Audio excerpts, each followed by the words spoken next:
today. From SoFi Stadium in Inglewood, California, it's Week 10 of the NFL on EA Sports.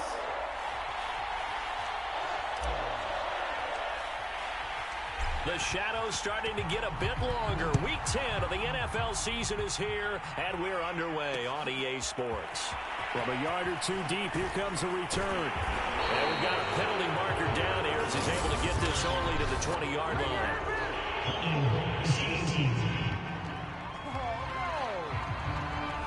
They were trying to create some space to run. They created the penalty. And you work on it so much. You work on it so hard. But it's tough to simulate game speed in practice. And that often runs you into a penalty. So not quite a first and goal. It's 1st and 10 from the 10. They'll run out of the gun with Eckler. And an early how do you do right there as they're going to bury him in the backfield. Call it officially a loss of 2 on the first play from scrimmage. 2nd down. This defense is a difficult one to prepare for. One of the best in the league. They'll come at you from all angles, and they did a nice job there stopping him for a loss. Cousins' throw going into the hands of Williams. Now after the completion, we're going to get a timeout, an injured player. More from L.A. in a moment.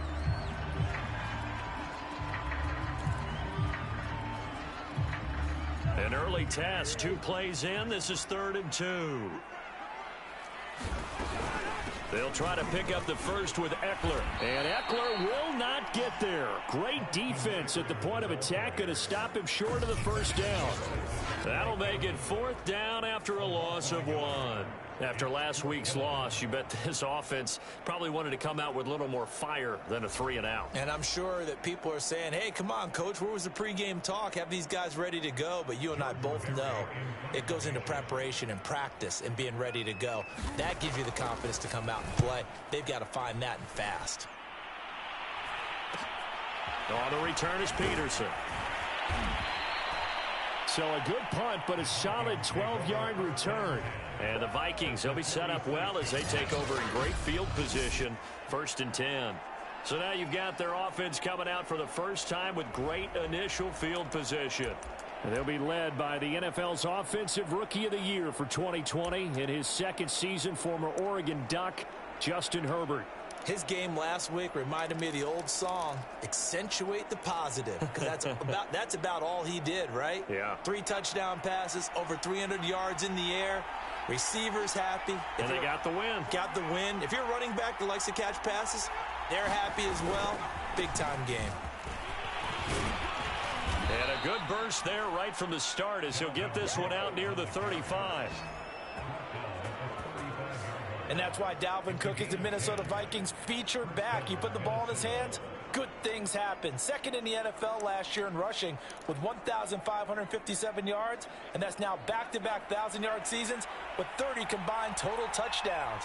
What a player is Dalvin Cook. They run again on 1st down. Cook. Give him 5 on the carry there, and it'll be 2nd down. So we'll look here at the key inactives, and we got this list before the game down on the field. They tell us the same thing every time, don't they? Next man up. No excuses. Be ready to play. That's the mantra of every organization. The key is having guys on the roster who are capable of filling in and playing at a high level. That's when you know you've drafted well, scouted free agents well, and stocked your team just the way you're supposed to. This is going to be caught. It's John Brown. And he'll be pulled down, and now a late flag will come with it. And that's in the area of a face mask, I think. So give him the yardage on the completion and also tack on 15 more. If you give that hand up there, you've got to let go immediately or just not close the hand at all. He didn't, gave it a tug, and that was easy for the officials to see.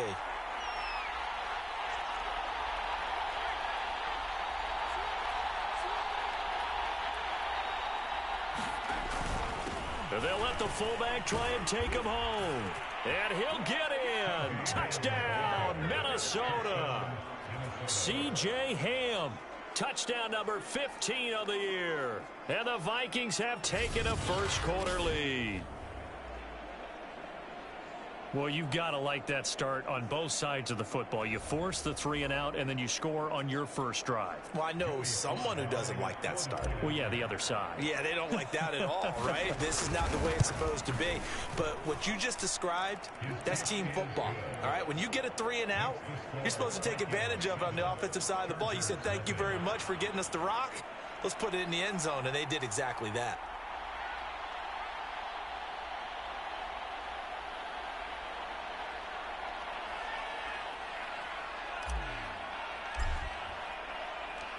Set now to kick this one away, and off it goes. This taken in at the goal line. And he'll take it a yard or so past the 20, call it the 21.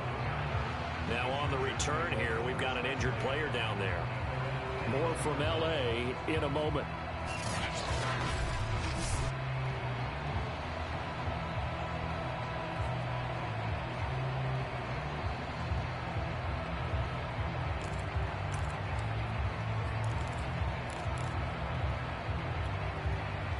The Charger drive about to get going. Now they come into this one with an 0-8 record. The playoffs obviously out the window weeks ago. For now, taking it right down Broadway. He's at the 30. 10, 5, and he just falls short down at the 1-yard line. A big play there on the catch and run. We know he's good at catching the football, but then after the catch, he's got escapability. Not only that, he's got some toughness as well, because you know he's coached very hard to make sure he battles through, breaks tackles, and then they finish with, but don't fumble the football. Eckler. And he's in for a Charger touchdown. Austin Eckler. His 6th touchdown of the season. And the Chargers are an extra point away from tying this thing up. Extra point by Badgley, up and good. And that will tie our score here in this opening quarter of play.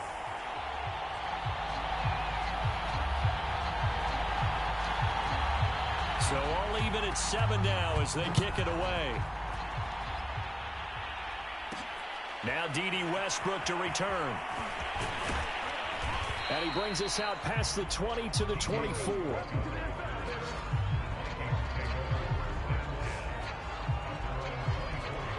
The Vikings taking the field here for their 2nd drive of the game. 5-3 their record at the halfway point, and you have to imagine that there are folks saying, hey, if we do that again in the second half, we're 10-6 and we're a playoff team. I do think, though, that they have a couple things working against them. And number one, the schedule, that's going to toughen up a bit because they've got some division games down the stretch, and those are always difficult. Number two, you know they've got to stay healthy. That's the key to getting to the playoffs and winning in the playoffs. But they've got a shot at it. This is a good football team. 2nd down, they go right back to Cook. Runs over him. He's going to be dropped following a pickup of 7 past the 30 to the 32. That was a good run, probably right on the edge of breaking into something really big. So the defensive guys right now are talking about, okay, what can we do to slow him down before he truly gets started?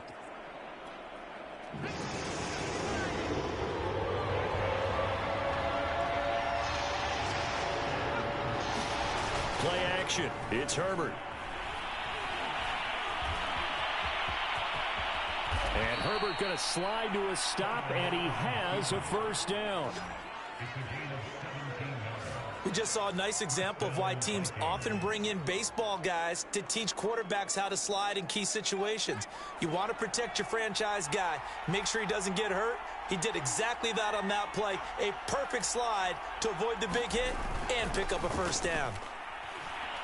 On the move to his left. And Herbert going to slide to a stop, and he has a 1st down. Partner, he was going through his progressions. Not there, not there. After about the 3rd one, he decided he better pull it down and run for it. And he slides down and avoids the hit for good measure. Counting down toward the midway point in quarter 1.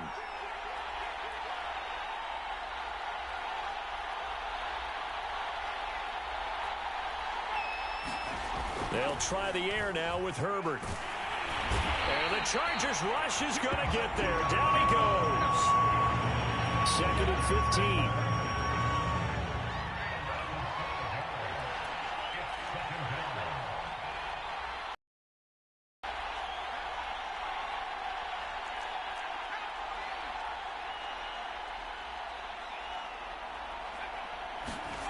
Another try after the first down sack. Herbert. And that is incomplete.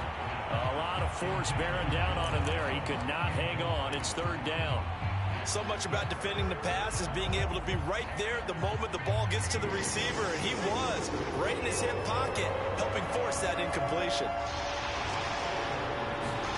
Now on third and long, they'll look to throw.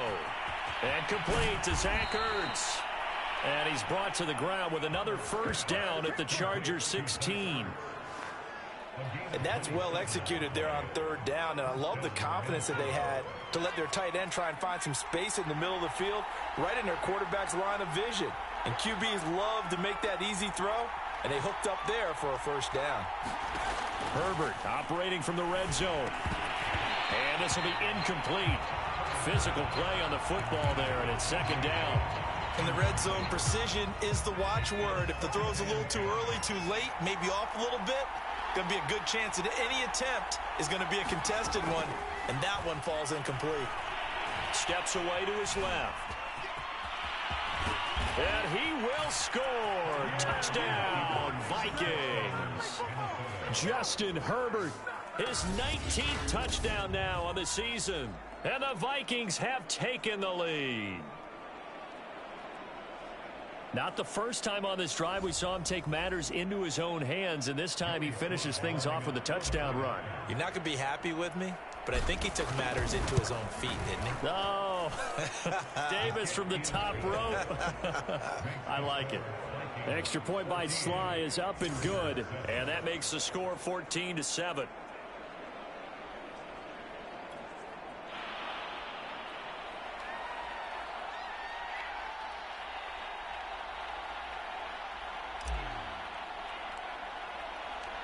The kickoff team on the field now as they will send this one away. The dangerous Hill now to return. And they're going to start this drive in pretty good shape as they get it up past the 30. L.A. set to take over again on offense. And they had to wait a long time to get the football back. Probably not what you were hoping for when you got an offense that's humming. Agreed. What you were looking for is the defense get the ball back pretty quickly, right? Hoping for a 3 and out. So that didn't happen. You can't yell at your D for that. They've got to take care of their own business and reestablish themselves now that they're back on the field. And he'll get 2, maybe 3 up near the 37. Second down at 7.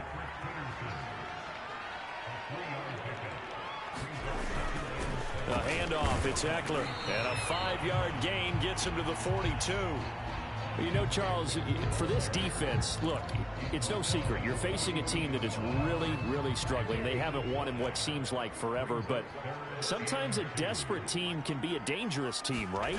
You're exactly right about that, but they shouldn't be. When they're on that type of a losing streak, it's incumbent upon you to take charge of this game early and not give them any reason to hope.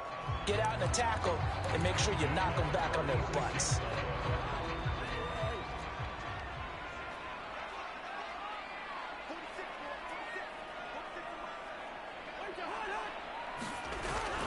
Running on first down, Eckler.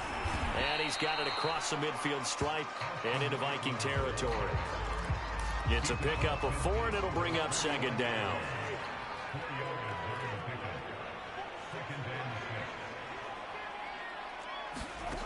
Cousins. The Vikings after him, and they get there for the sack. It'll go in the books as a 7-yard loss on the sack, and it's third down. He found his way into the backfield, and he simply would not be denied. Well, they say that life's all about opportunities, and that holds true when you're playing defense as well. How about him seeing that chance, making the most of it, did a great job of wrapping him up and bringing him down. And this is too far behind his man. He missed him. It's incomplete. Here's Jordan Berry now as he'll punt it away for the second time. Now it's Peterson. 7 yards on the return after a punt of 39.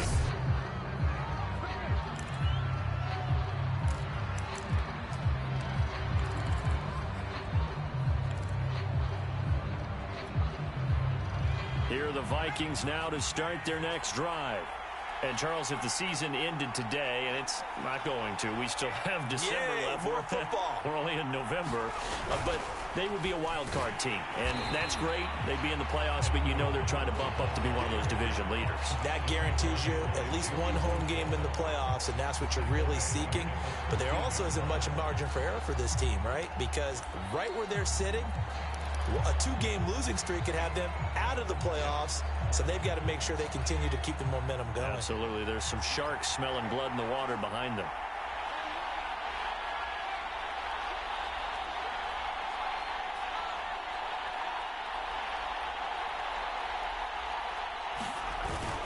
On second down, it's Cook again. 3 yards is the pickup, but it leaves them still needing 11 here on third down. Just not a whole lot of room to operate there on that carry. No, not at all. They did a really nice job staying in their proper places and not allowing any lanes to open up.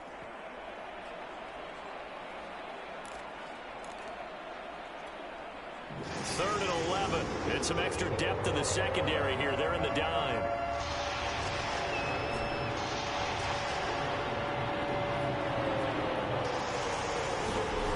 Here's Herbert. Looking for Thielen, but it's intercepted. Picked by Kenneth Murray. And he'll get this back down to about the 12-yard line.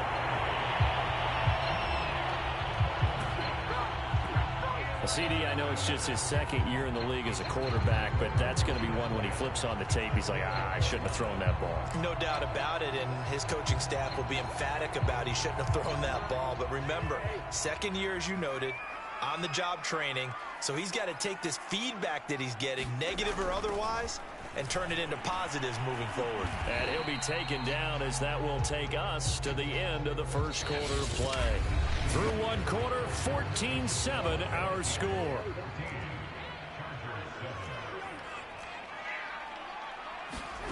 Throwing on 2nd and 8. Cousins. He's got it.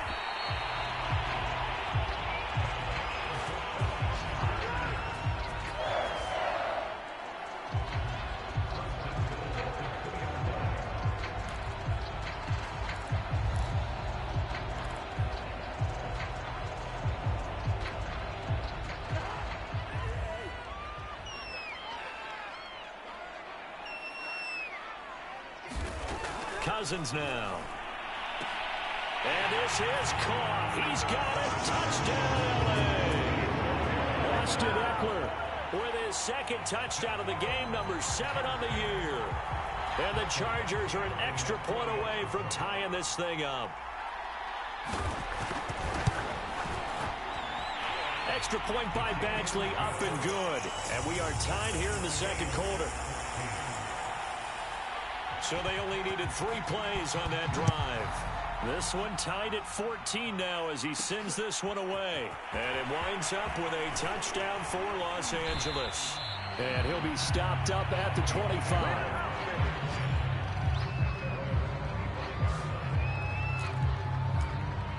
Justin Herbert leading this unit out for their next possession. And it was his interception on the last drive that wound up leading to a game-tying touchdown. And somehow you can make this a positive, though. You know why? Game tied now, so you're not protecting a lead, so you're not playing that way. You've got to go get the lead again, so maybe it loosens him up a little bit and allows him to go ahead and be a little more free in his play. And he's able to take this one up to the 35-yard line. He'll get 10 there all on his own, but it'll be second down. Well, he's proven real effective running the football. No one open, don't force it. Just get what you can, and that's what he's done very well in this game.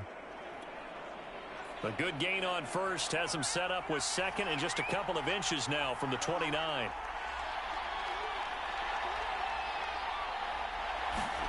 Herbert off of play action. He'll buy some time right. And he can't find a receiver, and he's brought down. Aldon Smith, the former number 7 pick, gets the sack. Now, you've been around me a long time now. You know on 2nd and inches, I love it when teams are aggressive and take a shot, but we just saw the downside to being that aggressive, didn't we? Now you've given up on a pretty likely first down if they had run the football, and they need to come up with something here on 3rd. And he will have a Vikings first down as they're able to get the 3rd down conversion. They brought in a heavy set on 3rd down, and that usually means running play, but we have seen them throw out of that formation, and sure enough, they snuck the tight end out on that one, wound up hitting him for a first down. So from Charger territory now, here's a 1st and 10 at the 48-yard line. Give to Cook out of the gun. Fights loose. And he's going to get this down near the 30-yard line. 40 yards now on the ground on just 7 carries. That's a nice run right there, able to get to the outside, and so many times defenses say, okay, we've got you hemmed in. But if you're running the football, at least you know where everyone is coming from. You don't have to worry about the backside at all. That allows you to run with a little bit more confidence as you traverse down the field. So 1st and 10 now from the 30. Now a run with Cook. Pushing through the contact. And he's going to be taken down here with a penalty flag on the field.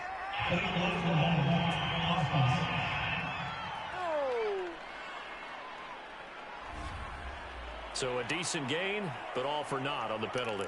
It's too bad, isn't it? They were feeling pretty good about it. The only people celebrating, the guys who just gave up that play.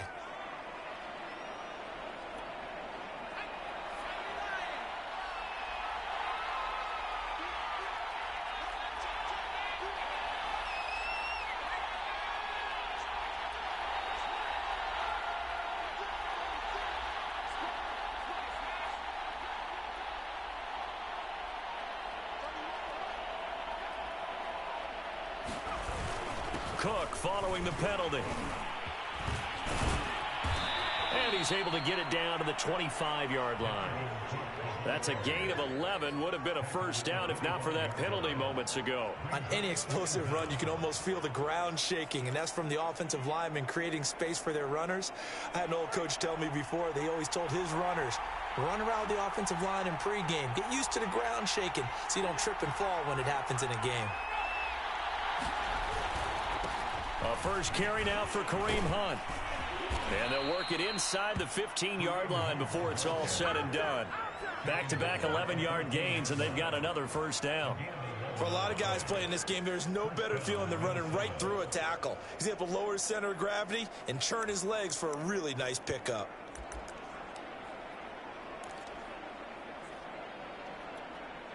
Here's a 1st and 10 at the 14-yard line. Inside the red zone here. They'll look to throw. Sliding out of the pocket. And it's caught. And they corral him just a couple yards shy of the end zone. That's a big league job there of getting out of the pocket, not panicking, and just buying himself some time. Then he made a good, accurate throw to set up 1st and goal.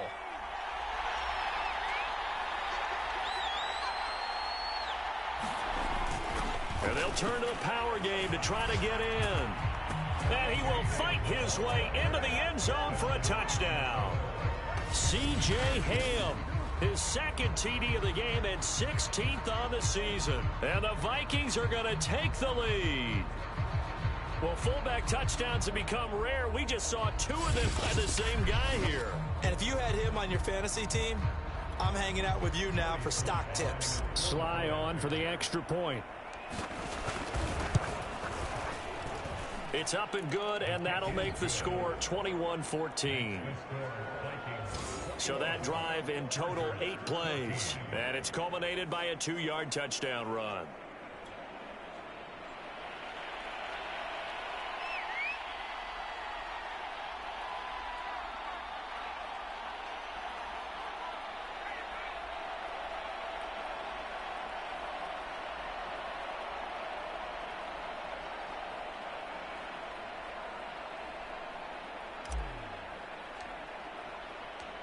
Out is the kickoff unit as they run up and send this one away.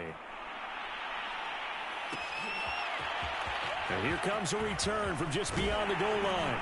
And he'll be dropped at the 21-yard line. So bringing it out of the end zone proves not a good decision. Loses him about 4 yards.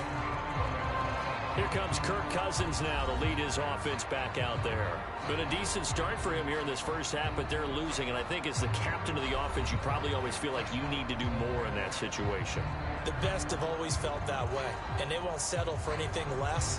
So right now, his goal is to increase what he's doing on the field, try to make sure his teammates come along with him, and he feels like if I do better, everyone will do better. And that's what we're seeing from him right now. Got to have a little extra determination. Yeah, the little extra determination. He has thrown the touchdown pass. No interceptions for him personally to this point.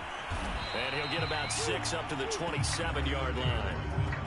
They'd love to just strike back with a touchdown right here. And if it's a long play, so be it. But the main goal, get a couple of first downs. Run some plays, run some clock. Allow their defense to get a chance to catch their breath, settle down, and relax a little bit after they just gave up a score. 2nd and 4.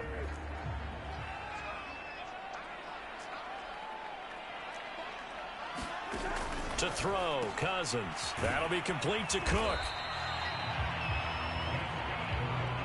When an offense reads blitz, doesn't matter where it's coming from, tight ends know that they become a big part of the passing game because they should be an easy outlet when all those extra bodies are trying to get to the quarterback. A hot route, so to speak. Out of the gun, Eckler running it. And he slips up past the 45 before being tackled.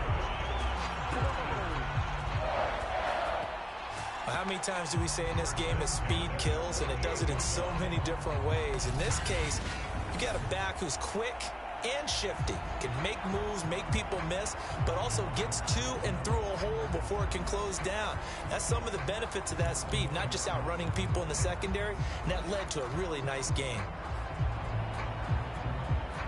They show run with 3 tight ends here on first down. Cousins to throw it. Looking for Allen. He's got him on the slant. And he takes this one down almost all the way to the 30. Good strong throw and catch right there. And so far in this game, the alleys have been open for them to get completions, and they're taking advantage of it.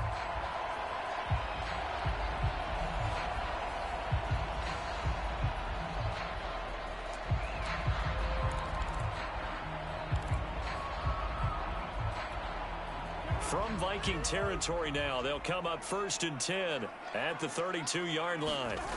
Off the play fake, Cousins. Blitz coming, and down he goes.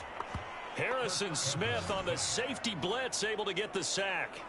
So this has been a lot like a tennis match, hasn't it? Back and forth. Both of these offenses having their way so far. So maybe the question isn't who's going to score the most points in this game.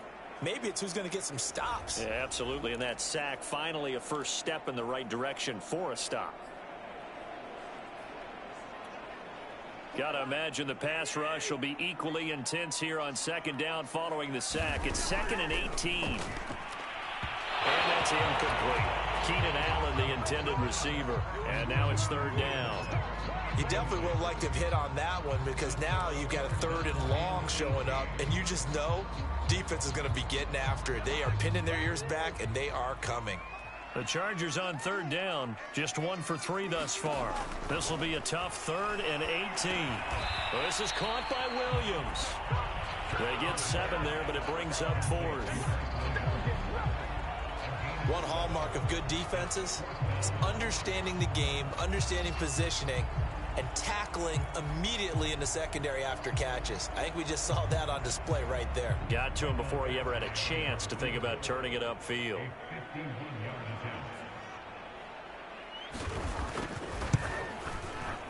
Badgley's kick is good. And that'll bring him back within 4.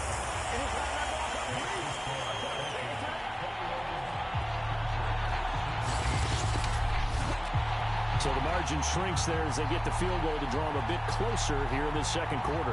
Yeah, nice snap, nice hold. They just want to keep this game close, so give them credit for finishing that one off with 3.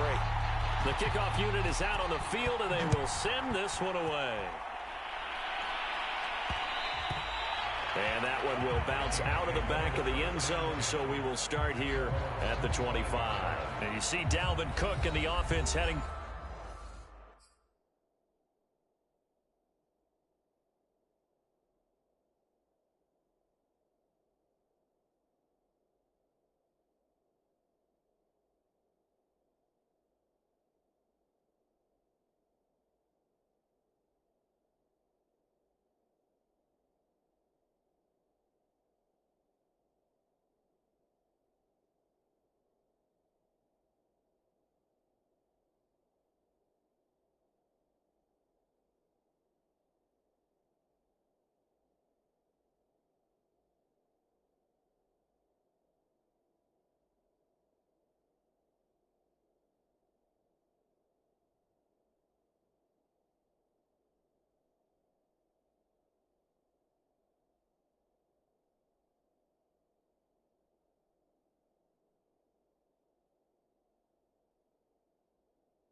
back out. And he's well on his way to a 100-yard game. He's already more than halfway there. We're only in the second quarter. And what I've always loved about running backs is they'll tell you, I had no idea how many yards I had. Right.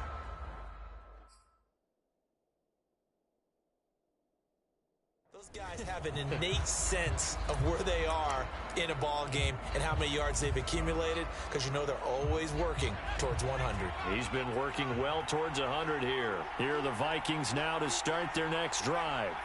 And it's a unit last drive that did it all on the ground, Charles. And they controlled it from the interior, big on big, right? Offensive lineman versus defensive lineman.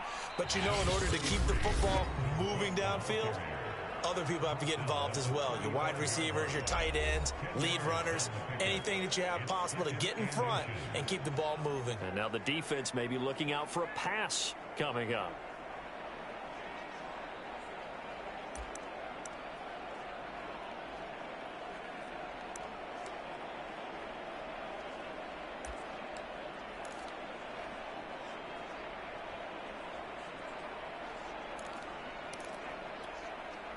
A good gain on first, has him set up with second and just a couple of inches now from the 29.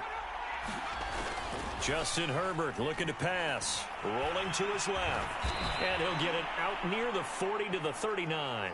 And now hang on here, I believe, yeah, that is Justin Herbert, the young quarterback, still down. More from L.A. in a moment.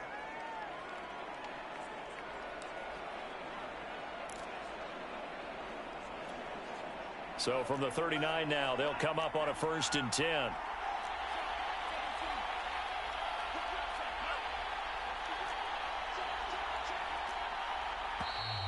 Now we've got movement up front. And I think this is going to be on Minnesota. So that'll back them up 5.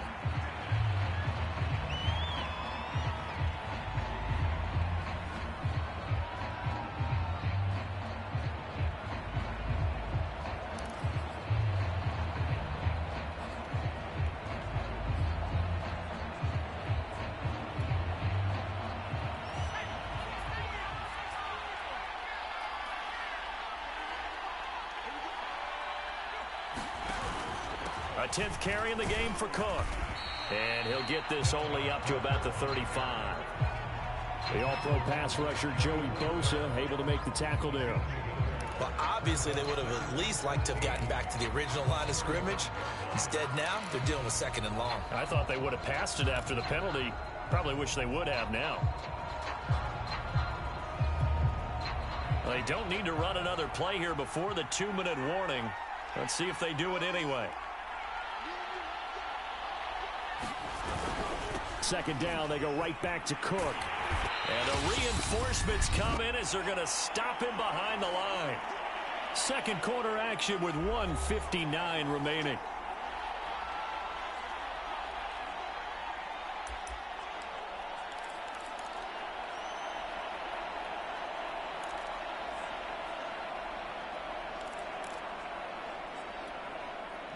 An extra defensive back on the field for the Chargers now on 3rd down.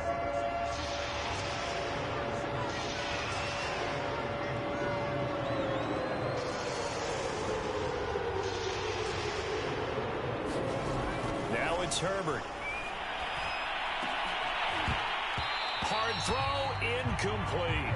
As tight ends go, he might not provide the super flashy plays very often, but he's pretty reliable. Usually an excellent target and normally catches what's thrown to him, but he didn't on that play. On 4th down, J.K. Scott ready to punt it away. Back deep, Greg Ward.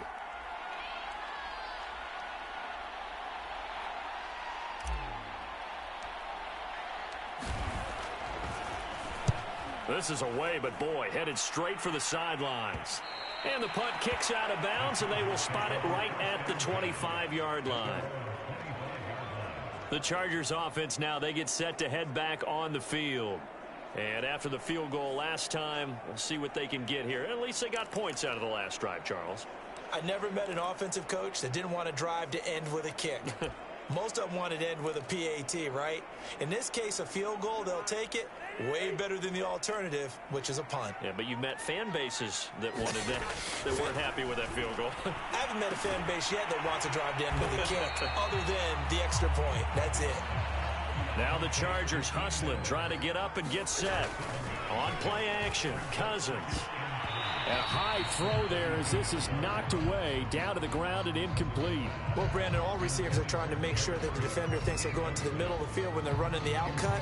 On that play, didn't get it done very well because that one was batted down. So the incomplete pass on the last play, and that leads us to a 3rd and 3.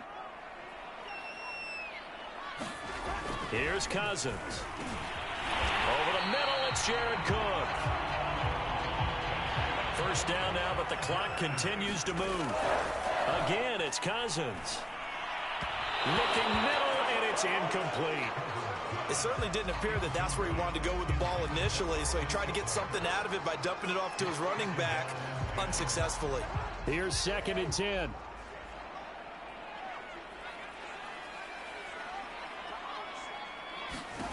Throwing, Cousins.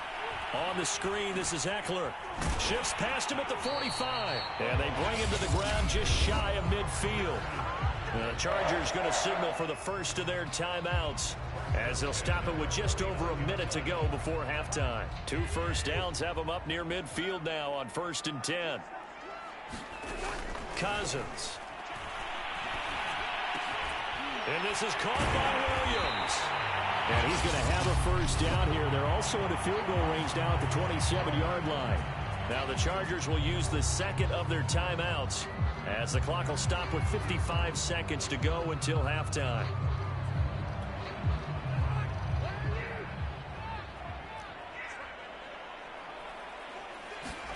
To the air again, it's Cousins. Going to throw deep for the end zone. And this will be caught in the end zone for a Chargers touchdown.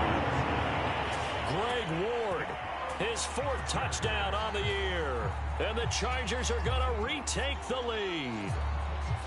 These two teams in this first half, it's been fun. Back and forth, back and forth. Well, it's not fun for the defensive coordinators, but offensive coordinators are enjoying it. Yeah, they're having streaks here, aren't they? Being able to put scores together and really bunch them up, and we have a tight game here. You know, we often talk about having the right shoes for the right turf. Today it's track shoes. That's what we've seen with these offenses. Yeah, it's been an absolute track meet so far, and fun to watch.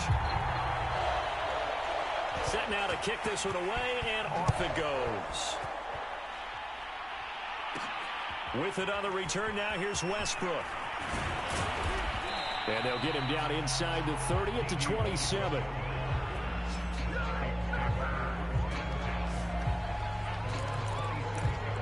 The Vikings going to take over now late in this first half. And with them trailing, there is still enough time to try to string a few plays together, maybe get into field goal range.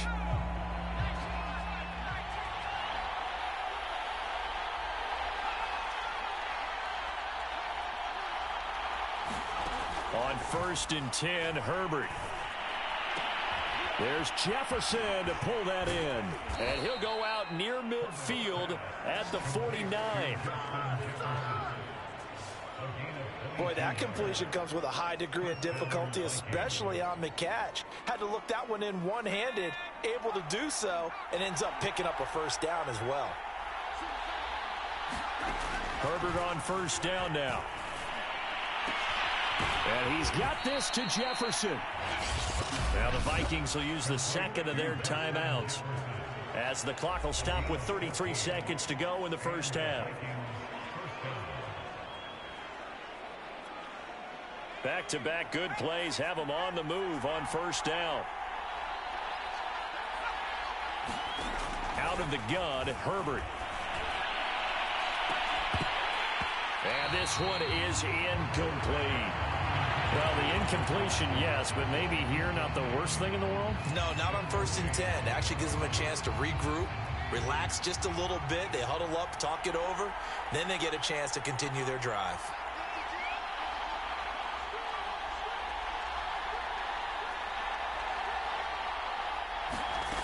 Again, Herbert.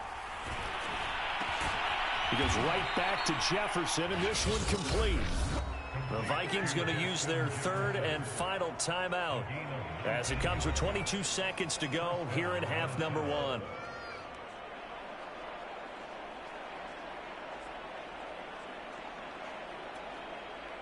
So here's a 1st and 10 now down inside the 20. From the red zone now, they'll look to throw. It's caught in the end zone. Touchdown, Minnesota. Zach Ertz as the first half is winding down. And the Vikings have once again taken the lead. A nice throw there by the second-year quarterback. And I don't believe that was the kind of play he would have made as a rookie, because usually your rookie season is a continuation of your college days. A lot of one read, and if you don't have it, you just take off and go. Now he's settled in the pocket a little bit more, reading the field and getting to his second and sometimes third progression. That was a nice play. The extra point by Sly is up and good. And that will make this a 4-point game. 5 plays there on that drive. And it's polished off by a Viking score.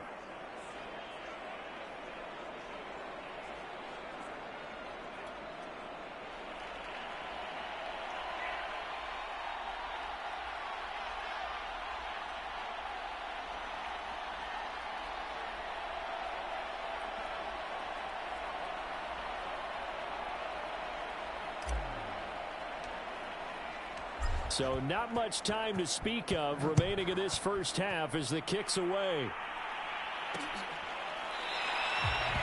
And not wanting to risk anything here late in the half, he'll just take a knee and they'll bring the football out to the 25. The Chargers going to take over here one more time before the half, and they'll take over with just 18 ticks remaining.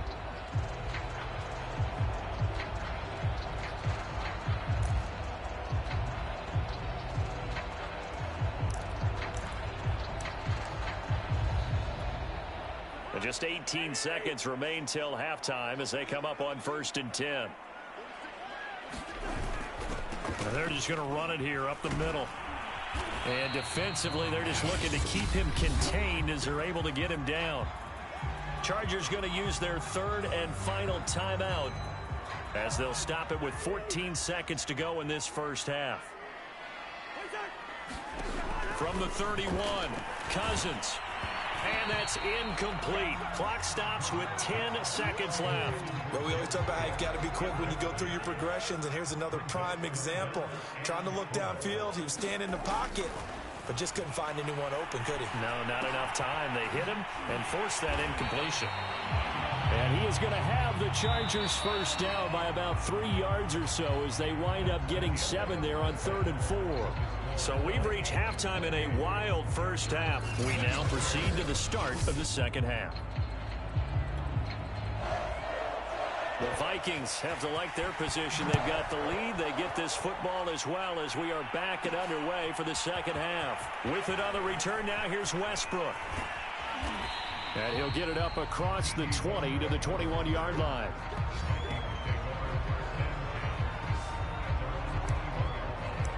So here are the Vikings to take over. They've won 2 straight, and they lead this one as well as they come up on 1st and 10.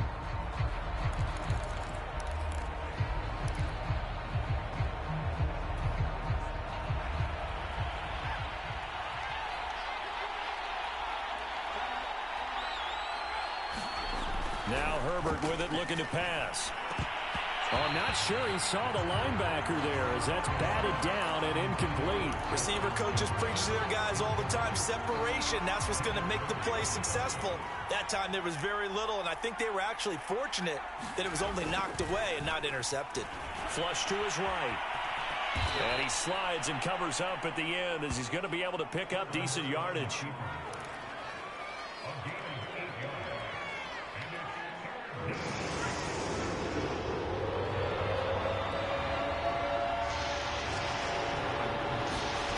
Third and 2, Herbert. Flushed out right. Got an open man finding Jefferson. And he's got the first down, yardage before being taken down at midfield. And now time is called as we've got an injured Charger down there on the field. More from L.A. in a moment.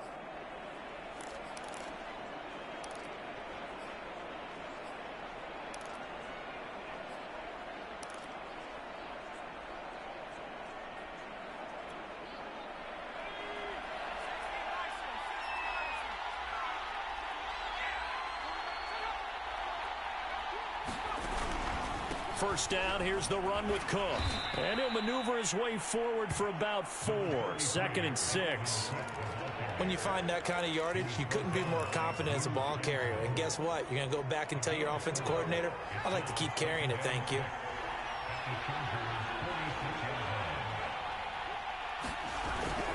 On 2nd down, it's Cook again. He'll get only a couple down to the 44. Watching that play unfold and watching him complete it brought back memories of doing all those pursuit drills to make sure you don't over-pursue and let a guy get a cutback lane on you. He did that very well. You praised him on tape yesterday for the angles that he takes to the ball. Took a great angle right there.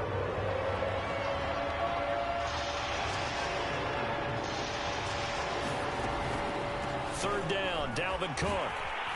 Well, this is going to depend on the spot, but it's not a very generous one. He looks to be about a yard or so short. 2 yards on the pickup there. It's 4th down. This has been an up and down, back and forth type of a game, hasn't it? Maybe this long drive could take a little bit of the wind out of their sails, kind of settle things down a little bit.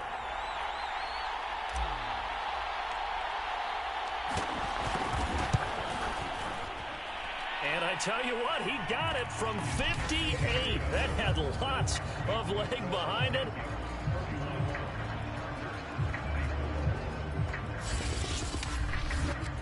So he's been automatic to this point of the season, and he connects on the field goal there. And what a luxury it is to have a kicker you can depend upon, partner, because he hasn't missed all year long. Converts on that one as well. And kudos to you. You didn't jinx him.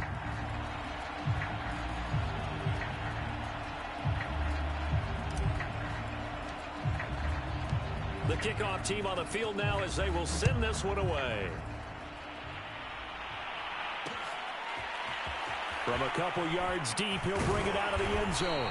And the decision to come out of the end zone is going to cost him 5 yards as he's taken down right at the 20.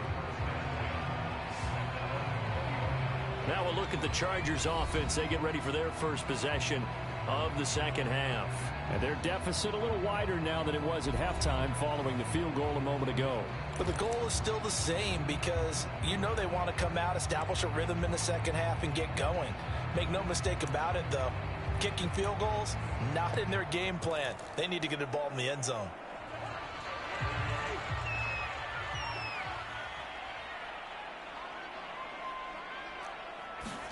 Cousins on first down. In trouble here, and down he goes. Back at the 8-yard line. It looks like a 12-yard loss there on the first down sack.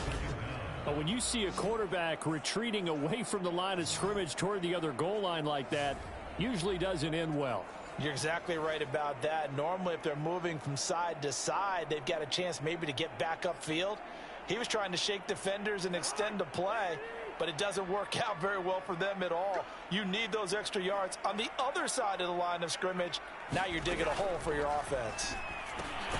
Meanwhile, Cousins' throw taken in by Cook. That catch good for 5. It's third down. Completion was given up, but that's why you play zone defense, so that you can have people around the ball when it's caught, and you don't give up much run after the catch.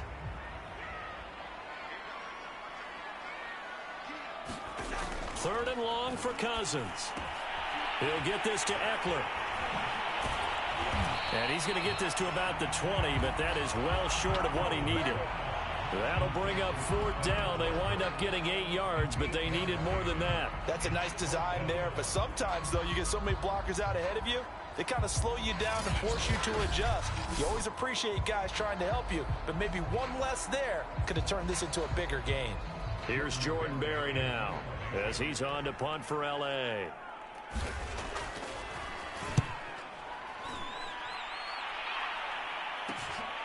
Taking it about the 36. Call it an even 40-yard punt. 7, though, on the return. And the Vikings will take over here 1st and 10. Dalvin Cook taking the field for the Vikings' next possession. And there are the numbers. Got off to that torrid hot start. We thought he was in for maybe a career day. Not the case. No doubt about it. It almost looks like a misprint after what we saw in the first half. But let's give a little bit of credit to the guys on our side of the ball. They went in at halftime, made a few adjustments. And you know what else? They didn't lose their confidence in their ability to play. Because a lot of times you get beat down in the first half. It gets ugly in the second half. They've come out with a new resolve and a renewed determination. This one brought in by Jefferson. And he is tackled inside the 40, not quite to the 35. As they began this drive, I was wondering how they were going to attack since they're playing with the lead. Would they continue to try and push the ball downfield? Well, after one play, it appears that the answer is yes. Line of scrimmage, the 37 on 1st and 10.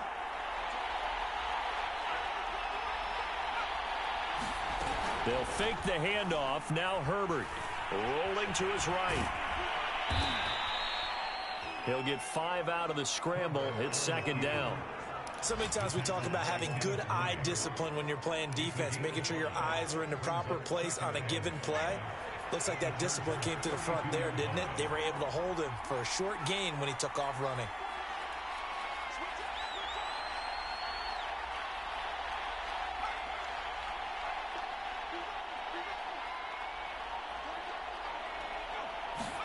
Play action this time for Justin Herbert. They're looking for Jefferson, but this is intercepted. Picked off by Nasir Adderley. And the Chargers are going to take over at their own 28-yard line. Well, that's a drive killer right there. Not a really confident throw either. This one was kind of up for grabs, and it's going to come down the hands of the wrong team.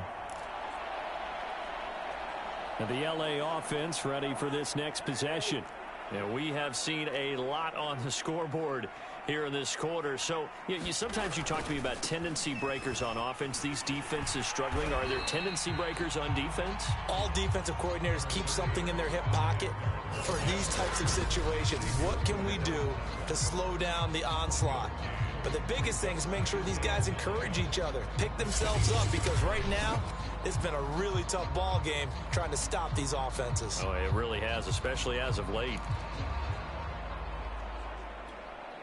Here's 2nd and 9.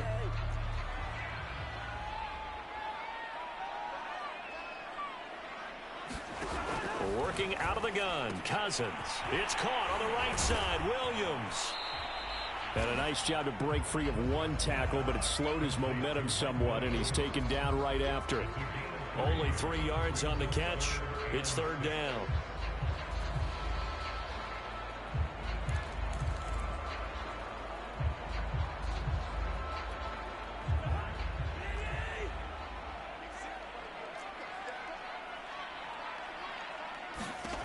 Now Cousins.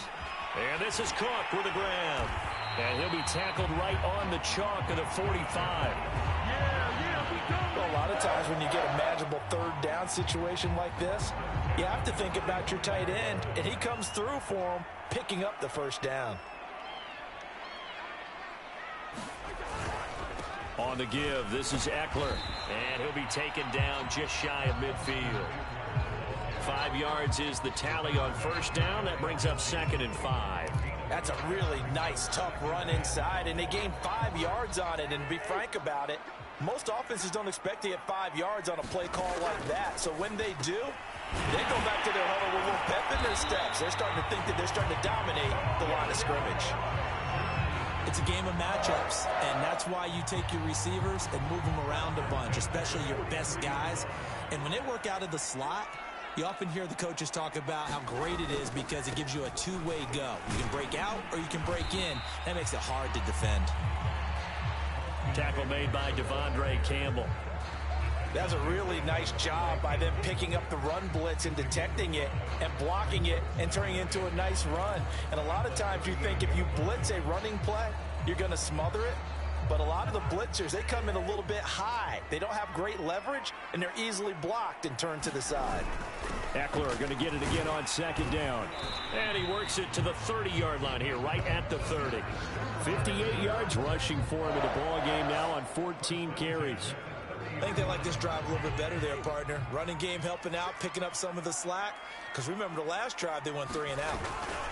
They'll run here with Eckler. And he stopped immediately there.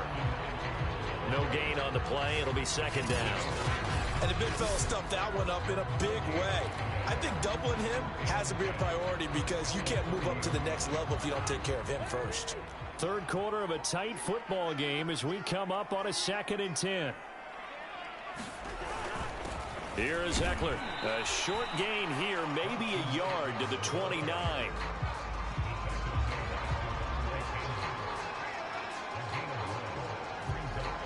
Play number 9 on the drive coming up, and they need 9 yards on 3rd down. To throw is Cousins.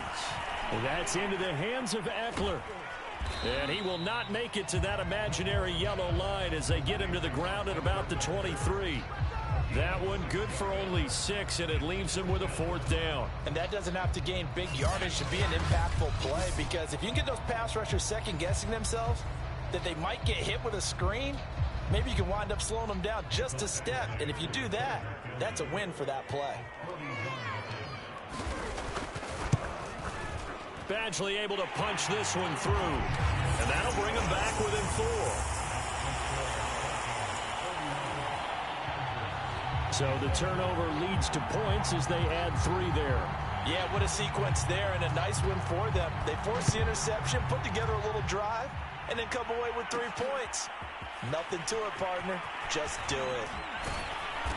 And a nice return sets him up pretty good here right at the 30-yard line.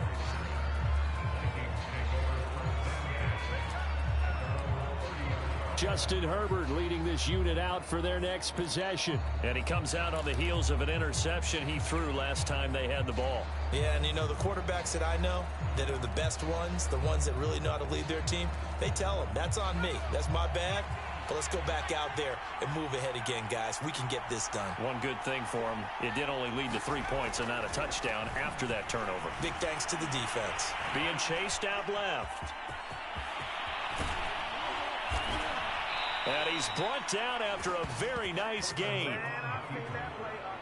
The last drive, remember, similar situation. He forced a ball into coverage through the pick. He learned better there. Yeah, similar to a golfer that's confronted with a shot that you just can't make. Sometimes you have to take your medicine, as they say, right? Just pull it down, take off, and go. Don't make something worse than what it was. Herbert's throw here complete into the hands of Ertz. And he gets this inside the 35-yard line. Back now at SoFi Stadium in Inglewood. And that is going to do it for this third quarter of action. We'll return with more after this. You're watching the NFL on EA Sports. Escaping the pressure right. That's to Cook out of the backfield. A pickup of about 3 yards as he's taken down at the 31. All defenses worry that whenever anyone catches the ball and has a head of steam come out of the backfield, it could turn into a big play with missed tackles or he runs through people. But they were right there waiting, and they stopped him for a minimal gain. It goes as a loss of 6. And now 3rd down.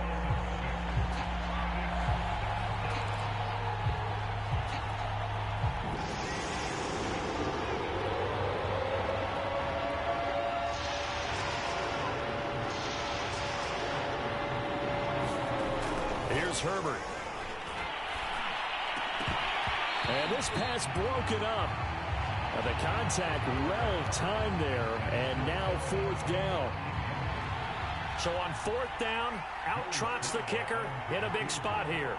This from 54 yards away.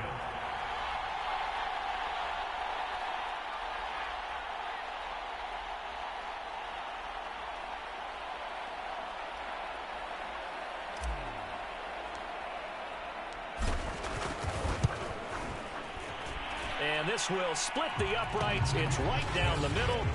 And that'll make this a 7-point game. From a defensive perspective, though, I think maybe they're saying, hey, we did what we needed to do, kept this a 1-score game. Yeah, without a doubt, because they were able to bleed some time off the clock, right? Put themselves in a good position, but it's not out of reach yet. Okay, being able to hold them to a field goal means that they do have a chance to come back and win this game.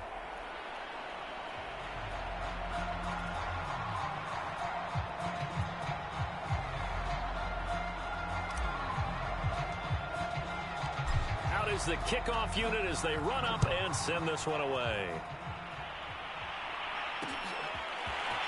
From a yard or two deep, here comes a return. And he returns this to the 22.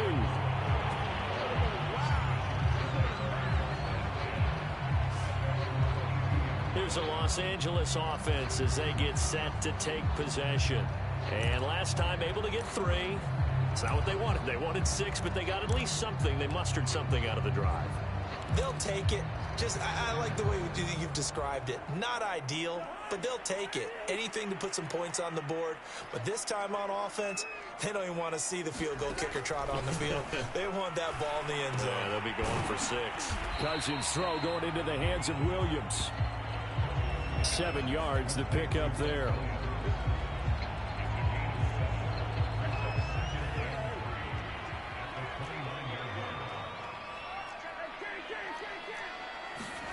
From the 29, Cousins. And he's got his man on the out route. And he gets this one just shy of the 40, down at the 39. I like the design that we're seeing right there. This is what they need. Down by a touchdown here in the 4th. They just need to keep working their way downfield. And when they see openings, take their shots. So from the 39 now, they'll come up on a 1st and 10.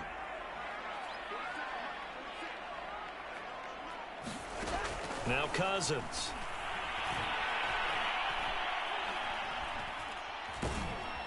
Pressure coming from the Vikings, and they get there and bring him down.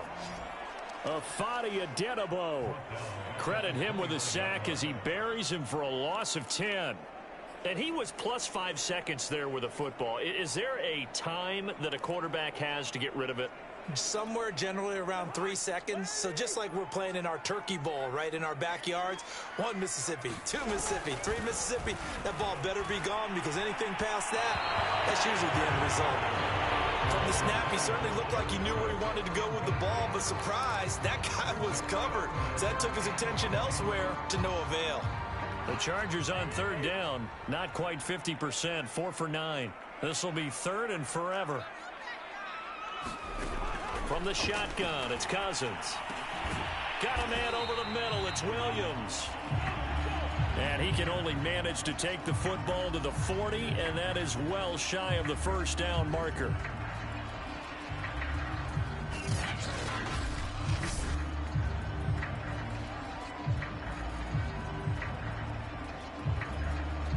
Here's Jordan Berry now, as he'll punt it away for the 4th time today.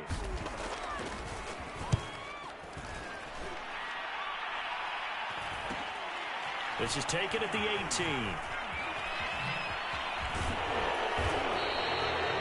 A very good return that time. 18 yards. And the offense will take over with a new set of downs. The Vikings ready to go again on offense.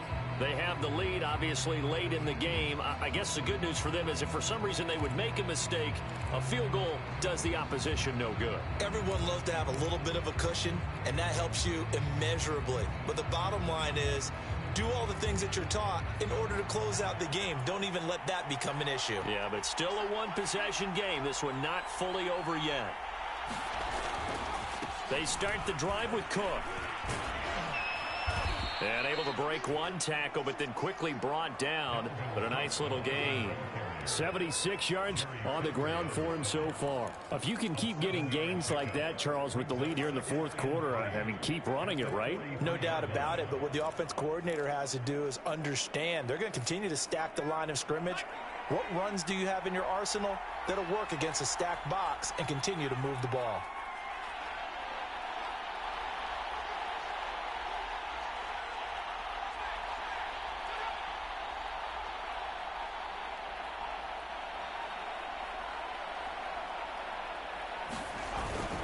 Second down, they go right back to Cook. And this won't be enough to pick up the 1st. A gain of 2, 3rd and 1.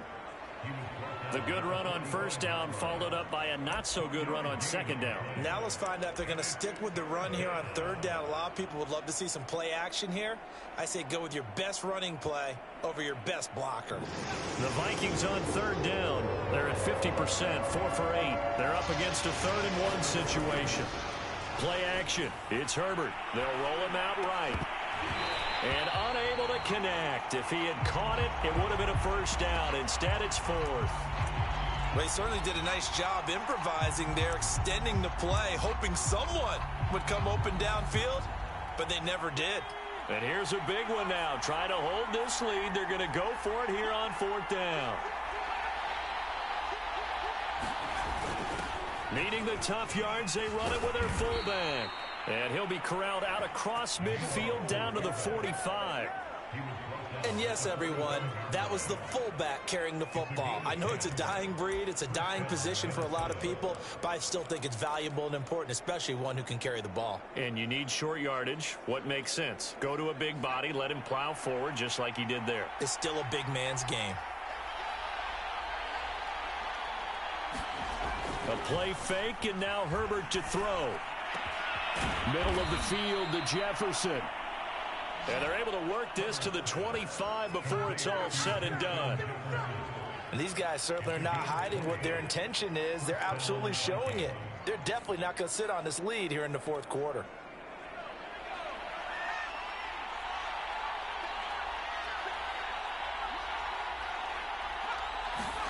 Herbert off of play action.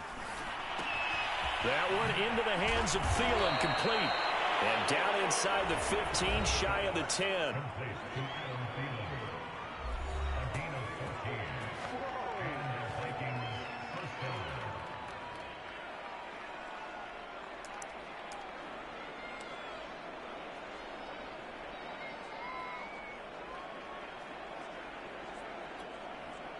Now a 1st and 10 at the 11.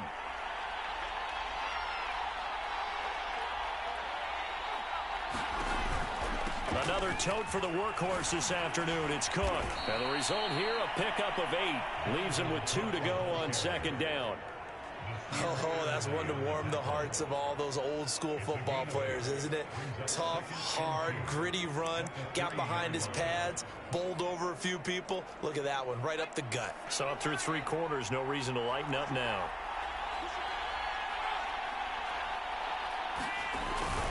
They've gone to their fullback quite a bit. He'll get it again. And he will fight his way into the end zone for a touchdown. C.J. Ham, a 3-yard touchdown run. And the Vikings are closing in on a 3rd straight win as they widen the gap further here in the 4th quarter.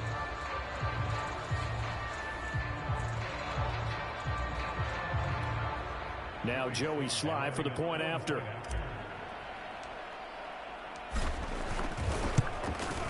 And he's been a busy man, 5 for 5 now as he knocks another one through to extend the lead.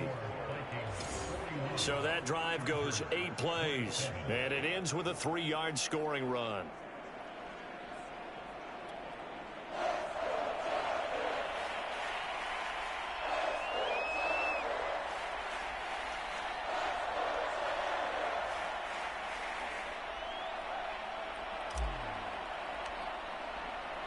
The kickoff unit is out on the field, and they will send this one away. Taken at the goal line. And taken down just past the 20 at about the 21-yard line. Kirk Cousins now gearing up to lead this offense back out there. So, Charles, there are the numbers. What's happened here? Defensive adjustments that's caused him to sort of fall off a bit? I think so. That has to happen. You've got to make some changes because in the first half, they were pretty effective. But the second part is sometimes when you're doing really well, you get off your game a little bit. You get off the gas a little. You're like, okay, we've got this thing. And that's not necessarily the case. Maybe right now, someone just needs to tell a joke in the huddle, loosen things up, and get their big guy going again. Got out of the pocket. Didn't look like he had anybody open, Charles, so just gets rid of it. And a good play by him. If no one's open and you don't have a running lane that you want to take, make the right choice. Get rid of it. Live to fight another down. On 2nd and 10, Cousins. And that falls to the ground, incomplete. A nice job of bodying him up defensively, and now it brings up third down. As his old brain remembers, when I see 5 wide receivers on the field as a defender, I know the ball's coming out hot. They expected it and got there and popped it free. On third down, Cousins over the middle, and it's caught. Keenan Allen. And he is going to have the Chargers first down as they're able to get the third down conversion. In a two-score game, obviously, every play, every third down, like we saw there, magnified, big pickup. It was a huge pickup. What they really want, though, is to not even get to third down. They've got to maximize time and conserve as much as possible. And they'll get him down after a pickup of 8, 2nd and 2. Defensively, they're okay with that. Short little route, tackle him inbounds. Okay. All right, cliche alert. It's time for someone to make a play because they've got to have something bigger downfield. They can't just take what they give them. They've got to force it and make something big happen for them. From the 39, Cousins. And his throw here is incomplete. Jared Cook, the tight end, was the target. And it's 3rd and short. You and I watched film yesterday, and you told me to watch his feet. Well, for whatever reason, his footwork just looked off on that throw. And you always love it when the next defensive back talks quarterback mechanics, right? Well, but you're good at it. Well, I try, all right? I don't know how good I am, but it doesn't take much to tell. His mechanics are off a little bit, exactly what you described. Footwork, that led to the incompletion. From Viking territory now, they'll come up 1st and 10 at the 43. Cousins again. That'll be complete to Cook. And he's dropped right at the 40. Gain of 3.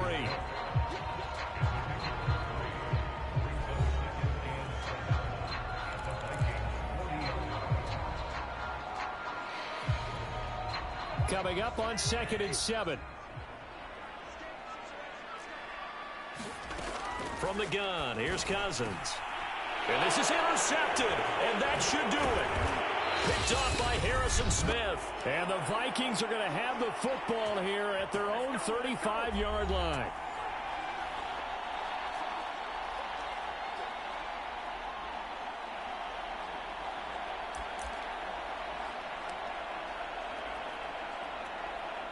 So the Vikings in possession of the football as we get you reset. Here are the Vikings now to start their next drive. And a few kneel downs should just about do it. Now, defensively, they do have all 3 timeouts, but very little reason to use them at this point. A good run there by Cook on first down, powering his way forward, a gain of 6. And whistles, and we're going to have another stoppage of play as they call the timeout on defense with 1:53 left.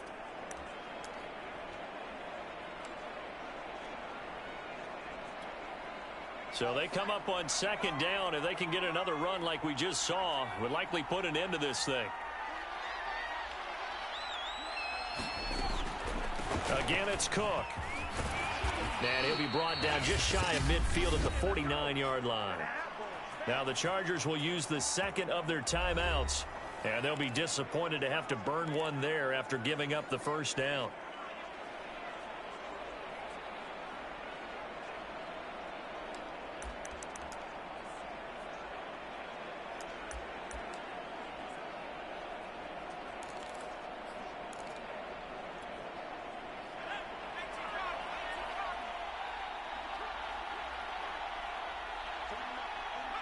The D can only stop it one more time as they take the knee.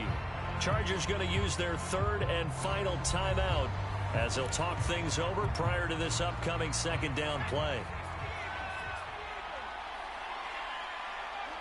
And they take a knee.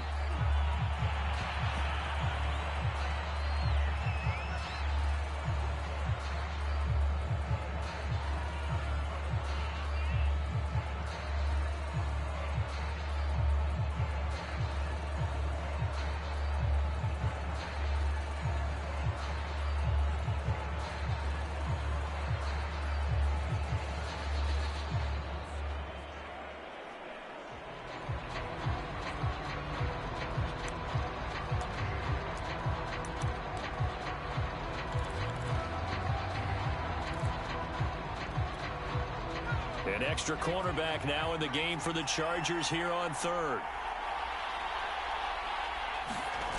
Here's Herbert. complete. Jefferson the target. And he takes this one down almost all the way to the 30. With the kind of game he's had so far, you had to know that on third down that they would be looking his way, and they did, for big yardage and a first down. I think the defense fell asleep at the switch on that one. I would have doubled him, tripled him, anything to keep the ball out of his hands.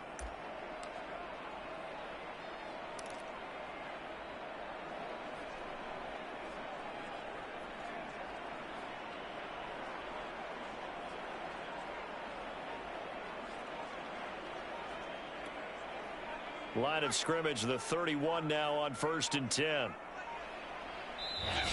Now a whistle, and I think a penalty here for a delay. No, they're going to say timeout. They did get the timeout in time. It's just their first. They've got 2 more to use here in the final stages.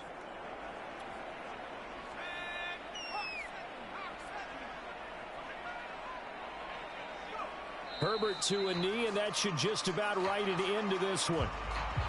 Yeah, it's fun to kneel down in front of your home crowd, but when you go on the road, that band of brothers attitude, right, just us against the world, and get it done, how happy are they? I remember a coach at a previous stop telling me, you get a win on the road, doesn't matter the opponent, get out of there like you stole something, and they did in this one.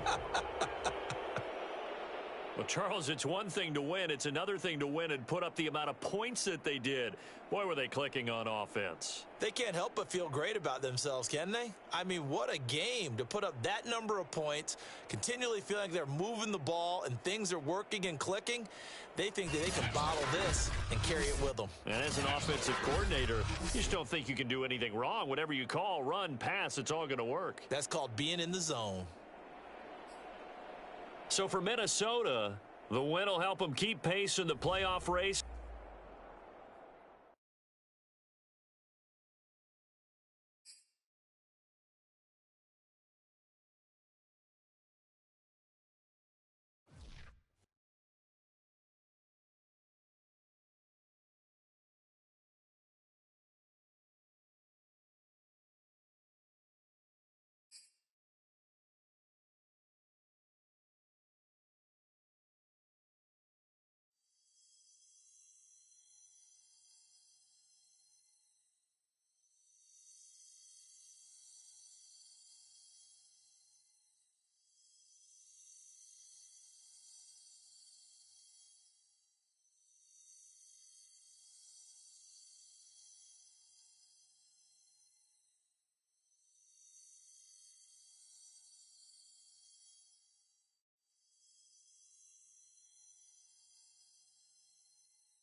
Oh, I'm fucking excited. It's the fucking Vikings fucking Packers game. My team's rolling, dog. Just fucking rolling. We got a few hitches here and there that they come across, but they just fucking come across it and they go over and they just, boom, done. And then, we just finish it out. Solid. And we continue forth. Herbert got hurt. I usually sub, but I don't with my quarterback. He's got to be a strong motherfucker. He's got to fucking get a little boo-boo. He's got to go back in usually. Unless it's like extremely high or some shit, you know. But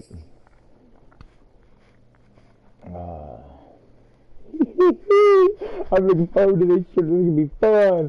Alright, let's roll. Let's fuck these guys up. What? 200 yards rushing? Don't allow a rush TD. I can do that. Score 2 offensive touchdowns. I could probably do that. Only 70%. Who the fuck chose that shit? Franchise staff. Let me see this shit.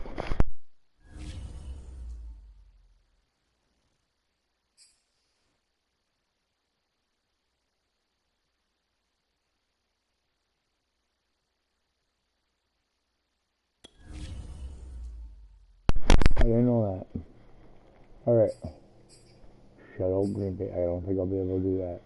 I don't know if I'll be able to win by 17 either.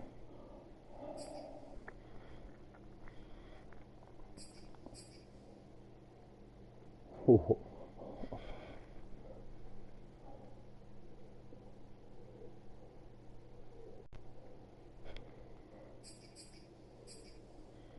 Oh. That's what we can do. Alright, next one. Get 3+ pass TDs.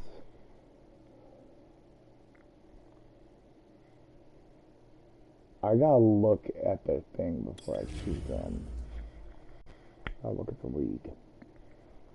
Look at the stats, all that good stuff.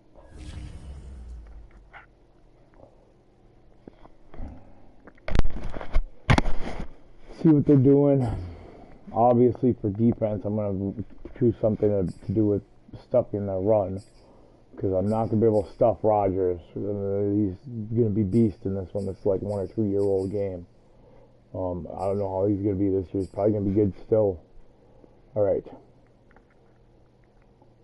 Staff. League. Stats and award.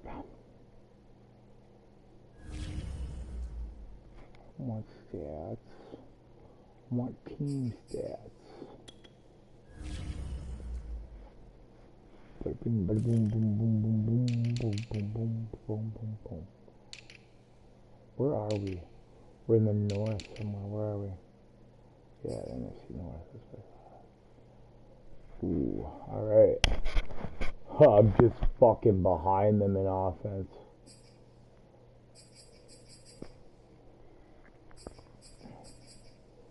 3,600, 2,000. All right, so they got 800 more yards. I got 500, 200 or 300 more yards rushing. How do I have?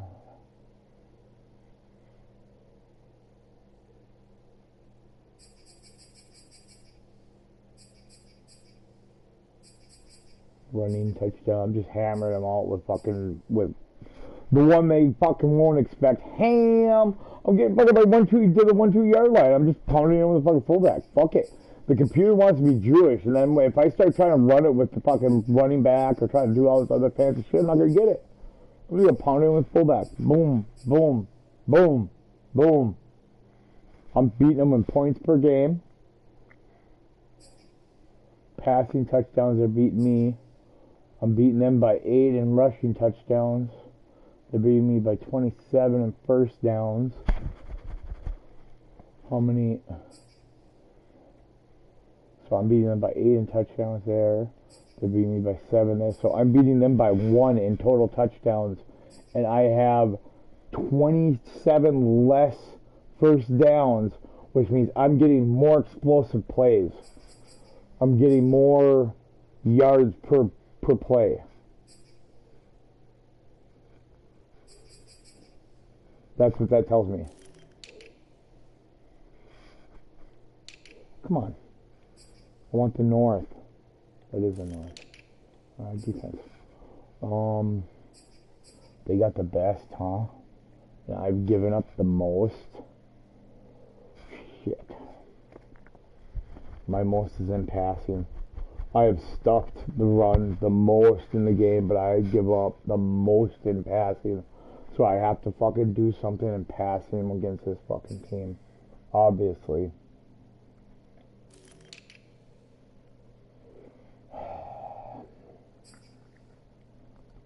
I'm like 45 second from last. They're obviously first at 54. Fourth down conversions. I have had 11. Oh no, I have had 8 out of 11. So I have had 8 out of 10. I'm fucking right behind them. That's good. That's good on that. I've had 2 2-point conversions out of 3. I'm right on them with that. Alright, so my the red zone efficiency just looks fucking pretty compared to theirs though. Red zone points percentage.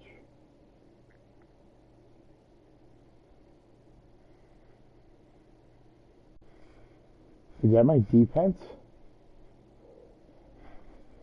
Is that my defense? I think that's what that is. My defense looks like it's doing better in the red zone than theirs. And I know fucking that looks good because you know what? You know what? That's how fucking he is. He can't make big explosive plays that don't go into the red zone. So plays, all right. So all these yards I've given up are in the past to explosive plays that he hasn't done, that he can't do. He doesn't do. He puts his weight on the field. He always has. That's the way he is. I have had the least penalties for the least yards. That's nice.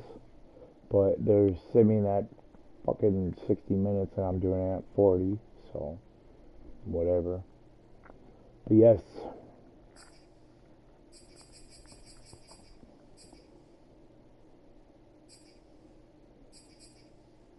Field goals allowed. I've had the most field goals allowed. Or, wait a minute, maybe that's the percentage that my defense has allowed. No, because the Packers and the Bears, yeah, the Lions are at the least. Yeah, that's got to be good. The higher the number has to be better because the Packers are above the Bears, and yeah. I don't like the amount of field goals I allowed. That's where they're going to beat me. Because I've allowed the least amount of touchdowns, but I also have the least amount of time on the field also. Red zone defensive trips.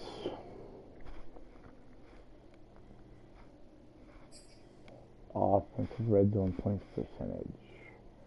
Highest. Packers actually have the least. That must be bad then. The higher it is, the worse that is.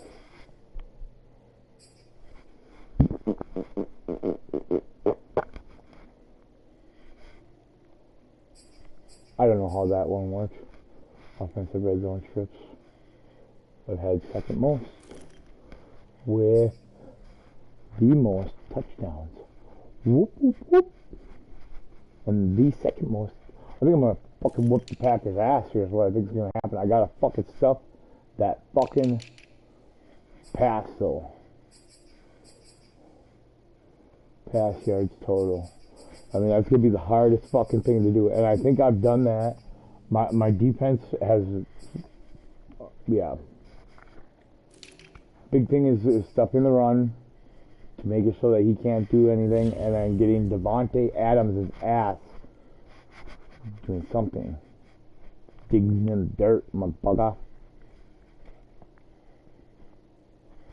I guess he's leaderboard. Oh, he's at 25 already. Holy fuck. Boy, I want Chris stats. I just want player stats. I must be leading passing, huh? I want NFL. Oh no, well, I'd be an idiot to think I was leading passing, huh? Where's Herbert's ass? Holy fuck. 2,219. Let's do that. Oh, he's 1,000 off. It's like middle of the crew there.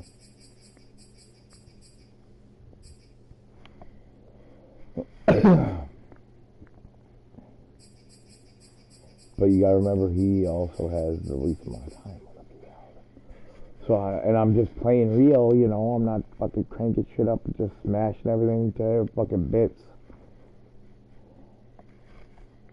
Like a lot of people do. Sorry to say it, that's the way it is. What they do. 18 touchdowns, 12 interceptions, holy fuck. He's got 26 touchdowns, huh?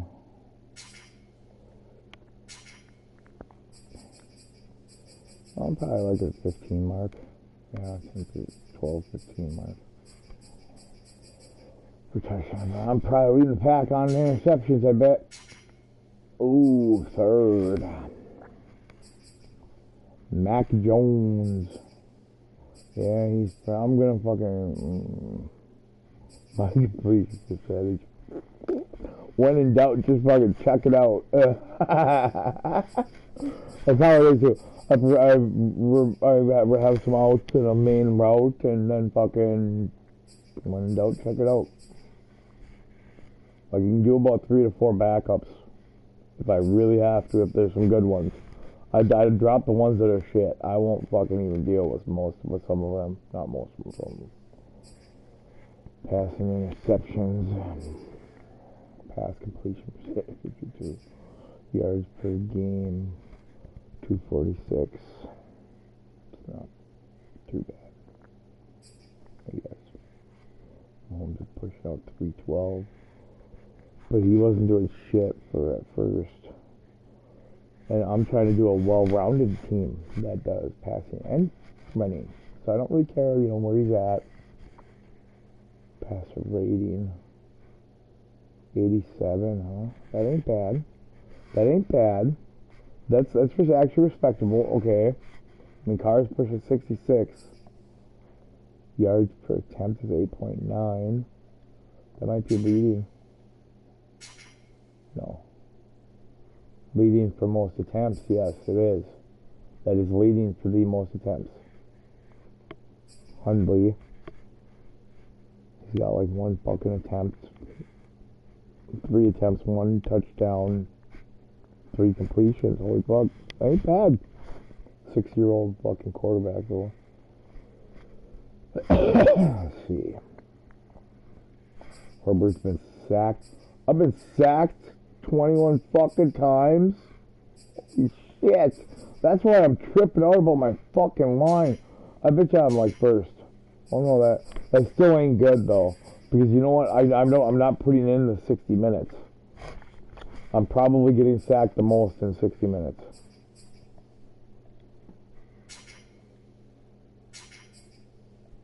Yeah, let's play like Mahomes or someone. Yeah. Too rat out rushing.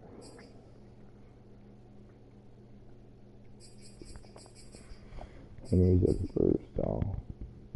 Elliott Cook's at like 6, 7, 8. Oh, where's who's leading us touchdowns? Yards per carry is Herbert, huh? Ooh, Gronkowski second. Herbert's fucking doing it. Herbert's busting it the fuck out. Yeah, I'm showing what the fuck's up, motherfuckers. Yeah.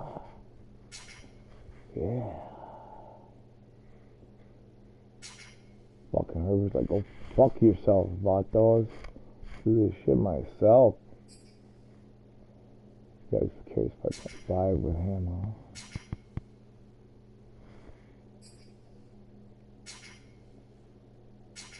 Oh shit! Oh goddamn! He's got almost half. He's got a touchdown almost half as many times he touches that bitch. 136 yards, 17 touchdowns. Fuck you, computer. He's only averaging 3.8 yards. He's got the most touchdowns. You wanna know why? Because you're stuffing me at fucking 1 to 2 yards of the goal line, and I'm shoving it in with my fullback, you bitch. Go fuck yourself. With the least amount of broken tackles, least amount of fucking, well, yeah, probably the least amount of yards after contact for how many touchdowns he has. Longest run is 10. That's pretty good for a fullback. Bumbly, bumbly, bumbly. Bumbly, bumbly, bumbly. Yeah. Fuck yeah, vato. Who's leading with that?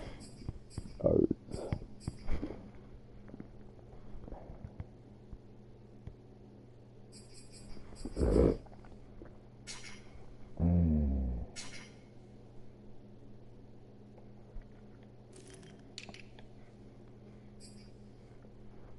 647, 572. Oh, come on, get back over there.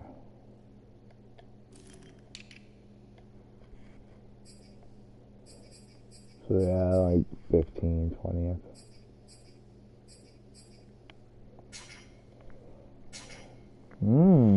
But Jefferson's at fucking second place, tied for second place for touchdowns.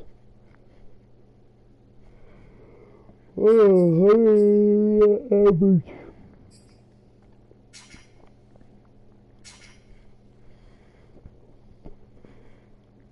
He's probably at first for most. Yeah, Thielen's at first for average. For the most. Yeah, and then Pascal is actually pretty high up there for receptions. But he doesn't have half as many yards. And then Ward is up there. Where's fucking my boy? There's Ertz. One of my boys. Jefferson Cook. Ha! He's got him stacked right there. Boom, boom, boom. And then like two more up here above here. Nice. That's why I'm whooping ass now. I mean, yeah. Herbert's picking and dicking. I mean, huh? Dicking and picking. Picking and dicking. Bradbury's doing good.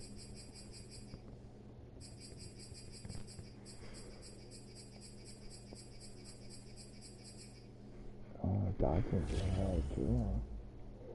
Nice, nice, nice. Alright, yeah, my team's rolling. So I think I'm gonna roll right over these motherfuckers.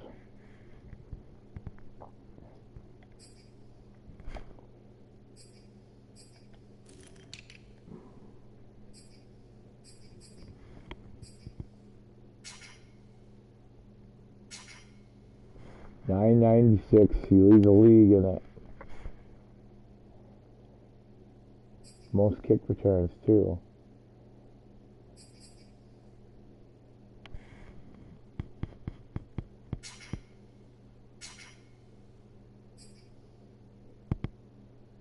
He up there with the average though.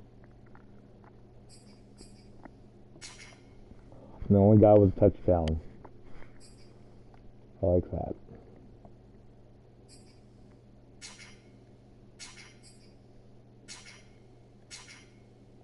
Alright. Let's go whoop some fucking Packers asses. I think I got them. I gotta see who, the stats are a little different than they used to be, so. Yes. God, look at that.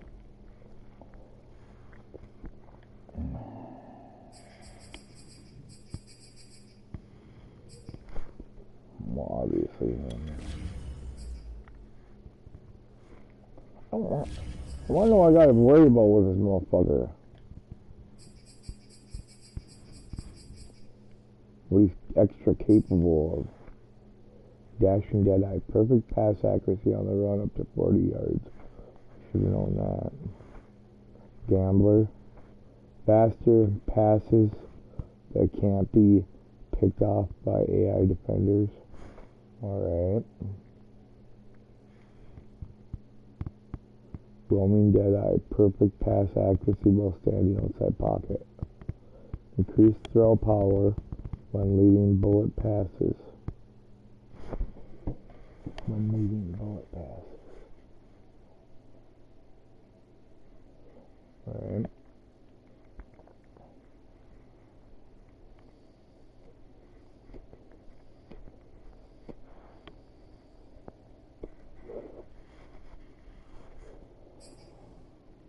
Mm-hmm.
Alright, I gotta set my shit, and then I gotta fucking... and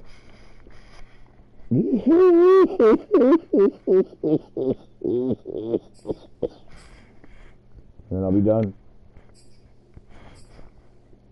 Oh, I've gonorrhea, don't worry. That's why I'm all crazy, shit like that. No, I'm just joking. I'm really joking.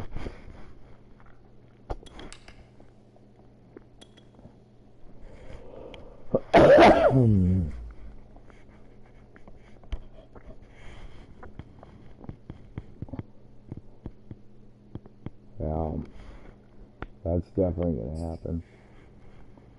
Scorch. That's probably gonna happen. I think I can do that.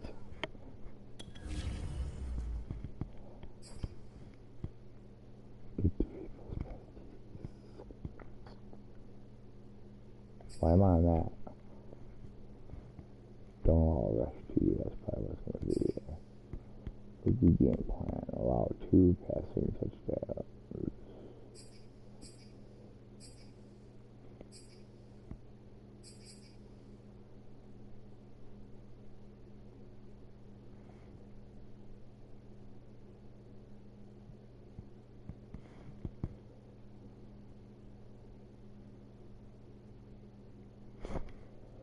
+200 yards rushing.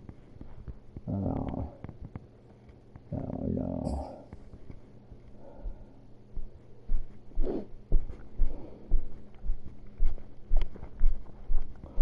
Yeah, I think this could be a rushing day.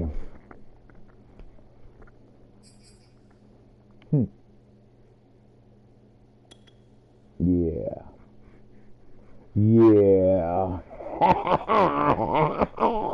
You know he's gonna get them back at 5 rushing touchdowns, don't ya? Whoever gets them.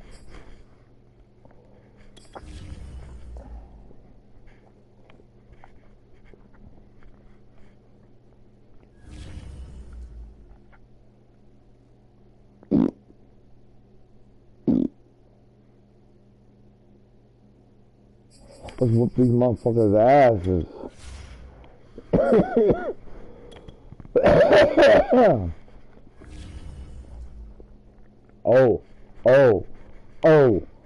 Haha. We're gonna be going up against the Packers for a fucking momentum swing in the season. And we're gonna get it here fucking skull.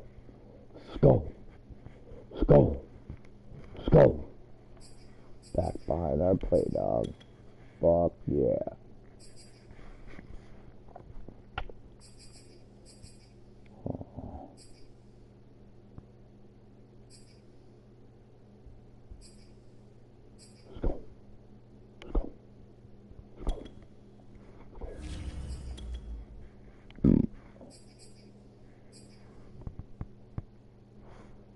Color that, huh?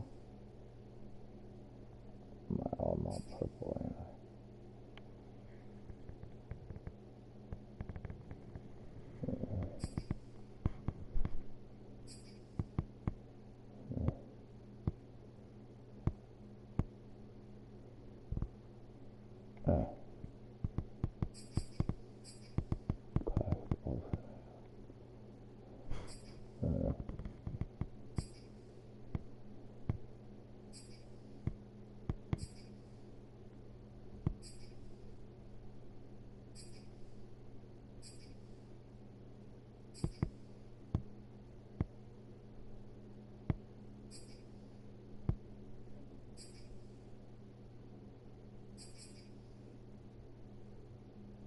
There we go. It kind of sucks. Yeah. Those look better. 75th anniversary ones.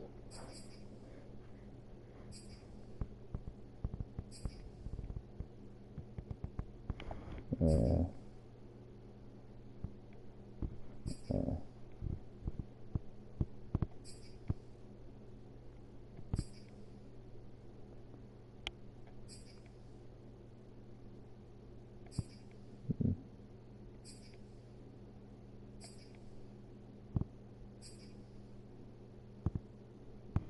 Black, huh? Wait a second. There we go. Yeah. It's gonna be a motherfucking game. Let's fucking whoop your fucking ass, motherfuckers. Yeah. Let's go. Let's go. Let's fucking smother these pack. Smother this pack. So these motherfuckers, what's up?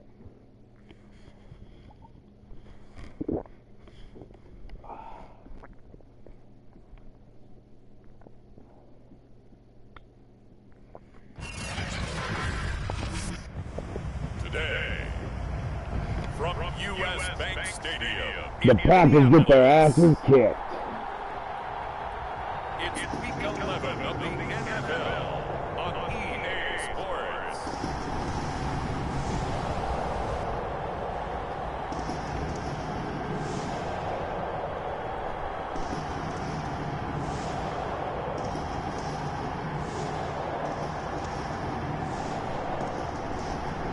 Go! Go! Go! As we'll see Go! Justin Herbert and the Minnesota Vikings versus Aaron Rodgers and the Green Bay Packers. Well, later tonight in November, snowfall is forecasted to hit the Twin Cities, but right now, calm outside, and of course, a calm day inside U.S. Bank Stadium in Minneapolis. The scene a short time ago, this crowd decked out in purple, and they were in full roar as their guys burst out of the locker room. We're ready for football, folks, as the Vikings get set to do battle with the Green Bay Packers. Hi again, everyone. Brandon Gaudin alongside Charles Davis. And Charles, you look at this Vikings ball club. They come in playing pretty well, 6-3 in their last 9 games. And the offense last week, they had things humming. If you're a defensive player, you may get overshadowed a little bit, but you're really buoyed by what your offense is doing. The NFL season has hit high gear, and off we go in Week 11 on EA Sports. This fielded right at the goal line. And that decision to bring it out ends up not being a good one. Costs him about 5 yards as he's tackled at the 20. Now we get a look at Aaron Rodgers as he gets set to lead this Green Bay Packer offense. Rodgers now in his 17th season in the league, and of course, coming off the MVP trophy. There have been very few quarterbacks in the NFL who have been as consistent throughout their career as Aaron Rodgers. He's been good for so long, and we've seen no decline in his skills. His accuracy and arm strength continue to elevate the talent around him, and his in-game mistakes, few and far between. And Charles, despite this list of key inactives that we see here, they've obviously still been pretty successful. Give everyone credit for this one, because to me, when that happens, key guys are out, the next man steps up and plays well, but that starts with the organization itself, all the way through. No excuses for guys being out. Finding guys who are capable backups who can step up and play when they need them. And we've seen the results of that. This team knows how to work through things. 9 yards, not quite enough, and they'll be left now with 3rd and 1.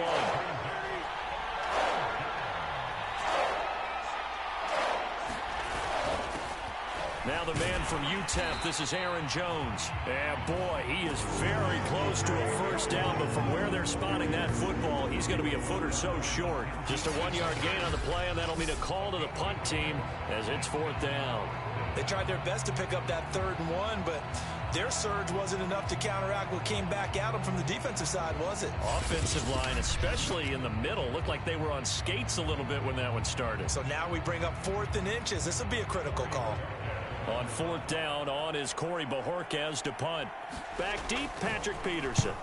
He was called on 3 times in the win last week as his first one here's away.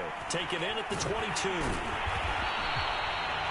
It's a 45-yard punt, but a decent return there of 9 yards. And out will come the offense as they take over. So here's the Viking offense making their way out. And they'll be led by the NFL's Offensive Rookie of the Year for 2020. In his 2nd season, former Oregon Duck, Justin Herbert. And I thought in last week's game, he found a way to win like a good pitcher without his best stuff. I mean, he did throw 2 interceptions, offset by 1 touchdown pass. Not the ratio, not the numbers you're really looking for as a QB. But finding a way to win, that's all that really matters.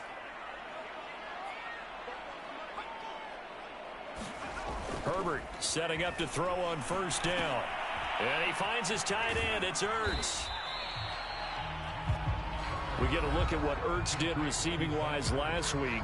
4 catches, 80 yards, and a touchdown. That was a nice job there pulling that one in. Now, this is an offense that will certainly spread the ball around a bit, and this is a guy that defenses had better focus on.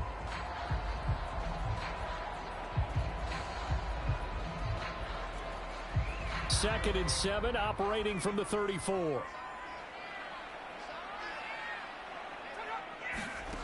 Back to throw here, Herbert. Packer pressure, and down he goes. Kingsley Keke. Credit him with a sack as he buries him for a loss of 10. Well, here's where having mobility sometimes can work against you as a quarterback. He thinks he can retreat and outrun the pressure. But that time, they zeroed in on him and took him down for a big loss, partner. A really big loss.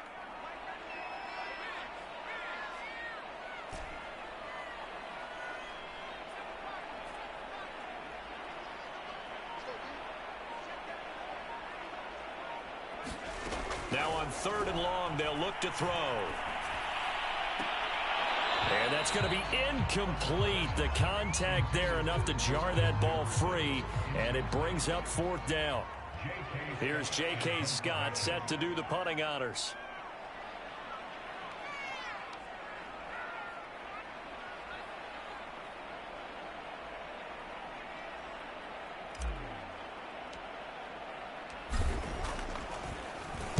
He was only asked to punt once in the victory last week as he sends this one away. It'll be 37 yards there on the punt, and it'll be Packer football here. 1st down and 10. The Packers offense here coming back out for their second drive. And it's only November, but the playoffs, we know how it works. They'll be here before you know it. If it ended today, they would be the #1 seed. And that's a great spot to be in. But I love the phrase, if it ended today. And I'll guarantee you, that's what they've discussed in their locker room, in their meeting rooms. Yeah, we know where we would be if it ended today, but we also know it's not ending today. Right. So they've got to continue to play the type of ball that put them in the spot where they're #1 in their conference. Nice play right there to stop him behind the line, but I want to see how this defense continues to play him here in the first half. Yeah, we know. You know better than I. He has the ability to take over a game. So what do you do? Yeah, I think you have to make sure that you bottle him in at varying levels, because if you crowd everyone to the line of scrimmage, if he breaks through, there's nothing but room to run. Defensively here, you're facing a top 5 team in terms of points scored in the NFL, so when they're that high powered, you've got to find a way to hold them under 20, because to me, that's the magic number. 20 points scored, you give yourself your best chance to win. So if they're up around 24, 28, 30, they could be in some trouble. And I think so, because then you turn it into a shootout, and that means your offense has to keep pace. So the assignment, a tough one here for this defense. You've got a quarterback ranked in the top 5 in passing yards. What do they need to do to try to keep him under wraps? Well, they didn't sleep a whole lot getting ready for this one. I can guarantee you there's just so much to combat. But I think they're going to zero in on taking away his top target. Double, triple him if they have to. Make the other guys rise up and try and beat them. They'll feel a whole lot better if those guys win in the routes instead of their #1 guy. So, CD, this defense, they know that they have to be at their very best when they're taking on a team here that's in the midst of a winning streak that's now stretched over multiple months, not weeks, months. And I think the challenge they put upon themselves is we want to be the guys to end that streak. And what's working in their favor? The winning streak on the other side. Sometimes that carries a burden with it because they feel like they have to play perfectly as well. Let's just go out there and get them is the idea. And again, it's Rodgers. He'll drop this underneath for Jones. And he'll get it into enemy territory just across midfield at the 49.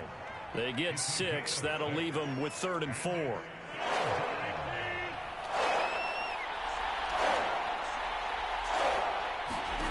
Now Rodgers. And this is going to be incomplete. They went with the dive look that time on defense, just flooded the field with defensive backs, blanketed everyone, took away all the passing angles, thus the incompletion. On now is the Packers punter as he'll kick it away for the second time. Gets it away, and I don't think Peterson will get a chance to touch this one, angling for the sideline. So they'll play the field position game here as a very nice punt is going to pin them back. Yeah, it's almost like watching a game of tennis, or do you prefer ping pong? You know, back and forth like that? That definitely was excellent, wasn't it? The Vikings taking the field here for their second drive of the game. And the last drive, their first drive, 3 and out. What changes here, if anything? I think it's making sure the guys that you trust the most with the ball, the biggest playmakers you have, that they touch it on this possession to try and get things moving. So get it to the horses. Without a doubt. They're the ones that typically end up in the end zone.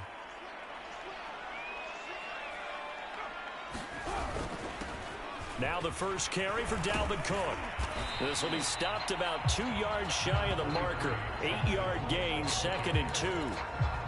This defense for the Packers, they were terrific a week ago in the win over Seattle. There's a little bit of lightning talking with the defensive coordinator about their performance last week, because the feeling was that it was a good, solid performance. They did what they needed to do to get the job done and get the win, but definitely a few lapses that they're looking to correct.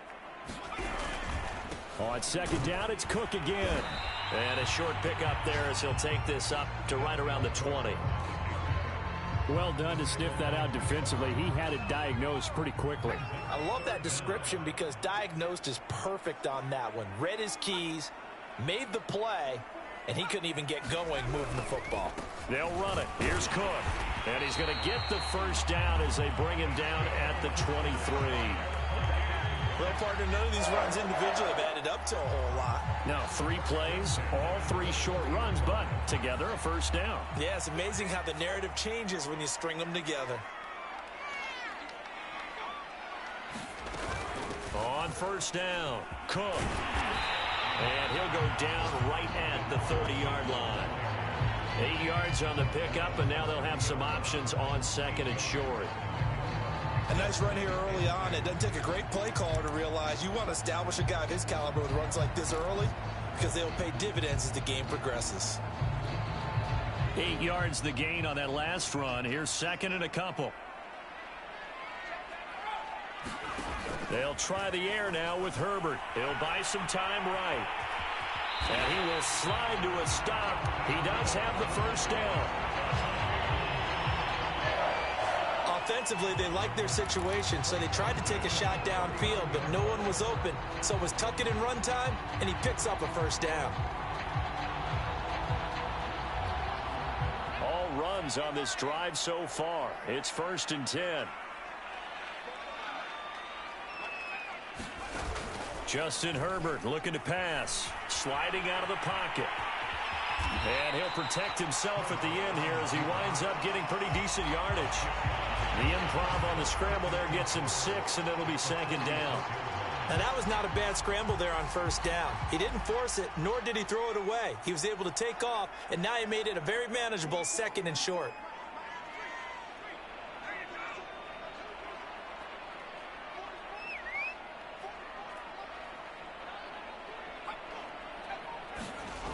To throw again on 2nd down. Herbert Forced out to his left. And he will slide to a stop. He does have the first down. Now, how about that play? He took a possible negative and turned it into positive yardage and slid down to avoid taking a big shot. Excellent job getting down and avoiding the big hit. So into Packer territory now. Here's 1st and 10 at the 49-yard line. Now Cook, he's got it off the draw. And the result here, a pickup of 8. Leaves him with 2 to go on 2nd down. But you often say that sort of opens the playbook now, 2nd and short. What do you think, early shot here? I like where you're going. Obviously, we've been together for a while, because you know me. I want to take that shot early and loosen things up.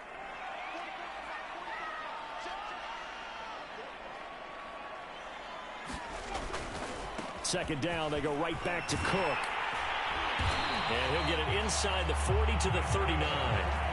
A much different second drive here, Charles. They go 3 and out the first time. This time they've been able to sustain something downfield. And that's what often happens. You get the game started. You know, you have to get your footing underneath you. You have to get used to the flow of the game, the speed of the game. And sometimes that first drive is more of a probing drive. It appears they found something here in the second one. So from the 39 now, they'll come up on a 1st and 10.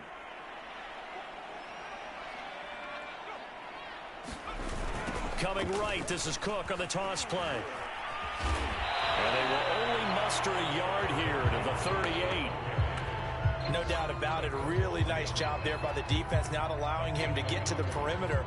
But that means your defensive ends, your outside linebackers, the guys that you pay big money to sack the quarterback, they also have to have interest in the running game as well. And they did a nice job there of holding the point of attack and not giving ground.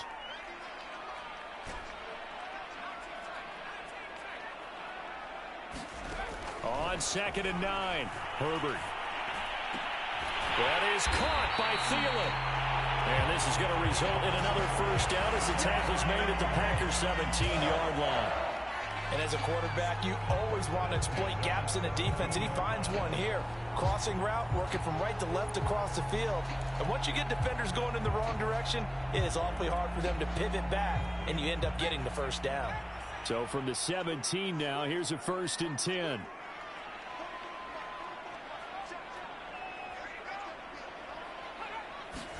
Herbert operating from the red zone. His throw caught at about the 5. And the Vikings are looking at 1st and goal as he's tackled all the way down at the 2-yard line. And coming into this ball game, this was an offense that wasn't just talking about the notion of ball control. They were preaching it. They wanted to win the time of possession battle, and they've done so here. This drive's taken up quite a bit of the first quarter. Now they are set up 1st and goal. 2 big plays in succession. Not sure this D knows what hit him, but now they got to get ready. It's 1st and goal.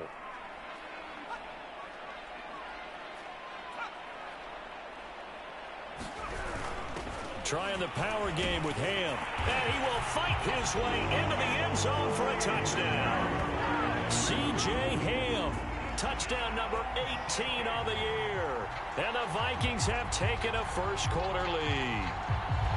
Well, these guys have won 3 straight ball games and another good start to this one out to the 6-0 lead.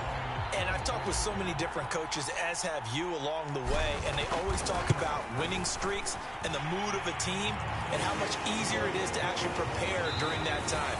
Guys are sharp, guys are focused, everyone's feeling good, and we're seeing it early in this one. Second quarter now from Minnesota. It's the Vikings in possession of the football.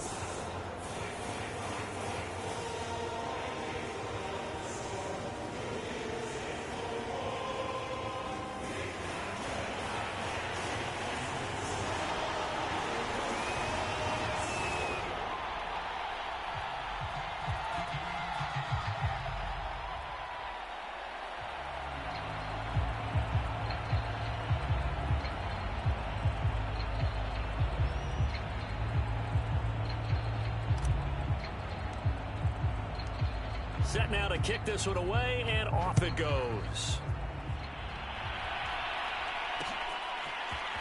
On the return from his end zone, Malik Taylor. And he'll be stopped right around where he would have been had he gone down to a knee, maybe a yard shy of there at the 24. The Green Bay offense now about ready to take possession here.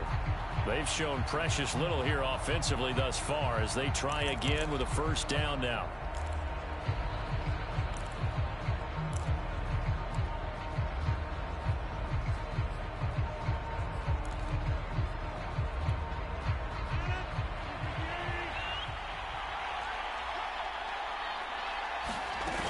They'll start the drive with a carry by Jones. And he is going to be stopped cold behind the line of scrimmage. 2 yards the loss, 2nd and 12. Yeah, another negative play in an early down situation. This one to start the drive. You're putting a lot of pressure on your quarterback to bail you out when you're in 2nd and long yardage.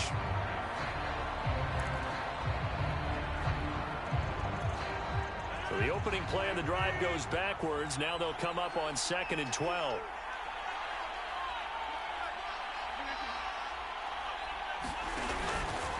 Rodgers with a give. It's Aaron Jones. And the running lane's non-existent in this first half as they'll stop him behind the line. Third down, now even tougher. 3rd and 13 after that loss of a yard. Some of these play calls, I think they're a little conservative, but you know me, because it's easy to sit up in this booth, right, and make all the calls and think I'm going to be correct. But I would like to see them open things up, because otherwise this defense is just going to gang up on the run and shut them down. The Packers on 3rd down. Just 1 for 3 thus far. This is going to be 3rd and 13. Buying time to his left. And he will slide to a stop. He does have the first down. When they watch film of this game and hand out the grade sheets, he's going to really like getting a double plus on this play. Why? He scrambles and picks up a first down. But what else does he do? Protects himself by sliding and avoiding the big hit. Double plus, big-time play. And he'll maneuver his way forward for about 4. 2nd and 6. Well, at the end of all that hitting and hollering, it was a 4-yard run, so the offense is going to go back to huddle and feel pretty good about themselves. Defensively, you have to feel okay because you didn't let it turn into a bigger run, but the goal, shut it down for 2 yards or less. That's when you start to feel good about yourselves. Still a couple yards short of the first as the 3-yard gain brings up a 3rd down. Good job there keeping him to a short gain. Of course, he's coming off a really terrific performance, reigning NFC Defensive Player of the Week. And I know people get caught up in, well, if you're the reigning Defensive Player of the Week, you must have made a bunch of spectacular plays.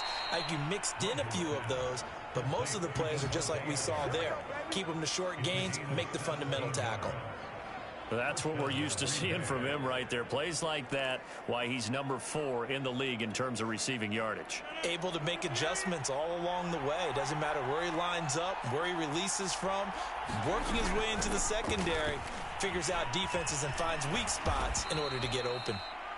And they've got it in the red zone now, down at about the 19. 9 yards is the pickup there, and they'll have a 2nd and 1. Even though they gave up more than they wanted to on that play, it actually illustrates how well they bottled him up throughout the game because that was his longest run of this contest. The last run got 9. That leaves him with 2nd and a yard. From the gun, it's Rodgers. Looking left side, and he's got a man. That's Hill. And they'll bring him down at the 13-yard line. One of my old teammates called me the other day when he was watching the game. He's like, man, trying to watch an NFL game and trying to account for their passing game?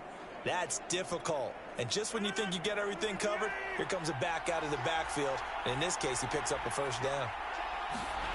Now a play fake. Rodgers. Nowhere to go here. He lost the football. And this belongs to the Vikings.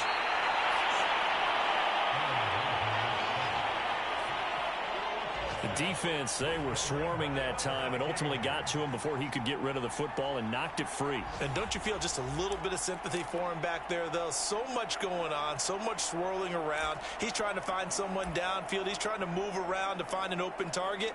Sometimes you forget the number one thing, take care of the football.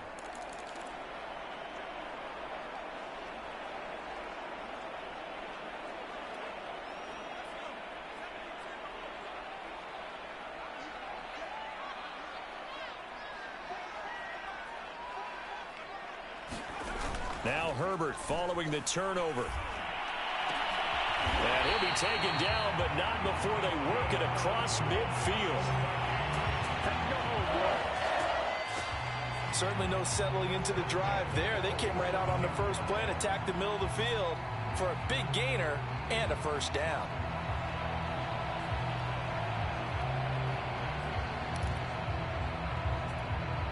So into Packer territory now. Here's 1st and 10 at the 47. Herbert. Hurts over the middle.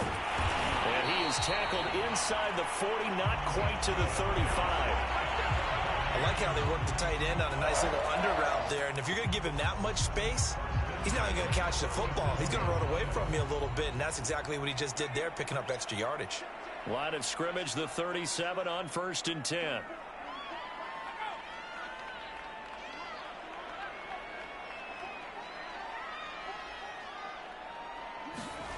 Now it's Herbert. And that is is incomplete. He couldn't hold on through the contact. Brings up second down. Well, so much for getting separation. No chance there. Locked down tight, forcing the incompletion on that attempt.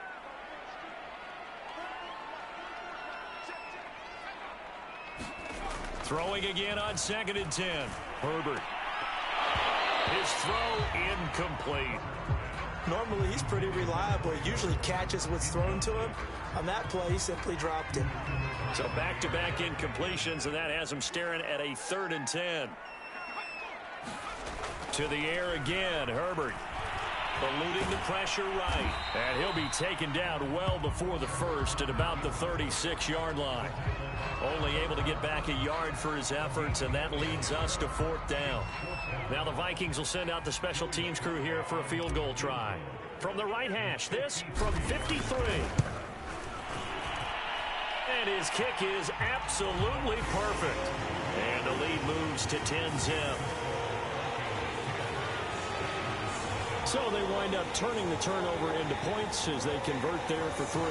Yeah, that was a nice job there to force the fumble. They recover, hand things over to their offense, and then the offense went down and got them 3. That alone, that's not enough to win a game, but both units able to do their jobs on these last 2 drives.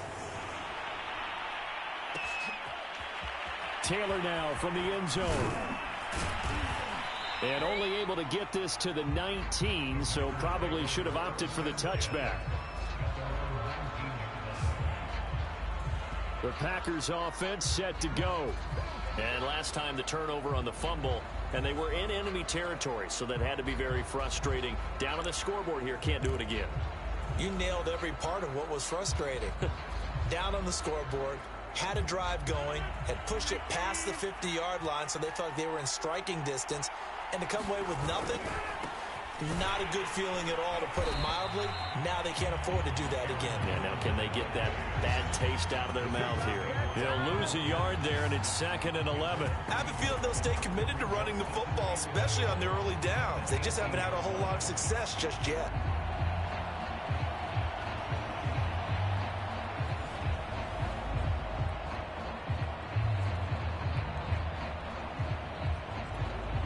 After the loss to start out, here's 2nd and 11.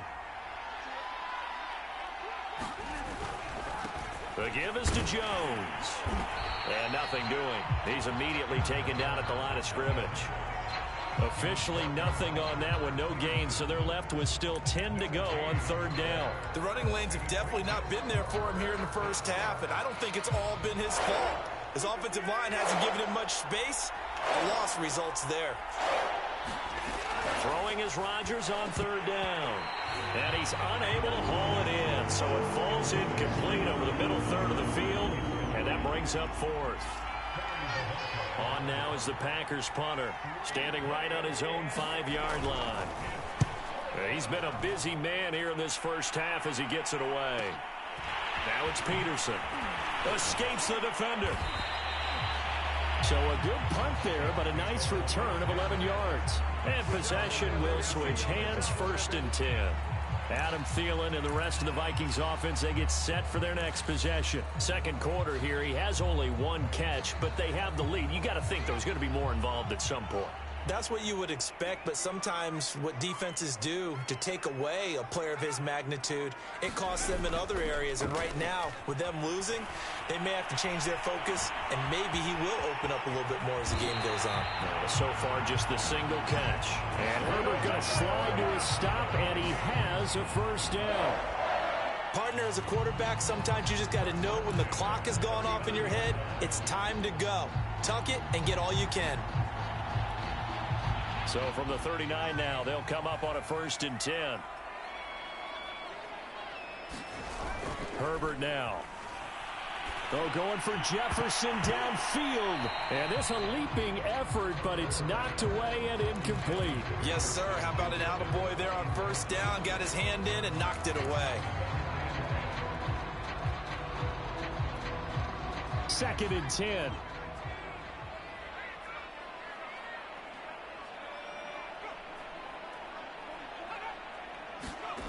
Now Herbert with it, looking to pass. And he can't find anywhere to go with it, and he goes down. Rashawn Gary has now recorded 10 sacks on the season. And this is a quarterback who's already had success on the ground in this first half, but this time they're able to hem him in. And it's always different when you rush a mobile quarterback as opposed to a guy you know will be right back in the pocket. In this case, you got to make sure the inside pressure and the outside pressure match, and maybe even a second wave to make sure if he squirts free, you've got someone to tackle him.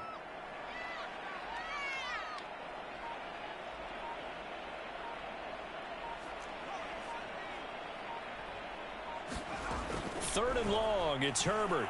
Lets it fly for Thielen. Oh, that's into double coverage and intercepted. Adrian Amos with a pick. And the Packers are going to take over here up near the 40.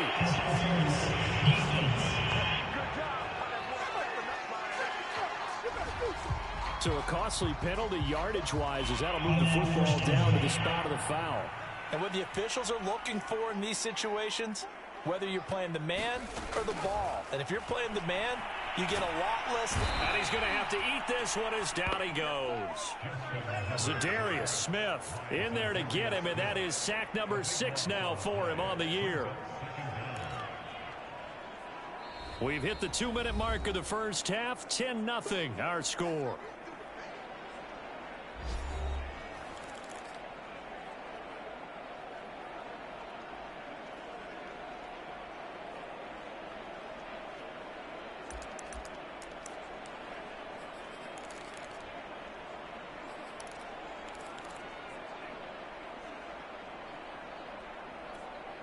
A reminder, once we hit halftime, as we do all season, we'll send it down to Jonathan Coachman in Orlando. He'll have all the stats and scores from games in progress around the NFL. The best multitasker in the business, the coach. This throw incomplete, nearly picked off. And with his pedigree, he doesn't drop many of those. But third down coming up.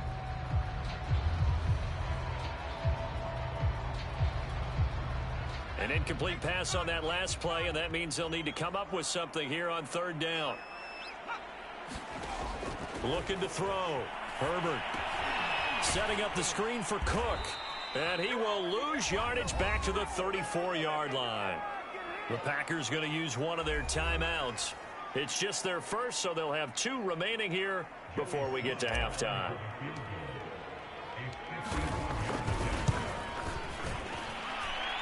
And that is no good. Oh, he missed it just wide of the upright, and this score will stay right where it is. Now listen, now no kick from 50-plus is a gimme, but here you're indoors in a dome. You'd think ideal conditions. Yeah, and it's one that he would expect himself to make, not just us expecting him to make it. Over the years, my theory is very simple. The athletic ability of kickers continues to get better and better. Check their backgrounds. They were all county, all state, at other positions, not just soccer players. These guys expect themselves to be great as well. And he'll go down right around the 47 this time. The clock rolls as the Packers look to hurry things up. And this throw incomplete. Well, the defender all over him that time, but it's going to lead to third down. Now they face a 3rd down and 4 after that incompletion on 2nd down. The left side completion to Jones. And they went the wrong way there. Losing yardage back at the 43-yard line. The Vikings going to signal for the first of their timeouts as they'll head to the sideline and talk over what to do next. On now is the Packers punter, as he's on to kick it away.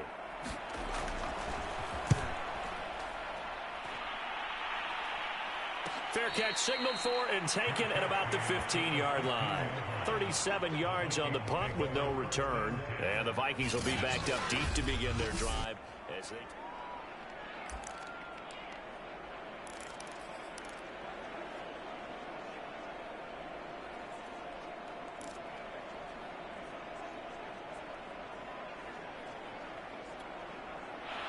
The Minnesota offense about ready to get this next drive underway.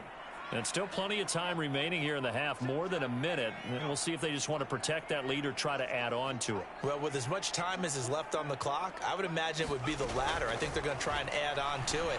So what they're going to tell the team is very simply, If you can get out of bounds after making a play downfield, terrific. If you can't, everyone hustle to the line of scrimmage, either run another play or clock it and start over again. An incomplete pass on first down. That leads to a 2nd and 10.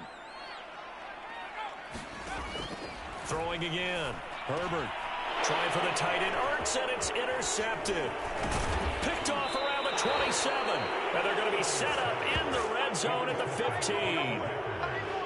And they'll take possession already in the red zone and in a great spot to add points to the scoreboard. And, Brandon, how many times have we seen a defense with a lot of field behind them get even more aggressive, right? They feel like they've got them not pinned down, but in a favorable spot for them, and they took advantage of it there. Got a nice interception and set up their offense in great shape. And stopped a few yards shy of the goal line at the 3. Now the Packers going to go ahead and use the second of their timeouts as they'll stop it with just over a minute to go before halftime.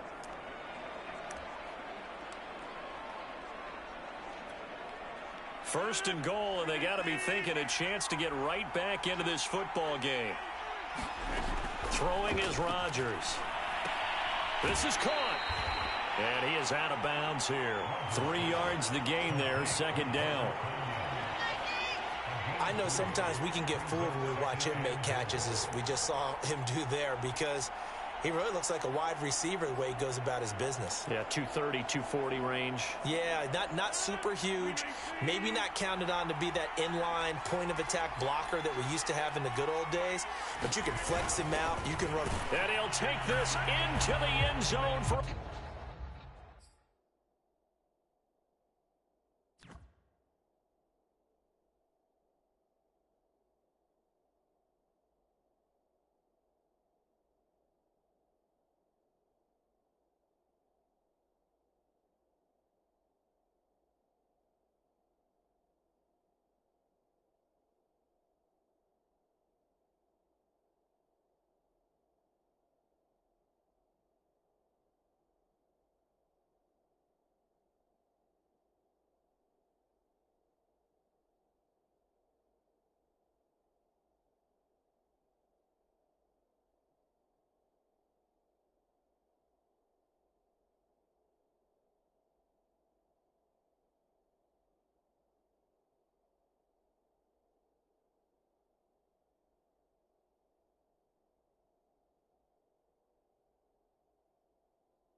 touchdown.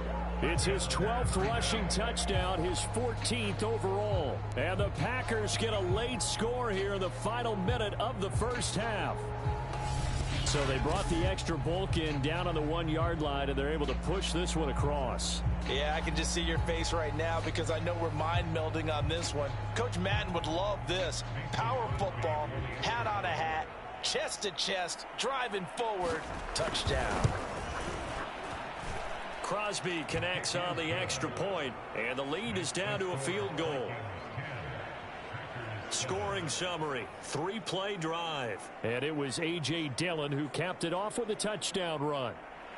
Now after the touchdown, here's Crosby to kick it away.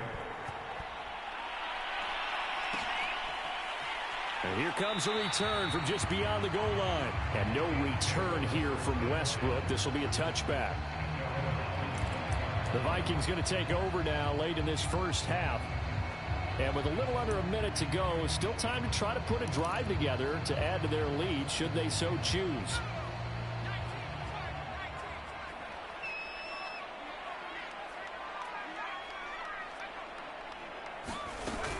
Here's Cook as they begin on the ground.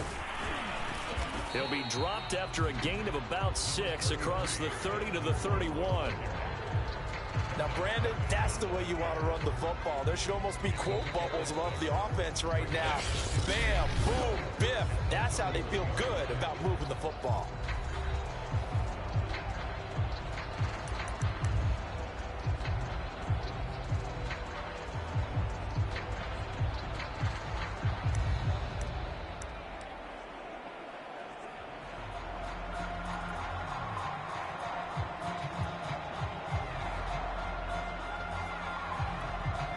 Working with a 2nd and 4.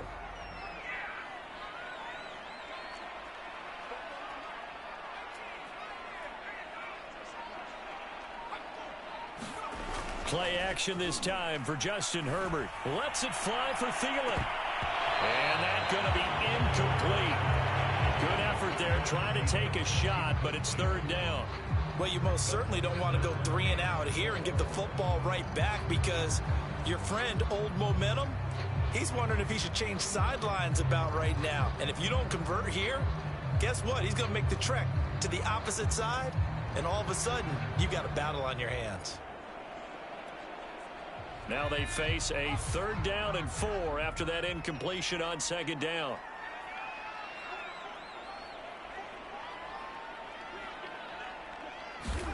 Back to throw. Herbert.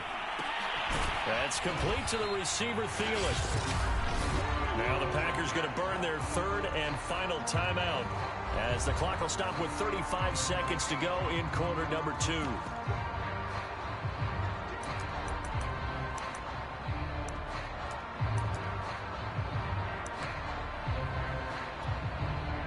Here's J.K. Scott now as he'll punt it away for the 2nd time.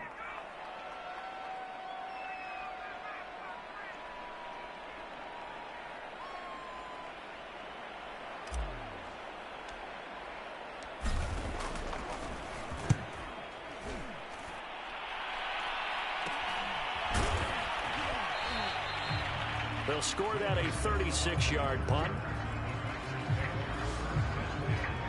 The Packer offense heading back for one final first half drive. And they've got less than 30 seconds to go here, so not a lot of time to work with.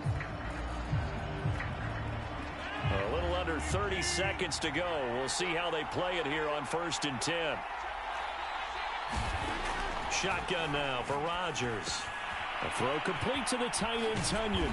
And brought down, but not before reaching the 45-yard line. Rodgers in control as he hurries his guys to the line. Meanwhile, Rodgers' throw taken in by Valdez-Scantling. So we've reached halftime here in Minnesota with the Vikings on top. As we send you down to Orlando where Jonathan Coachman has our EA Sports halftime report. Coach. No, I'm not mad at you for skipping halftime, but can I just have a sip of water real quick? Please, thank you. All right, let's go. The Vikings have to like their position. They've got the lead. They get this football as well as we are back and underway for the second half. With it on the return now, here's Westbrook. And a nice return sets him up pretty good here right at the 30-yard line.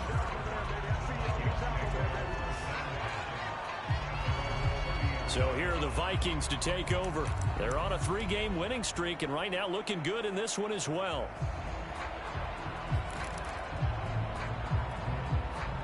So 1st and 10 now from the 30.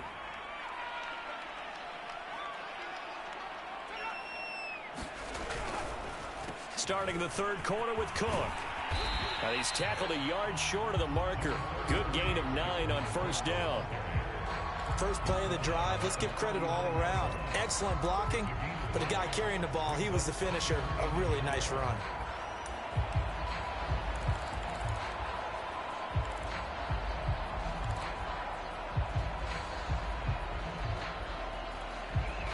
Here's 2nd and a yard.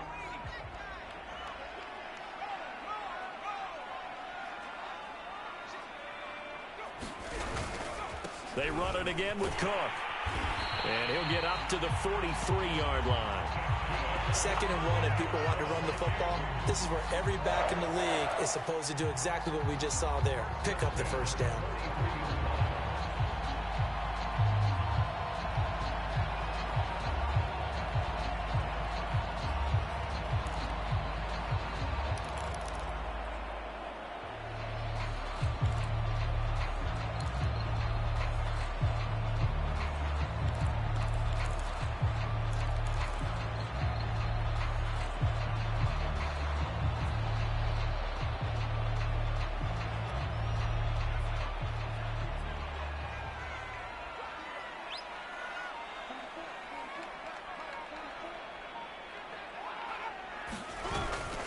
First down, here's the run with Cook. And he'll work this forward for about 3 at 2nd down. Well, that's just a pile of bodies there, and that's when you kind of find out who's a tough guy, right? Who can stand up and make a play. It was only a 3-yard run, but for both sides, they had to walk away from that feeling like, okay, I can stand up when the going gets tough in here. 2nd and 6. No, scratch that. 2nd and 7. They'll fake the handoff. Now Herbert steps away. And he can't get rid of it. He's taken down. Rashawn Gary in there to drop him for his 11th sack of the year. Well, someone's closing in on the league lead in sacks. He came into the game in the top 5. Now you add 2 more to his total. The Packers bringing in an extra member of the secondary here to try for the 3rd down stop.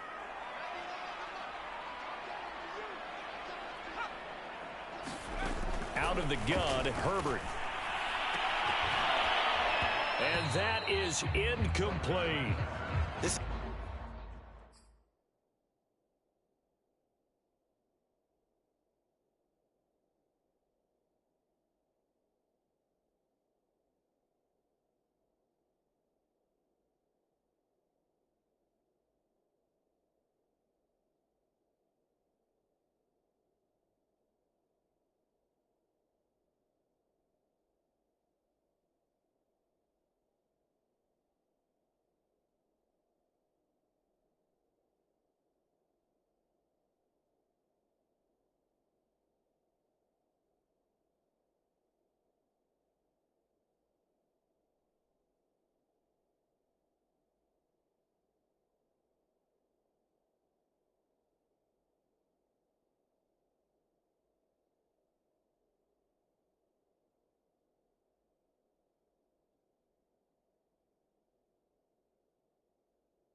Certainly been a physical game so far. Limited scoring opportunities for both sides. And there's another chance that goes unfulfilled.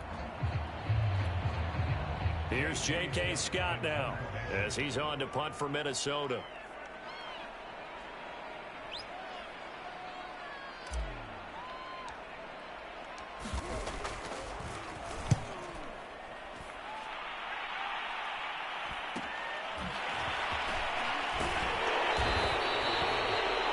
It's a 39-yard punt, 8 on the return.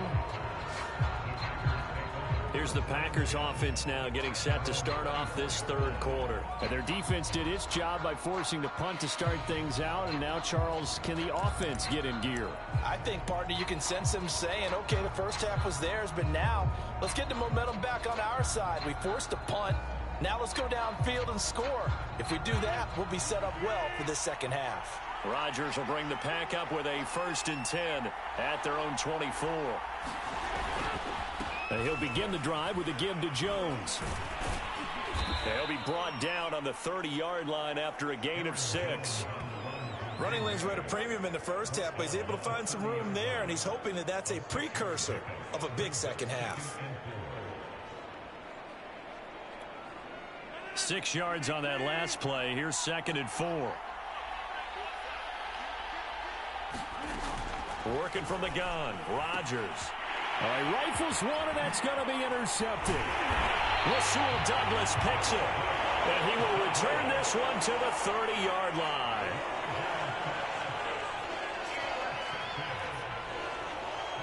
Brandon, this is a veteran quarterback back there. He should know better than to make a throw like this. This is definitely not his best ball, and I think he knew this was trouble the second it was leaving his hand.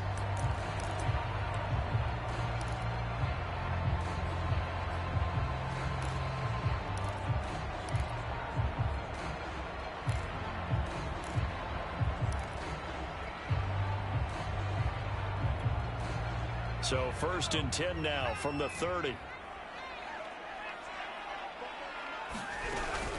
From the gun, it's a give to Cook. 61 yards rushing for him now in the ball game. And there we saw one of the downsides of blitzing during a rundown, because sometimes you get out of your gaps. You don't fit the run quite as well because you're headed towards the ball carrier with abandon.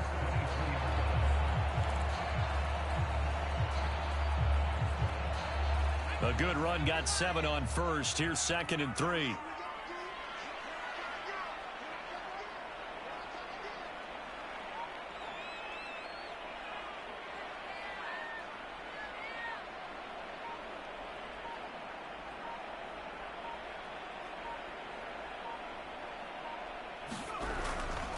They'll keep it on the ground. It's Cook, and tackled down after a gain of 3. Leaves him with 1 yard to go on 3rd down. Pretty good job defensively. Thought he was going to get it, but they knew where that marker was, and they stopped him just short of it. What it does is emphasize that strategic football and situational football is not just played on the offensive side, is it? Defense understanding, as you noted, where the first down marker was and making sure they didn't get there.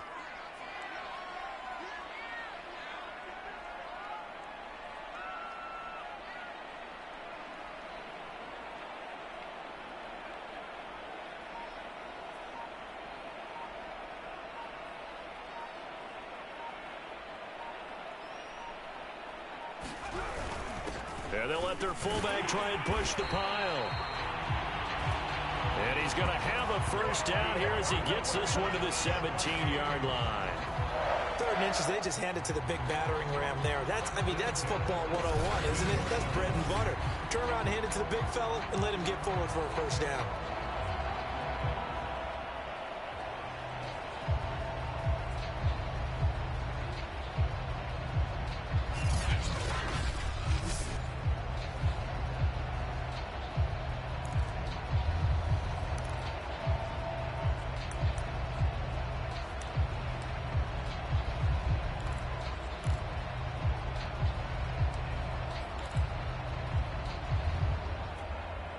So from the 17 now, here's a 1st and 10.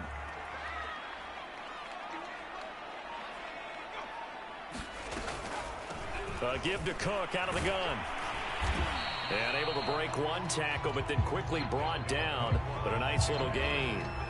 It's a 6-yard gain on the ground, and that'll make it 2nd and 4. Well, you certainly have to give a little credit here because they're playing this game now at their pace. This is ball control football, sustained runs, taking their time, and making it work.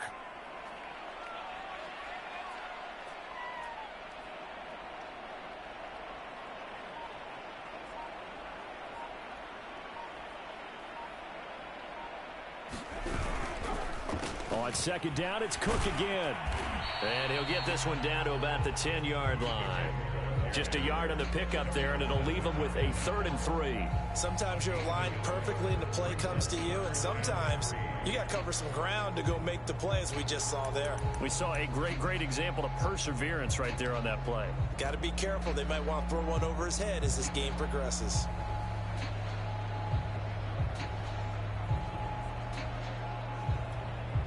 With a heavy set out there, 3 tight ends in the formation for 3rd and 3.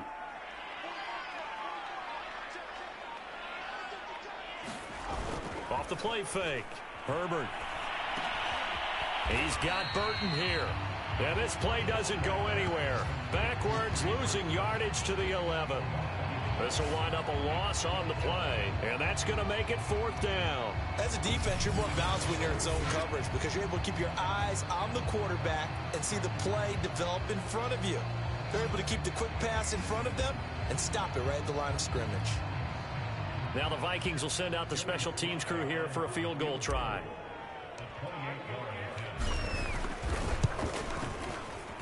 And his kick is right there. It's good. And the lead stretches to 6 here. It's 13-7.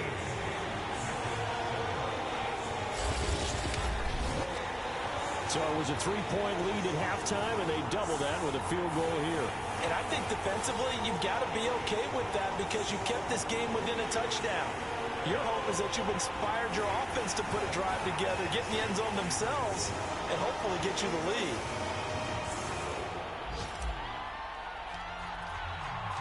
The kickoff team on the field now as they will send this one away. On the return, it's Taylor. And he'll be brought down right on the chalk of the 20.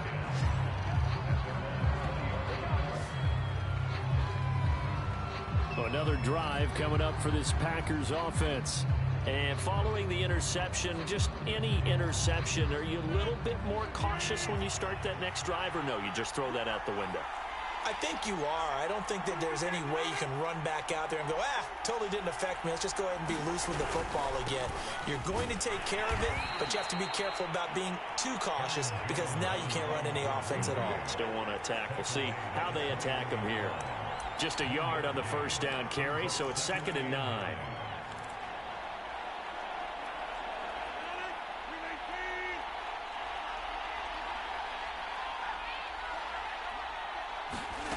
Shotgun now for Rodgers.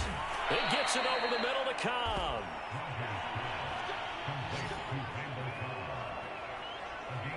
This has to go down as one of the simpler routes in the playbook, but oh so effective.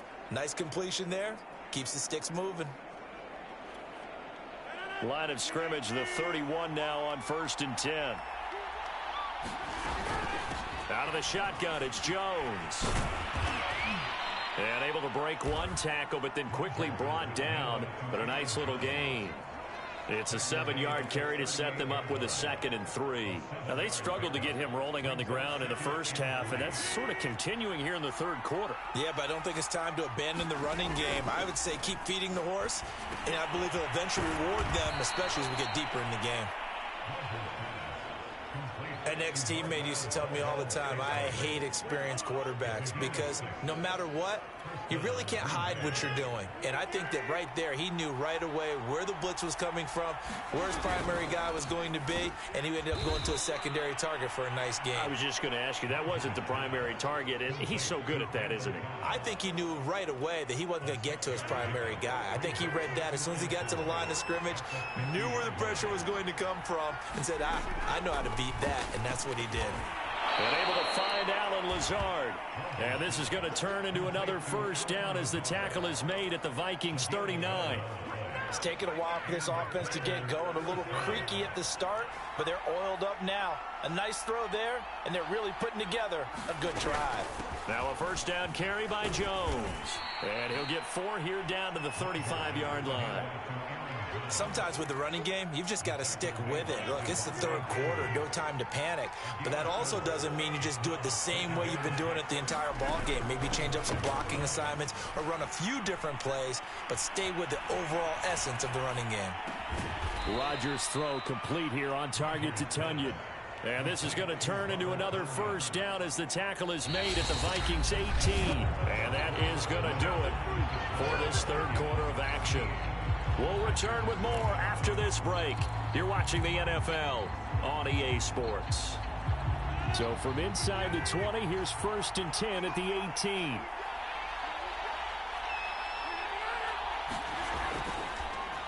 A give to Jones. And he'll wind up losing yardage here back at the 21-yard line.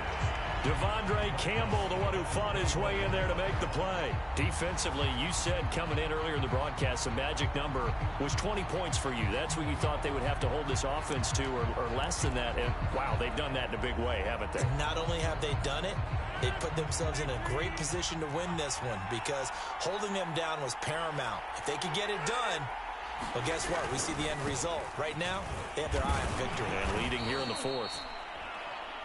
It'll be a 5-yard pickup there, so from 2nd and 13, they're back to a more manageable 3rd and 8. Brandon, all things considered, they have to feel pretty good about getting that type of a gain, considering the blitz that they just had against them. The Packers on 3rd down, 3 for 7 so far in this game. This is 3rd and 8. To throw, it's Rodgers. That's complete to Lazard. And he will be very close to a first down, but I see the closed fist of the referee, and that means 4th down. That'll give him 8 that time, and it'll be 4th down. Well, it wasn't a big strike, but that completion put them in really great range. What do we have now, 4th and inches? Yeah, it's not more than a half a foot. You know what I would do here? You would always go for it. I'm one of those guys. 1 score down, here we go. They're going to go for it here on 4th down. Now Rodgers, got to have this one. Got a man, it's Tunyon. And he will have the first down before he's brought down at the 3.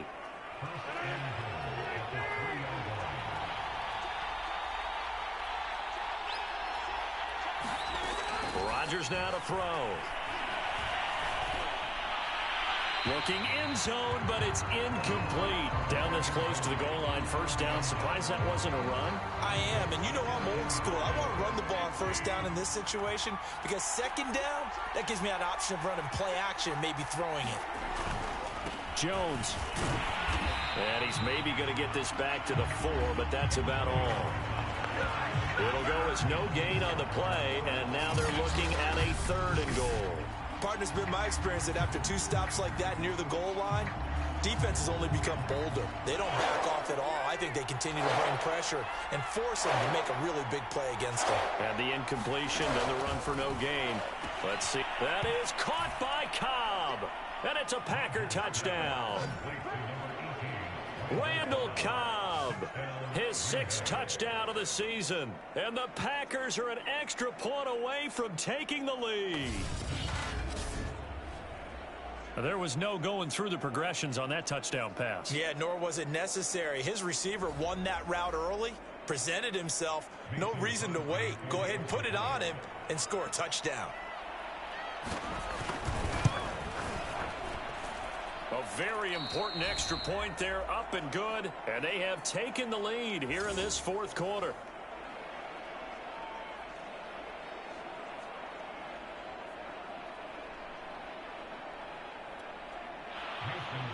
Now after the touchdown, here's Crosby to kick it away. With another return now, here's Westbrook. And he won't quite make it to the 25.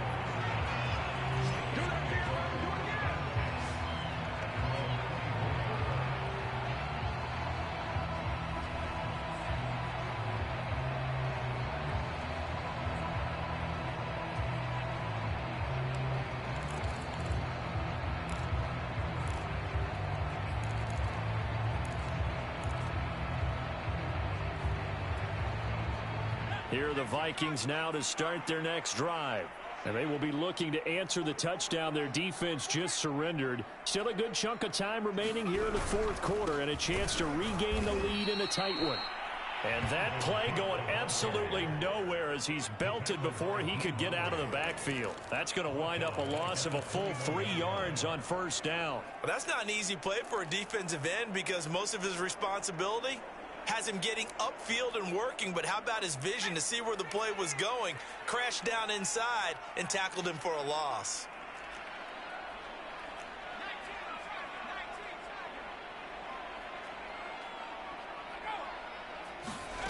Now on 2nd and 13.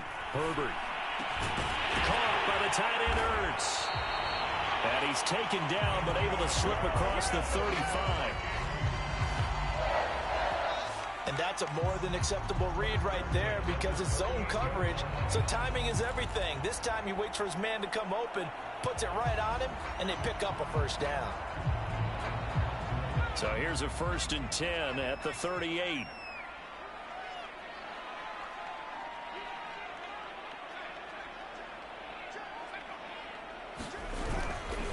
Another tote for the workhorse this afternoon. It's Cook. And he sneaks his way forward only for a couple here. 2nd down. Certainly a nice job there by the defense rallying to the football and getting him on the ground. But I think the play gets made by the defensive front. Because if they can't get upfield, their job is to go ahead and get low, almost get into a ball sometimes, stack things up. And looking for Ertz, but it's intercepted. Picked off at the 49. And the return this time will go out to the 42-yard line. And that's a ball that he is going to want to keep, his first career interception in the National Football League. And I love what teams do when that happens. You bring the ball to the sideline, the equipment guy grabs it, he puts a piece of tape on it, writes on it so that you know what it is, and then they tuck it away so that you can have it for later and put it on your mantle. Pretty good deal for him right there. Now he's eager to get back out on the field and get his second one.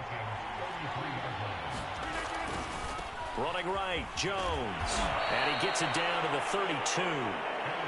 2nd and 1 is often an invitation to take the big shot downfield. I'll bet the offensive lineman said, are you kidding? We just get on our backs and let's go get the first down. They love being physical. Pretty solid run here on 1st down. Almost picked up another first, but he appears to be a few inches short. An ideal spot here to get a first down and try to run some more clock. And this is 2nd and less than a yard. Here's Rodgers to throw. Making the catch is Sternberger. And it's a Packers touchdown. Jay Sternberger, his 5th touchdown now on the year. And the Packers add on to their lead. Now Crosby for the point after.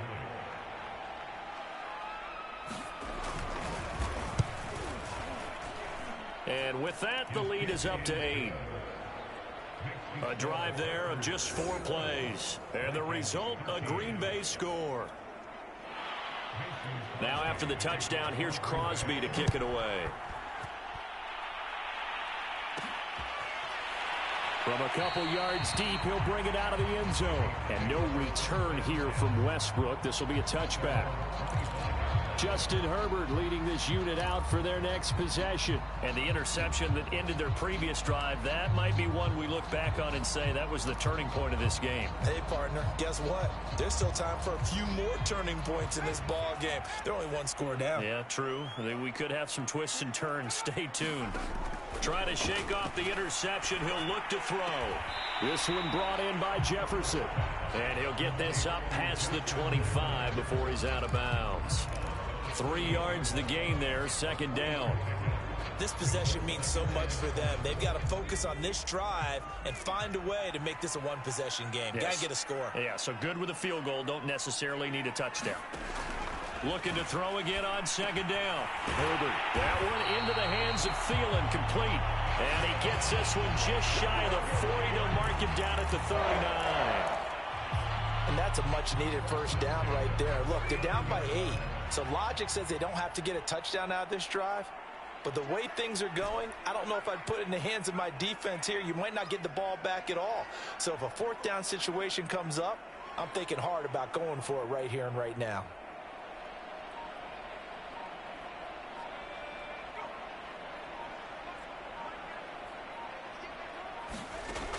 first down, it's Herbert. And that one drops down, incomplete. Good coverage there, forced the ball free, and it's second down. It's another zone defense that looks like it's open for possibilities, but they did a nice job patrolling the middle of the field and forcing an incompletion. Under 4 to go now as they come up on second down.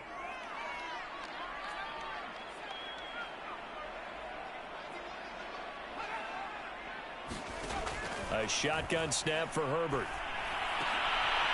Oh, that one sailed a bit, but the catch is still made. 5th catch of the game for him there. Yeah, and the tight end position is now becoming a volume pass catcher. It used to be occasional, right? Safety valve. Throw one to him every so often, but mainly they want him out there to block. Nowadays, an integral part of the passing game, and they create such great mismatches that they often become the leading receiver. On 1st and 10, Herbert. Quickly to Thielen here. And brought down, but not before they're inside the 25. This has been a nice answer to the touchdown drive against them a few minutes ago because they've come out and reestablished the tempo. A nice throw there, and they're putting together a very strong drive as a response.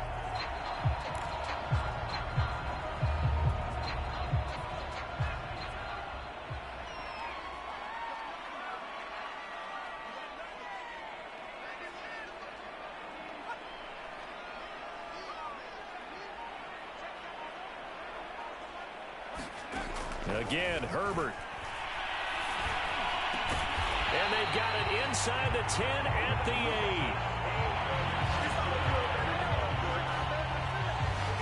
Oh, that was a pretty route right there because it's all about finding a window on a route like that. He lined up on his left, ran the deep in route over the middle, and the ball was right where it needed to be. Really good trust between quarterback and receiver. Really good completion.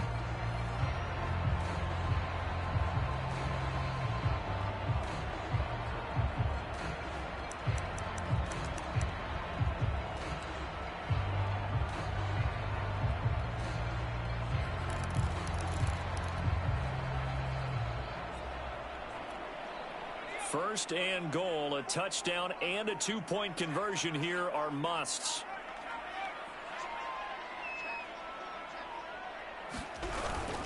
They'll run with Cook. And he'll get into the end zone. Touchdown, Minnesota. Dalvin Cook with touchdown number 7 on the year. And the Vikings have a chance to tie things up as they trail by 2 here in the 4th.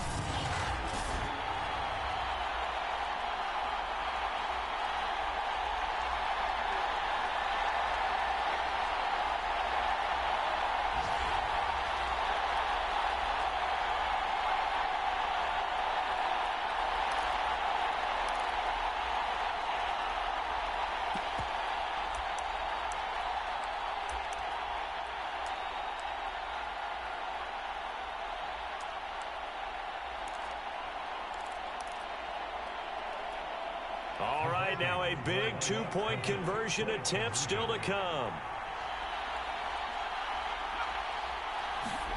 Herbert. And it's caught. And with it, we are tied here in the 4th. Huge conversion there to tie this thing up, but they're not done yet. Their defense needs to get a stop. Yeah, there's still plenty of time for the other team to come downfield and put some points on the board, but job 1 was taken care of. The 2-point conversion to get this thing tied.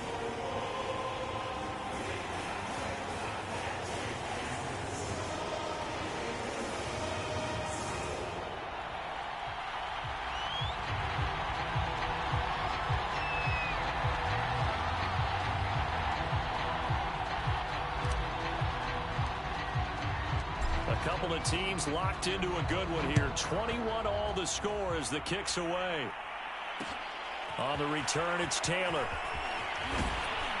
And he'll get it up just past the 20 as his guys will go to work at the 21-yard line. Green Bay's offense ready to go again. And they're hoping to redo their efforts in the last drive when they got into the end zone. And just think of what it's like now on the sideline, because when you score a touchdown, you have to go over and look at the tablet and see what you did on the last drive. When you scored points, it's a whole lot better view than when you're trying to figure out how to fix things there. And that is incomplete. Oh, the coverage a little too good there, and it's second down. Couple extra defensive backs out there in the dime, and because of that, really not many places to throw the football, if any. And typically, what would you want to do against that dime? Run the football. You want to run the ball, but you can't do it in this situation. Not nearly enough time on the clock. You having to really navigate against a tough defense presented against you. Clock running, about to hit 90 seconds to go in the game. Throwing over the middle, but it's incomplete. You can tell they wanted to get that ball downfield, but they had nothing working in the secondary, so he dropped it off to the running back. That one ended up incomplete. So after the incompletion on first, now 2nd and 10. On the delay, Jones. And this will be a Packers first down as he's got this up to the 45-yard line. First down now, but that clock rolling. To throw is Rodgers. Flush to his right. And he can't get a throw away. He's taken down. Rodgers in control as he hurries his guys to the line. Meanwhile, Rodgers' throw into the hands of Cobb. 4 yards of the completion, and it sets up a third down. The Packers going to use one of their timeouts as they stop it with 28 seconds to go in this football game.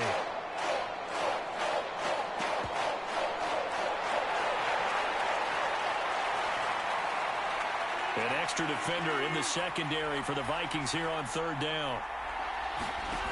Rodgers to throw. Able to find Jones. And he'll be stopped after a very short gain. And now you're looking at 4th down. The Vikings going to signal for the first of their timeouts as they get it with just 19 seconds left on the clock. On now is the Packers punter as he's on for the 5th time here today.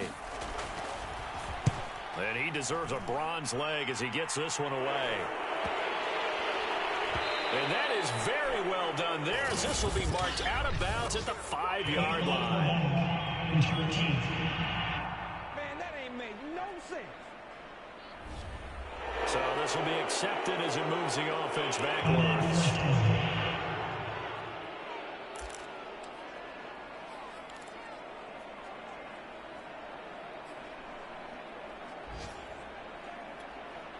So the special teams penalty cost some yardage there as they come out on 1st and 10.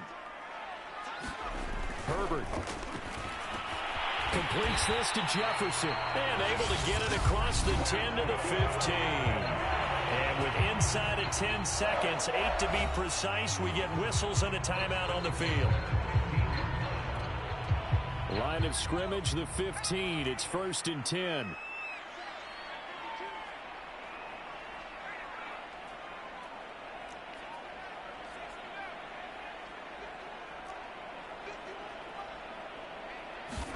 Herbert to throw. And that one a little too high as it's knocked away and incomplete. Incomplete pass there is probably the best scenario going, because if he catches the football, clock's probably going to run out in that situation.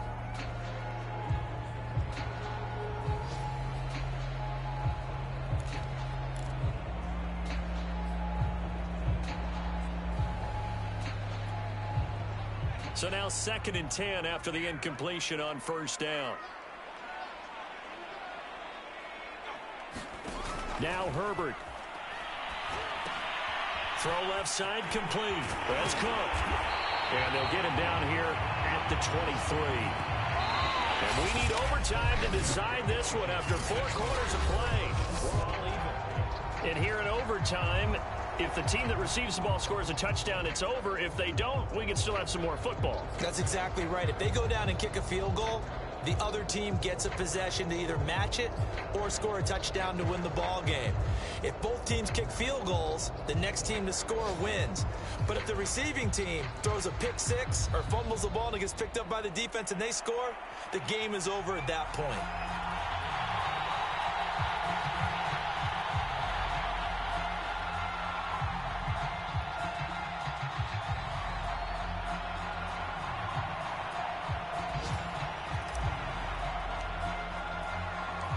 So a tie ball game here as the kick's away.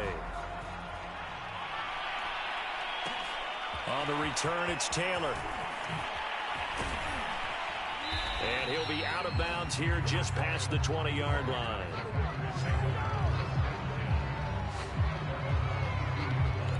The Green Bay offense ready to take over. They control their own destiny here. They have the football in overtime. Obviously, a touchdown would win it. And I think teams around the league are still adjusting to the idea of going downfield, scoring a touchdown wins the game because they were used to... And he's free going down the left side. It's a foot race. 20. And he is in for the score. And it is absolute stunned silence here as they win it on the road in overtime.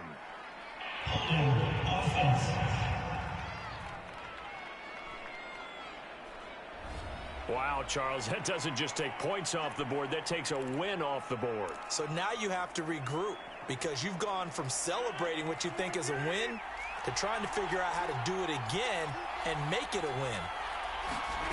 Now Rodgers. And that'll be incomplete. Not laying back defensively. They blitzed right there first play in OT. The game's changed a bit, hasn't it? I'm telling you, when we were kids, most of the time you'd lay back, not necessarily prevent defense, but you'd want everything in front of you and hope that the offense made a mistake. Now people aren't counting on that. They're going after it. And he's going to be brought down. Back at his own 6-yard line. Devondre Campbell flies in to blow that play up. Now Charles dealing with a 3rd and long. They'll have to try to go back to the air again, and this time avoid the sack. Certainly hard to try to establish momentum when all you're doing is going backwards, not protecting the passer, and he gets dumped on his backside. Probably thinking they got to be careful not to force anything here in overtime. This is 3rd and a mile right now. To throw is Rodgers. A check down here to Jones. And he's going to be taken down with a marker on the field. So let's see about the call.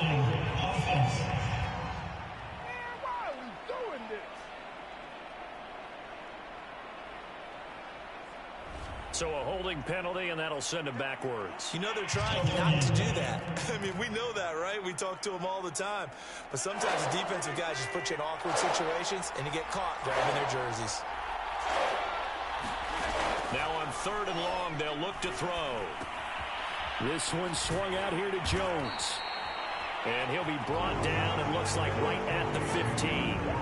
That'll bring up 4th down. They wind up getting 8 yards, but they needed more than that. Well, their defense did its job. Now they're going to get the football with a chance to win it. And it feels like they ran out on the field, and right before they did, they told the offense, don't worry about this. We got you. Okay, we've got the situation under control. We'll get it back for you for a chance to win the game. And, boy, they did it well.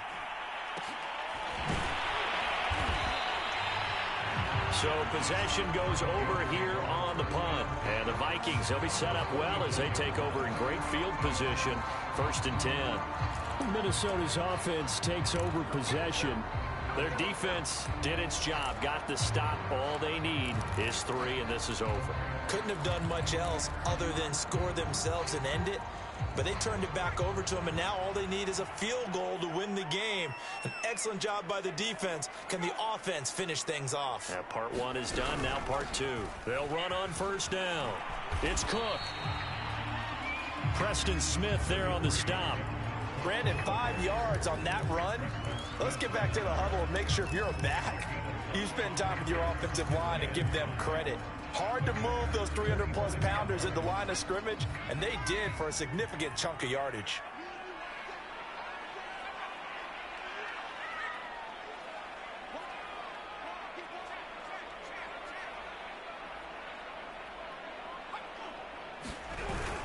Second down, they go right back to Cook. And some good tackling there as he stopped up at about the 41.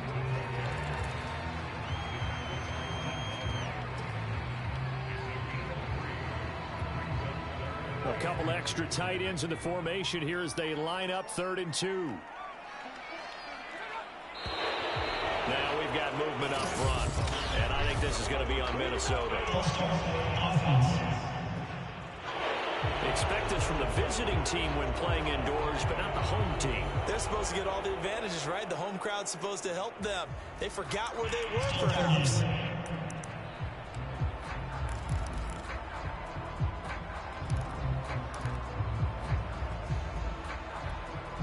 And a manageable third down becomes a lot less manageable. 3rd and 7 after the false start.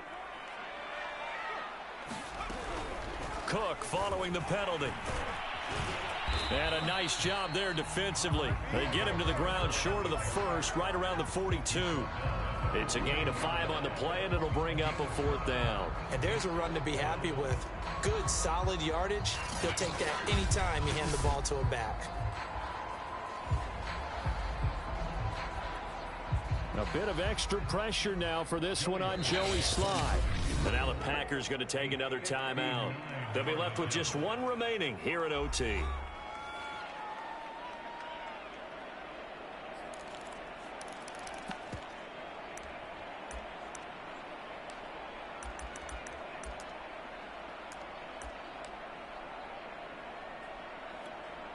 So now one of the biggest kicks of the night is forthcoming. This will be spotted just shy of midfield. A 59-yard attempt.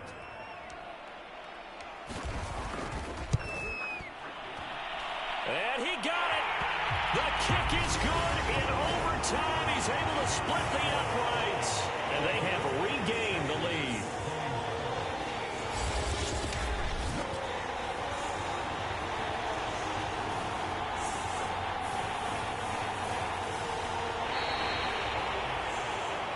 And Charles, I think when the schedule comes out, all teams, no matter where they're predicted to finish, talk about protecting your home turf. They were able to do that here in this one. Similar to a tennis match, right? Not letting them break your serve. That way you hold on to it. They got it done, and they feel very good about that victory. So for the Vikings, they keep pace for a playoff spot as they move to 7-3. And they will hit the road next week for a date with the San Francisco 49ers. Meanwhile, for the Packers, they go down to defeat for just the 2nd time in 11 games so far. And they'll have a chance at redemption next week at home against the Los Angeles Rams. So for our entire crew, alongside Charles Davis, I'm Brandon Gaudin. Thanks for watching, everybody. We'll see you next time.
today.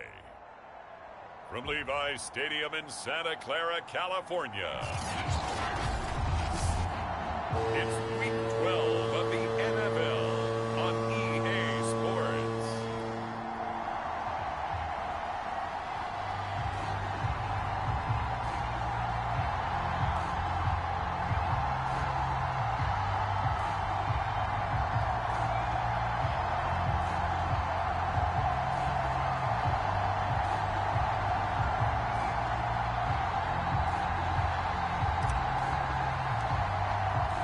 The final playoff push is upon us. It's Week 12 of the NFL season, and we're underway on EA Sports. Here's Richie James on the return. And good coverage there on special teams as he'll get him down shy of the 20. The 49er offense coming out here for the first time, led by their quarterback, Jimmy Garoppolo. Garoppolo, 5th season with the 49ers, 8th overall in the National Football League. And Jimmy Garoppolo has shown that he can be a Super Bowl quarterback, but his biggest problem, his ability to stay healthy and remain on the field. When able, he's a capable quarterback prone to winning games both in the regular and postseason. So here's a 1st and 10 now, down inside the 20. First carry for Raheem Mostert. And he'll get this up to the 30-yard line. Well, there's plenty of real estate for him to maneuver on that run, and let's face it, it shouldn't be a surprise. He's one of the better backs in the league. Had to come into this game with the idea, slow him down, otherwise it's going to be a long afternoon. And a high throw there as this is knocked away, down to the ground and incomplete. Brandon Ayuk, the one he was looking for. That'll bring up 2nd down. And, Charles, despite this list of key inactives that we see here, they've obviously still been pretty successful. Give everyone credit for this one, because to me, when that happens, key guys are out, the next man steps up and plays well, but that starts with the organization itself, all the way through. No excuses for guys being out, finding guys who are capable backups who can step up and play when they need them, and we've seen the results of that. This team knows how to work through things. Well, that certainly has to feel good. It's not all the time that the play caller should get all the credit. Sometimes I think in the huddle, the quarterback just says, hey, who's going to make a play for me? I just need something right here. And the end result there, nice 1st down. Drive keeps moving. No gain on the play there, 2nd down.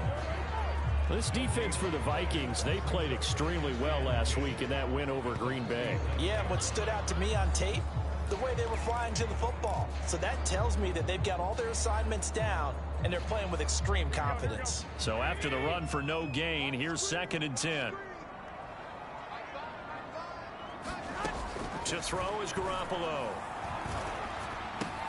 Open man is Samuel, complete. And down he goes at the 45 after a pickup of 9. He decided to run a hitch route. It really helps to have a guy who can turn it loose. And, boy, he rifled one in there on that one. Not much run after catch, but it worked really well. They'll try and run here with Mostert. And he's got this down a yard or two shy of the 40 before he's out of bounds. Defense had a chance to get off the field here on the opening drive, couldn't do it. I know that we go into these meetings with coaches, and sometimes maybe we can get, a little bit numb because they're always going to talk about how important 3rd down is, aren't they? Offense and defense. In this case, one capitalized, and the other, as you said, had a chance to get off the field and didn't get it done. The numbers for him from a week ago, 19 carries, 51 yards. They've won 2 straight games, and have done it with the running game as the focal point of their offense. So in this contest, I don't think about doing anything else. I continue to ride the hot hand that I've established and lead with the runners. And he's going to be met at the line of scrimmage and taken down. Now we've got whistles and a timeout here. Yeah, it looks like we've got a 49er that's down on the field. While the training staff works on him, we'll step aside and be right back. This will be the 8th play of the drive here. 3rd and 4. Looking to throw. Garoppolo. That one caught by Ross Dwelling. And he is going to have a 49ers 1st down as he'll be marked down a yard or 2 past the marker following a gain of 6. That throw's not going to get them a whole lot, but that really didn't matter, did it? They got what they needed on that throw. Pick picked up the first down, and I'm going cliche here. Game of inches, partner. Absolutely. And you talked to me a lot about opening drive. He rifles one that's intercepted. Rasul Douglas picks it. And the Vikings are going to get possession here as they force the opening drive turnover.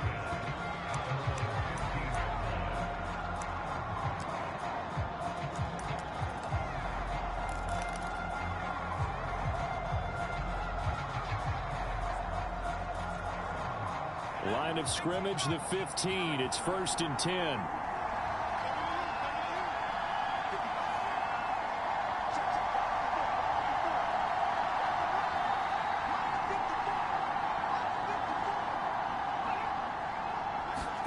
After the turnover, here's Herbert.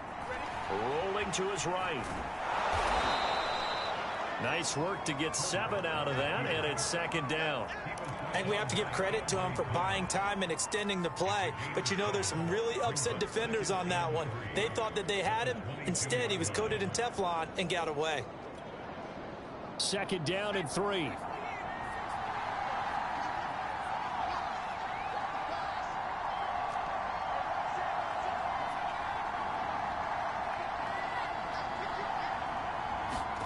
Play action. It's Herbert.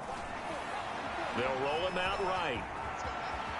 And Herbert going to slide to a stop, and he has a 1st down. Man, defensively, that hurts. They got him out of his rhythm. They had him hemmed in, but somehow he was able to tuck it away and get away for a gain.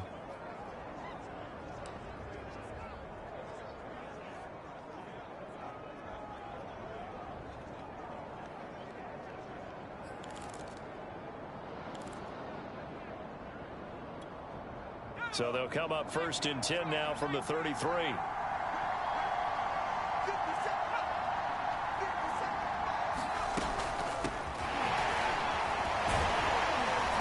run there on 1st down and a pretty good one of 5 yards, so make it 2nd and 5.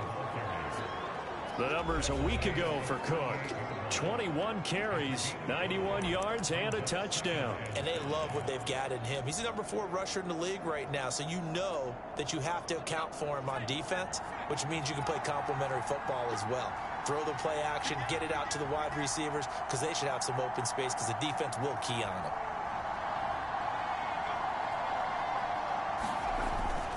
On 2nd down, it's Cook again. And this winds up a pickup of 2, maybe 2.5 to about the 39. In today's NFL, you hear all the time about stretching the field and creating space in order to run plays. A toss play will help accomplish that because now you're pushing a defense to chase you all the way to the edges and to the sideline. That's a nice run, probing now early to try and get things done later. And complete to Zach Ertz. And he will have a Vikings 1st down as they're able to get the 3rd down conversion. Normally on 3rd down and short yardage, you're thinking of throwing to your tight end. It's just going to be a simple chain mover. But this time they let him roam down the field, and a nice dart picks up the 1st down and then some.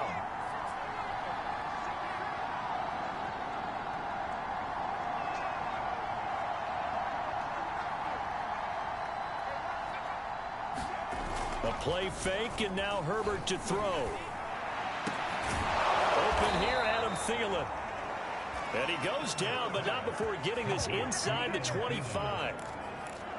Really been an ideal start for them. They get the turnover on the opening possession. Now here they are moving the ball straight down the field on their 1st drive. And that feels good, but you know on their side of the field, all they're thinking is finish this drive off because they took it away, right? So now you got them back on their heels a little bit.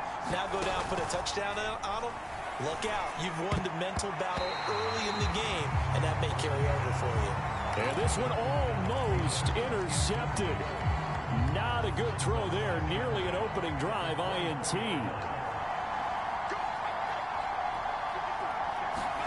Play action this time for Justin Herbert. And Herbert going to slide to a stop, and he has a 1st down.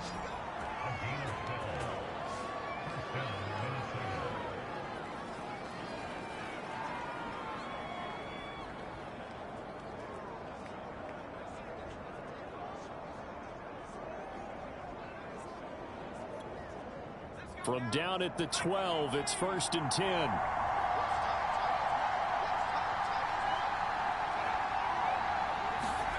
Herbert. Setting up the screen for Cook. Touchdown, Vikings! Dalvin Cook with touchdown number 8 on the year. And the Vikings have taken a first-quarter lead. One of the keys to their long winning streak has been scoring first. An ideal drive right there, getting the first 6 points of the ball game. Do you go back to our meeting with the offensive coordinator? Remember what he told us? Absolutely. With some teams, I script to probe in the early part of the game. Other teams, I script to attack. They've been in attack mode for these ball games and continue that in this one. An extra point by Sly is up and good. And it's now a 7-0 game.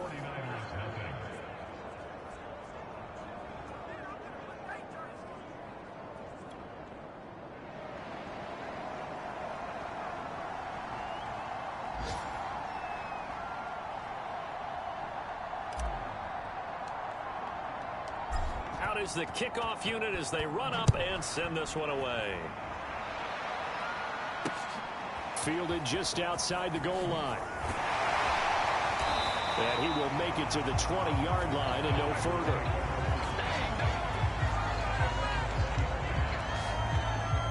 Here comes Jimmy Garoppolo now to lead his offense back out there. And he had to be pleased at the start of the last drive. The offense was moving, but certainly not pleased at the end result, an interception. And every team we ever talk to, at some point in the conversation, the coach, player, someone talks about, you know, we've got to finish. We've got to finish off drives, finish off the game. There's an example there of not finishing, doing everything right, but not getting the result that you need. A good pickup there. 8 yards on the first down completion. Line of scrimmage, the 28 now as they come up on 2nd and a couple.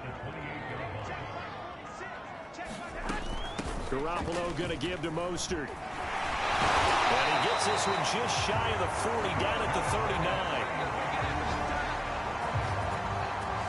39. Usually we see runs like this as the defense breaks down later in the game, but this guy is setting the tone early, running through all types of tackles and put the defense back on its heels.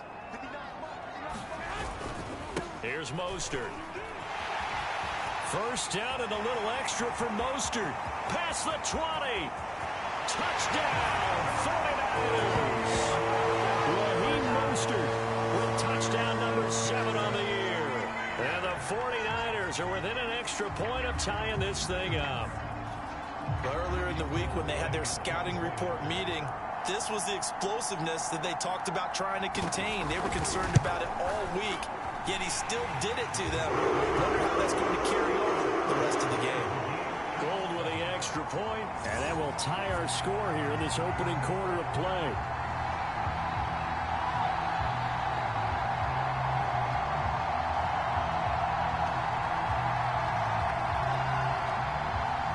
So all even at 7 now as they kick it away. This will be brought out from the middle of the end zone. And no return here from Westbrook. This will be a touchback.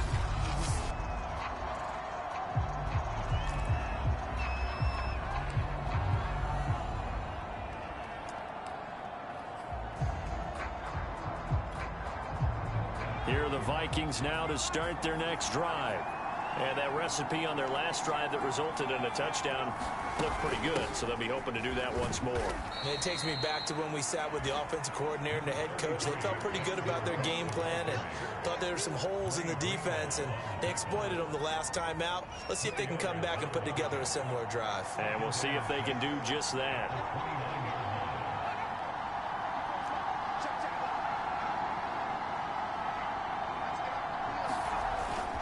Second down, they go right back to Cook. Cook able to escape, and they get him down, but not before he takes it across the 40-yard line. We use the word relentless a lot with guys who are aggressive on the field. In this case, it really fits, doesn't it? How about his ability to break tackles and his feet never stop moving?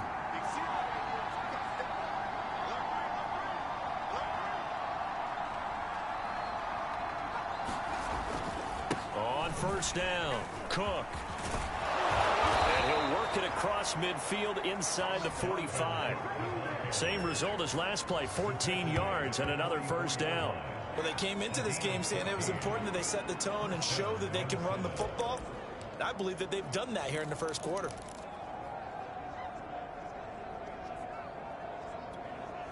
So from inside Niner territory now, this is 1st and 10 at the 44-yard line. They'll try the air now with Herbert. And that is caught on the right sideline, but out of bounds, says the line judge. The throw took him a little too far. It's 2nd down. They've given up a few first downs on this drive, but getting the incompletion there, that should give them something to build on and maybe turn the tide.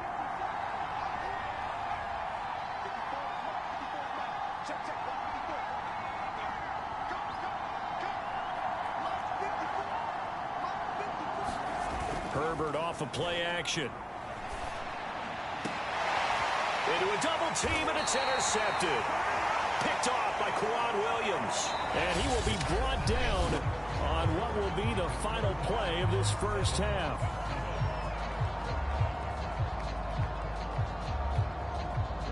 The 49er offense set to get this drive underway.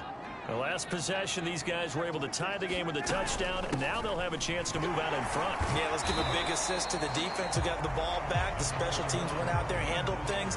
They've got it. They've got momentum. I know they're eager to get out there and put it on display. Ball on the 30. They'll come up with a 2nd and 5. Running the counter with Mostert.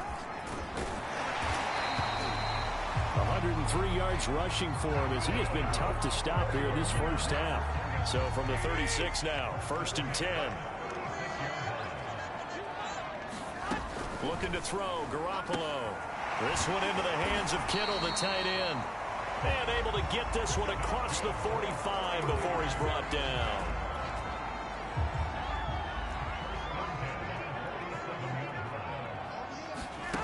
On play action, now Garoppolo. Over the middle, complete to Samuel. And he is tackled inside the 40, not quite to the 35. But one of the ways the quarterbacks keep all the receivers alive in a play, never lock in on any one guy. Make sure you keep your eyes moving, scan the field. And here he finds the open guy for a nice pickup. And that's going to be caught, Jalen Hurd. And they move this all the way down to the 9. Boy, how about the speed with which this offense can get down the field? It's taken them no time at all to get down here. And now they're set up with a 1st and goal.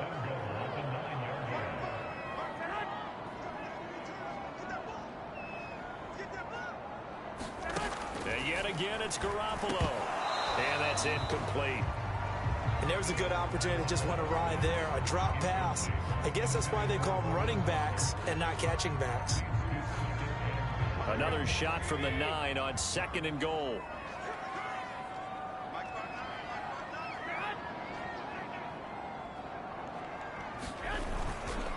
On the handoff, this is Mostert. And he'll take this from the 9 down to about the 7. Partner, I know we're in a goal-to-go situation, but my goodness. Think about running the ball here. Not even a thought, is it? Defensively, they're in a prime spot. And I think the defensive guys are probably expressing themselves to them as well. I wouldn't run it here, guys. You might want to... That's caught by Deebo Samuel. Touchdown, San Francisco. Deebo Samuel with touchdown number 8 on the year. And the 49ers have now taken the lead. Gold able to tack on the extra point. And that makes the score 14-7.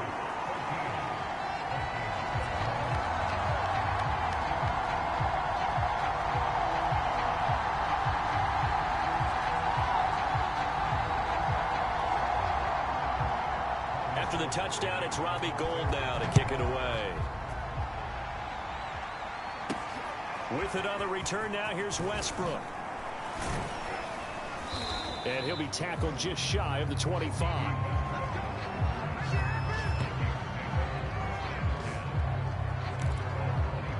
And you see Dalvin Cook and the offense heading back out. So officially now a 1,000-yard campaign for him, but I don't think he's going to take his foot off the gas pedal. Yeah, it's one of those thoughts, though, that creeps into your mind because There is a little mini celebration over on the sidelines. Everybody, hey, job well done, over 1,000 already. But guaranteed, as you noted, someone's jumped in that huddle and said, a lot more to be done, guys. Let's not, would you say, take your foot off the pedal? Let's not do that right now. But there is that possibility as people can get self-satisfied.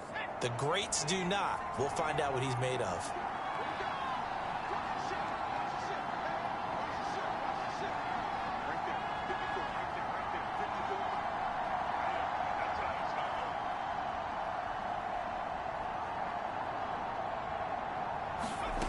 On first down, Justin Herbert.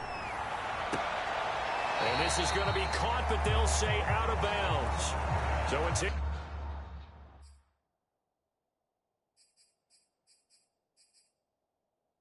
incomplete. And now hold everything here as the challenge flag is out. And we're going to get a review of that last play. Did he keep those feet in bounds? That's the question they've got to decide. And I got to say, watching it in real time, it was awfully close. Yeah, it certainly looked like a heck of a catch because he didn't appear to bobble it, which could complicate things. But even with the benefit of replay, that's pretty tight.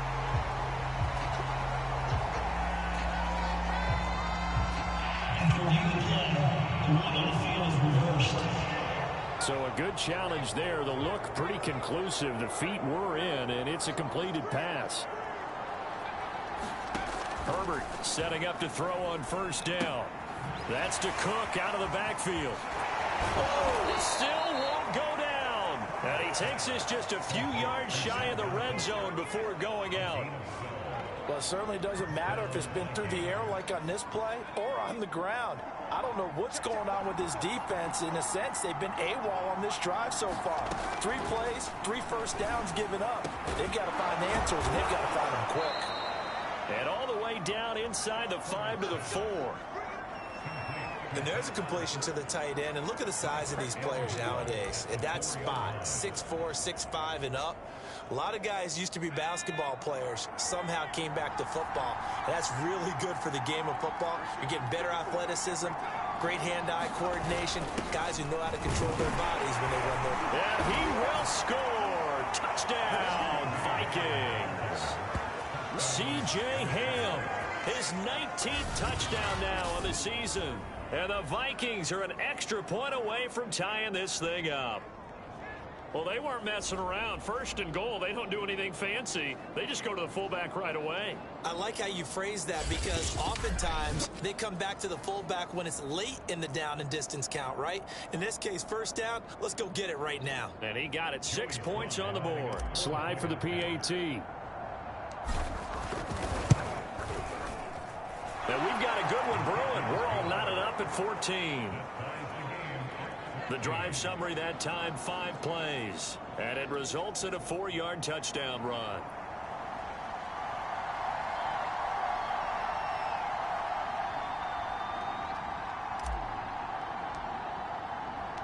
This one tied at 14 now as he sends this one away. And it'll come out to the 25 as he will not attempt a return. San Francisco set to go on offense once more. And that last drive, so effective in the passing game, resulting in the touchdown. Maybe not many people were focused on the trenches. There was good protection there. Excellent protection. So now defensively, you've almost got to get down in those starters blocks like you're a sprinter. Get lower than those guys on offense and find a way to roar through them or around them to get into the face of the passer. Easier said than done, though. Way easier said than done. But they've got to try something because right now they're just cutting them to shreds. And he's able to take this one up to the 35-yard line. 9 yards, and that leaves him just short, so it'll be third and less than a yard. And just in general, Charles, on a play like that, how tough is it for the defense to account for a running back essentially being a receiver downfield? It's very difficult, especially if the running back has skills like a receiver, and you're aware of that before the game even begins. So throughout your practice sessions, you're going to want to be aware of him. Where is he lining up? What can he do? What kind of damage can he do to us downfield? And who can match up with him without weakening our overall defense? You're exactly right. It's a tough task to match up to him. Well, someone's been having a good game so far, and you know something? A lot has been power running. They decided to turn him loose again on 3rd down, didn't they? They did indeed. The Vikings after him, and they get there for the sack. Kamale Correa just would not be denied. That's a loss of 7. Now, following the sack, they'll look to make amends on a 2nd down and 17. They hand it off to Mostert. And maybe a measure of revenge there. He's had his way in this one, but this time they get him behind the line. They lose 2 on that last play, so things get even tougher. 3rd and long coming up. Well, that was one of the few times they've been able to contain him thus far. He's over 100 yards for the game, but he lost a bit off his total on that carry. The Niners on 3rd down. A perfect 4 for 4 thus far. This will be a tough 3rd and 18. A shotgun snap for Garoppolo. Now Garoppolo is in trouble, and down he goes. Geno Atkins got home that time. 3rd and long, you knew that he was going to throw it. He just couldn't find anybody to throw it to. Yeah, and it shouldn't have been a surprise, but that was perfect execution of their nickel defense. That 5th defensive back, the extra defender, he really tightened up things downfield in coverage, and they were able to get to him in the pocket. So a change of possession here on the punt. And the Vikings will take over here 1st and 10. Minnesota now ready for their next possession. And for them, a touchdown their last go-around. Obviously, they'll be hoping to do that again. And when you start plotting for this drive, when you start thinking to yourself, okay, what are we going to do? You don't go away from what you did before because that worked, but you have to be prepared for wrinkles and counters because you know they'll make some adjustments. Good starting field position for the Vikings as they have it 1st and 10. Just shy of midfield at the 49. They start the drive with Cook. And the second wave of tacklers is going to get him as they stop him behind the line. 2 yards the loss, 2nd and 12. That's a play to take note of there for the defense. I think in the future, if you're going to try and block him, maybe you get a guard to help double team him and try and steer him out of the play. They should have done it on that snap. First play of the drive goes the wrong way. Here's 2nd and 12. Now Cook running right. Looking for a cutback lane, but nothing there as he's met at the line of scrimmage. Maybe a gain of a yard that time, but yeah, from the spot, actually no gain. So 3rd and long. 49ers have an extra defensive back on the field. A nickel set for 3rd down. Herbert now. He gets this one into the hands of Dalvin Cook. And he'll lose yardage on the play back at the 45-yard line. They'll wind up losing a couple yards here on the play, and that'll bring up 4th down.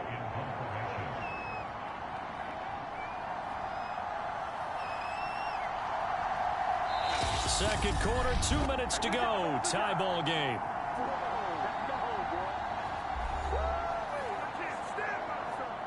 On 4th down, J.K. Scott ready to punt it away.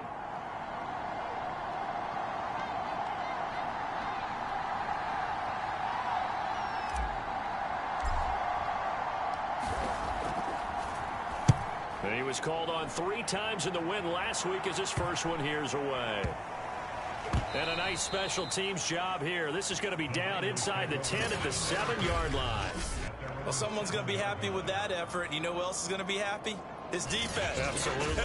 He's created a very long field for that offense to try to traverse. And he got some help from Mr. Football there, checking up nicely. Good English on that punt. Here we go, here we go.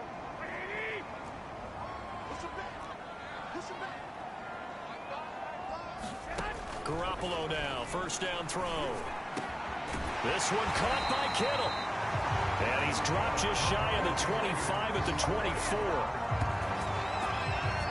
And they were backed up to start the drive, but not anymore. Now, that's the play call that the offensive coordinator had in his head. You saw the end result. He wanted to go ahead and push the ball downfield, and that's what they did.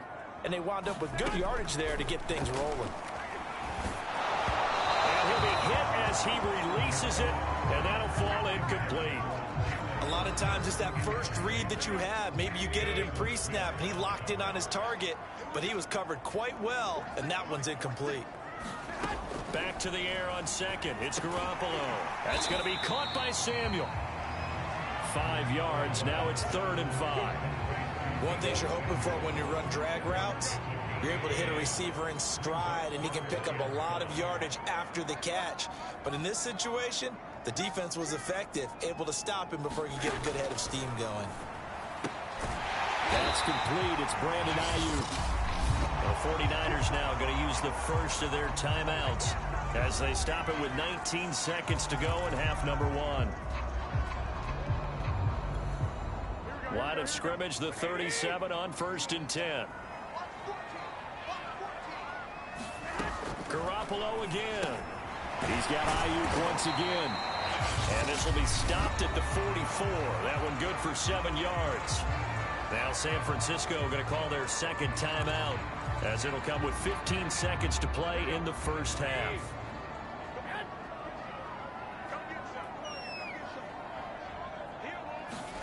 Throwing again on 2nd down.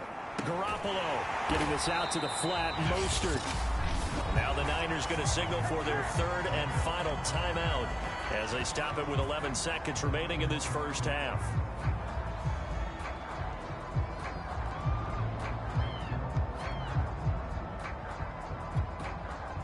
Oh, it's a nickel set here defensively on 3rd and inches. Still want to be prepared for a pass.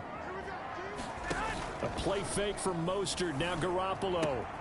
Toward the sideline. Did he keep the feet in? Yes, he got them both down, says the side judge. And that's good enough for a first down. We often hear the phrase sure-handed tight ends, and he certainly fits into that category. Plus, he's got a quarterback who knows to look his way when they need a big pickup. And on this play, he finds it for the first down.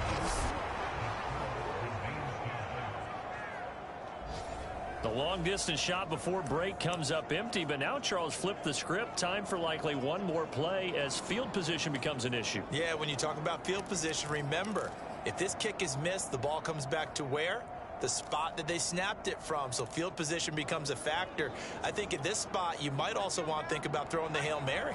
You know, put the ball up in the air. Maybe you can get 6 out of it instead of 3. Yeah, see what happens. The final shot before the break for Herbert. Oh, going for Jefferson downfield. And that's going to wind up incomplete. However, we do have a flag down. Let's check in with our referee.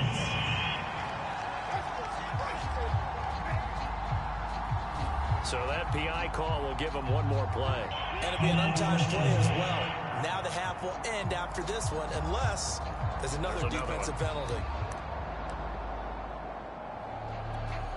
So even though it's first down, here's the field goal unit on now to try to get 3 before halftime. From the left hash, should be a fairly easy one here. And his kick is good.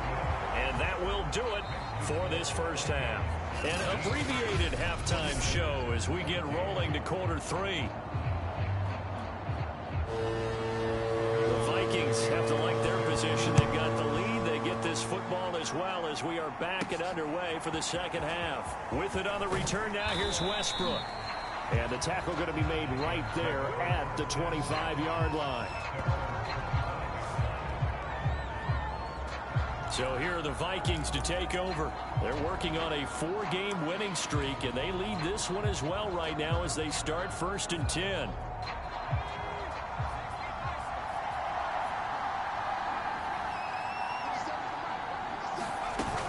Starting the 3rd quarter with Cook. And he'll maneuver his way forward for about 4. 2nd and 6.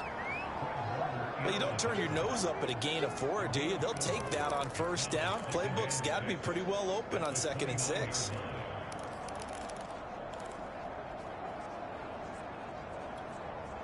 Six yards left on 2nd down.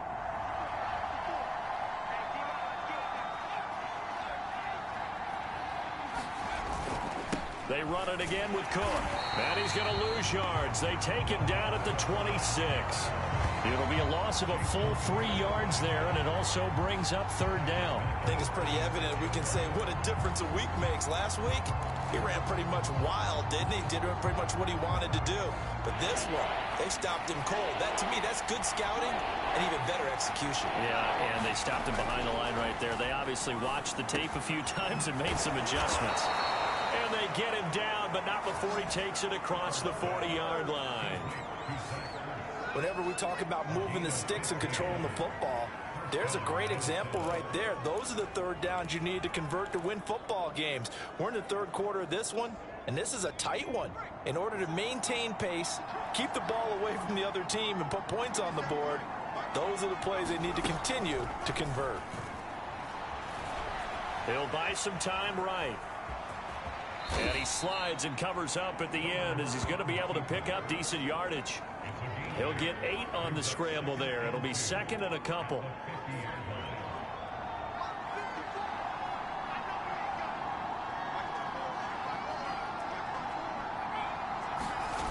They'll fake the handoff. Now Herbert sliding out of the pocket. And he's out of bounds as he gets this down to the 45. That was an excellent job of recognizing the situation. His first read wasn't there. Heck, his second read wasn't there. But he bought himself a little extra time scrambling out of the pocket, got to the sticks, and picked up the first down.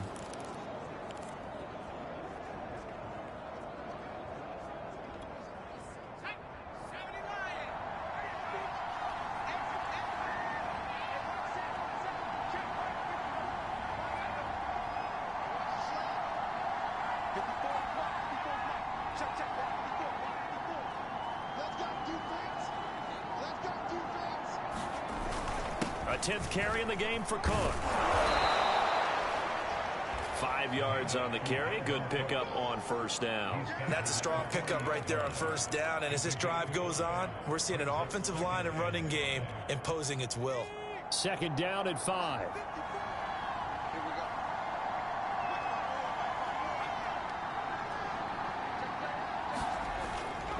Again, it's Cook.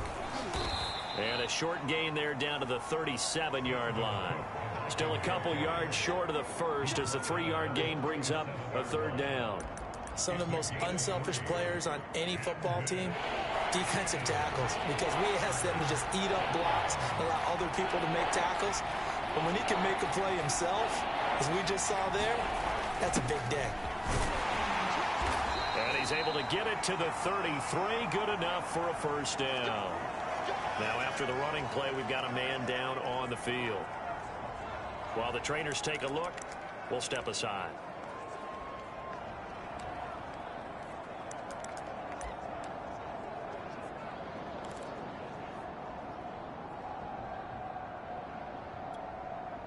So they'll come up first and 10 now from the 33.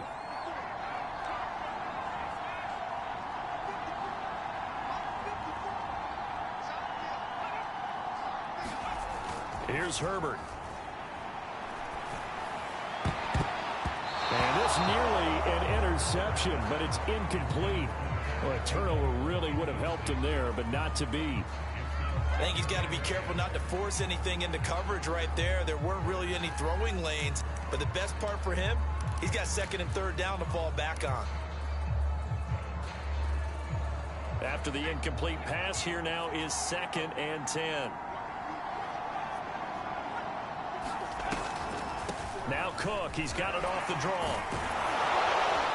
And he's going to get this down near the 20-yard line. 58 yards rushing on 12 carries for him now. Looks to me like maybe there's a little attrition setting in with this drive, because when you see that type of a run, I get the feeling the defense getting a little bit tired. And that's the last thing they need, especially when they look up at the scoreboard.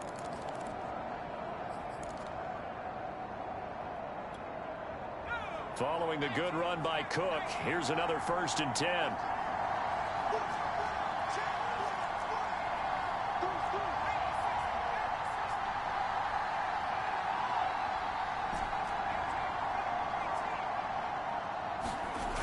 Justin Herbert looking to pass. He's going to go up top for the end zone. And this is going to be intercepted. Picked off by Quan Williams.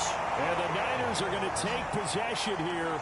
It's a touchback, and they'll take over at the 20-yard line. So it was a drive that had real promise here to begin the third quarter, but ultimately derailed by the INT. And that was the position you wanted to be in. Coming out to start this third quarter, get a nice drive going, looking for the end zone. Possibly got a little bit too greedy right there. Jet sweep. Garoppolo taps it forward. And they're able to get this one across the 35. An excellent way to start the drive there, 18 yards. Just a simple tap pass, but it pays off in a big way. And sometimes the simple stuff causes the most problems for a defense because there's a breakdown in communication there. When that receiver goes behind the line of scrimmage and it looks like he's going in motion, someone either has to go with him or he has to be passed off to another defender. Somehow they didn't get that communicated well, and it turned into a nice play. The run got 4. Now they deal with a 2nd and 6. Garoppolo. Samuel bringing in the slant. And he'll be taken down, but not before he works it past the 50. From Viking territory now, they'll come up 1st and 10 at the 47. Now Mostert. And he picks up about 6 as he gets this down to the 41. Frustrating for a defense, energizing for an offense. Finding a way to create that type of yardage in your running game, that'll make the guys carrying the ball very, very happy. 2nd down, here's Mostert again. They'll fight forward for a couple down inside the 40. That's all about doing the dirty work right there defensively. 2nd and short yardage, that's all about plugging those gaps, not giving a running back a crease to run through, and that's a nice job to hold him just a couple and force the 3rd down. Now Garoppolo on the bootleg. That's complete to Mostert out of the backfield. And they move this all the way down to the 9. A big play that time through the air. 30 yards. With that down and distance, no real surprise they decided to throw the ball. But I think where the surprise kicked in, the result. Short pass downfield. That ball got taken for a nice journey to turn into a big play. And he will maneuver his way down to about the 7. Give him 2 yards on that one. 2nd and goal now.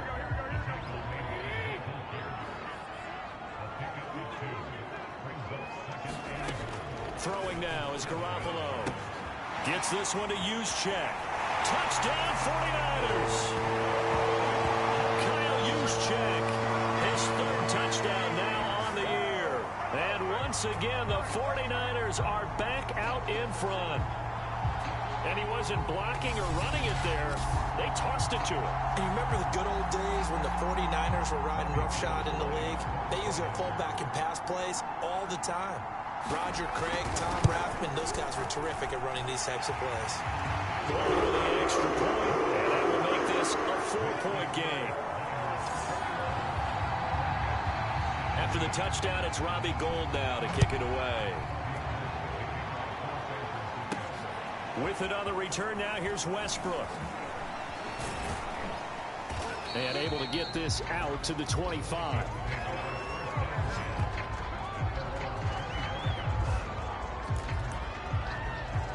The Vikings offense now, they get ready to head back on the field. And there are parts of their last drive they'd like to emulate. And, of course, they'd like to forget the ending, the interception. But they did put together, Charles, a nice sustained drive to get him down the field. Yeah, and unfortunately for them, the only thing that matters is part 2, right? Because once they threw the interception and finished off the drive, that does them no good to go back and say, well, you know, we had a good one going. Finish things off. That's the only way you can get it done. Yeah, boy, and it's tough to bring him down that time. He surges forward. He's going to get a full 6 out of that. 2nd down. Well, it's time for them to be good teammates right here. And what I mean by that is possess the ball for a little while. Get at least 2 first downs. Give their defense a chance to settle down a little bit after they give up a touchdown.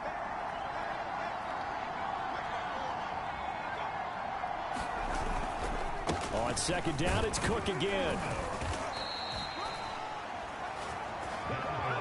So many teams want to throw the ball in this situation nowadays, but I love watching a team that has enough confidence to go ahead and run the football. In that situation, that's almost a tendency breaker.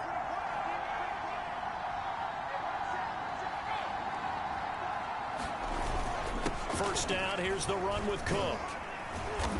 And he's across the 40, 3 extra yards to the 43. 75 yards for him on the ground now as he has been terrific here this afternoon. Working with a 2nd and 3.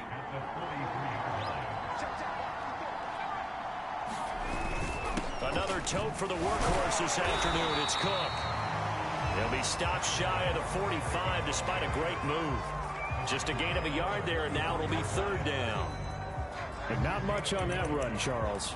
No, that's exactly the way to execute a run blitz there. They guessed correctly that they would move the ball on the ground, honed in on it, and stopped them. Mark that down for a win in the defense's column. Yeah, they'll let their fullback try and push the pile. And he's got the 1st down yardage before being taken down at midfield. Football's such a game of tendencies, down and distance, and on 3rd and inches, 3rd and 1, you're thinking, man, the fullback's probably going to get the ball, but when you get to 3rd and 2, most of the time that's either the running back or a pass play. So that's a nice tendency breaker by the offensive team there. Hand it to their big guy to pick up a 1st down.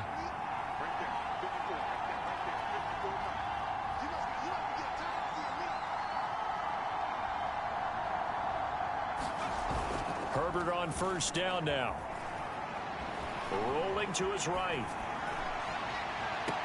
And the throw left sideline here is caught, but they'll rule it incomplete. Couldn't keep his feet in. 2nd down. I know he was trying to get the completion downfield, but the way this game has gone, with a few of the runs he's made along the way, he should have kept the ball and taken it with his feet downfield. That's the big play that shreds the defense. Instead, he thought to himself, I'm a quarterback. I've got to throw it. He bailed out the defense with that incompletion. And this one incomplete. Too much contact to hold on to that one, and it's 3rd down. And partner, to me, that one was all about timing. If he's there too early, it's going to be a pass interference call. If he's too late, it's a completed pass. He was Johnny on the spot on that one. From the 50, here's Herbert. Looking deep for his tight end, Ertz. And that one incomplete. They try to sneak in a deep ball with the clock running down, but to no avail as time will expire on this 3rd quarter of play. Back now here in Santa Clara. It's the Vikings in possession of the football, but they need some points. They're trailing here to start the 4th.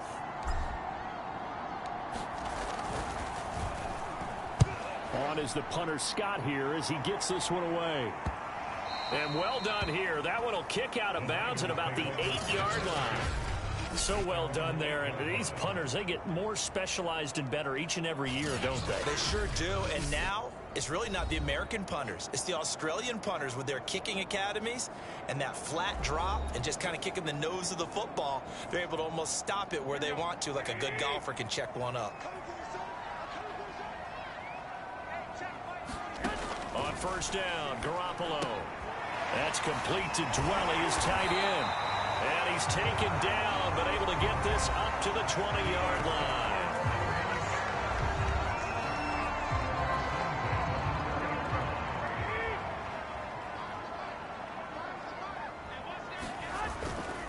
On 1st and 10, it's Mostert. They're going to snuff this play out behind the line. We have not seen that much today. So a loss of 5, and it'll be 2nd down.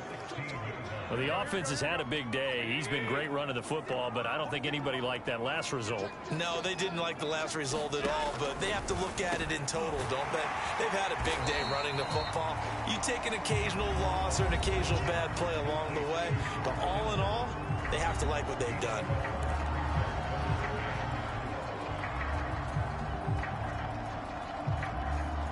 The Niners on 3rd down. They've been outstanding. 7 first downs and 8 tries. This is 3rd and 4. Now Garoppolo. Oh, the ball comes out on the hit, but they'll say it's incomplete. Critical play in this football game, because if they pick up the first there, that clock keeps rolling. Has to be a little frustrating for them because they know that if they pick up a 1st down there and continue to eat away at the clock, really increases their chances of closing this one out. Now they're likely going to have to give the football up and sweat it out on the sideline. That'll be a 50-yard punt with 8 on the return. And the offense will take over with a new set of downs. Now the Minnesota offense set to take over again. Their defense accomplished step 1 of the mission. They forced the punt. Now they'll look to erase that deficit and take a 4th quarter lead. Flushed out right. He'll have a first down past the 40. And he'll take this to the other side of midfield before going out of bounds. Now, those are the ones that hurt defensively. You do everything right. Excellent pressure, good coverage downfield, and then he slips out the back door and turns it into a nice gain. On first down, it's Herbert. That's complete to Justin Jefferson. And he goes down, but not before getting this inside the 25. I think it all came together there. In-breaking route, drove it with excellent pace. Money throw right there to move the sticks. So signs of life in what's been a dormant offense in this second half. Here's 1st and 10.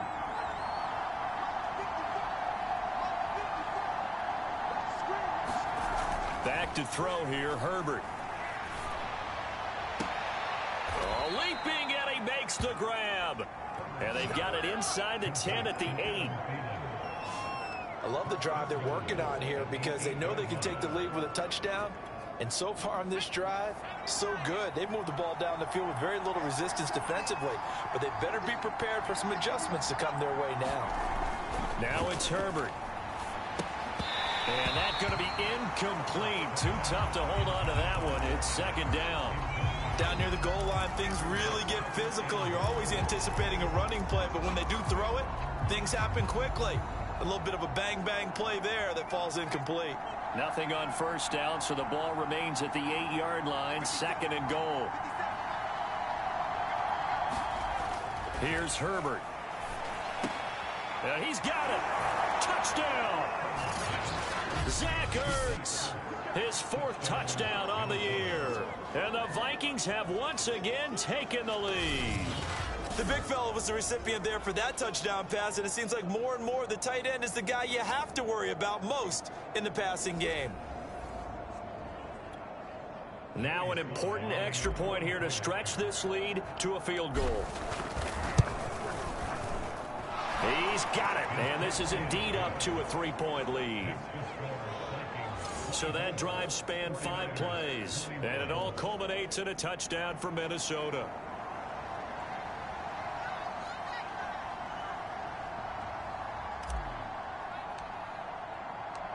The kickoff unit is out on the field, and they will send this one away. This will be fielded inside the 5. And up to about the 26-yard line, just across the 25.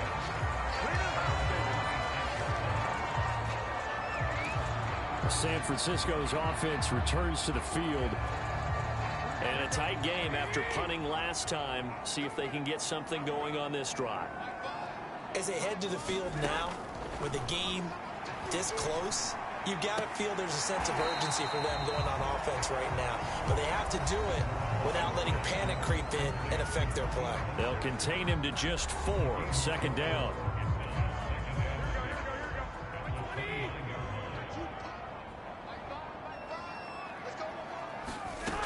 Here's Garoppolo to throw. That's to the right side, complete to Kittle. And he'll be tackled right on the chalk of the 45.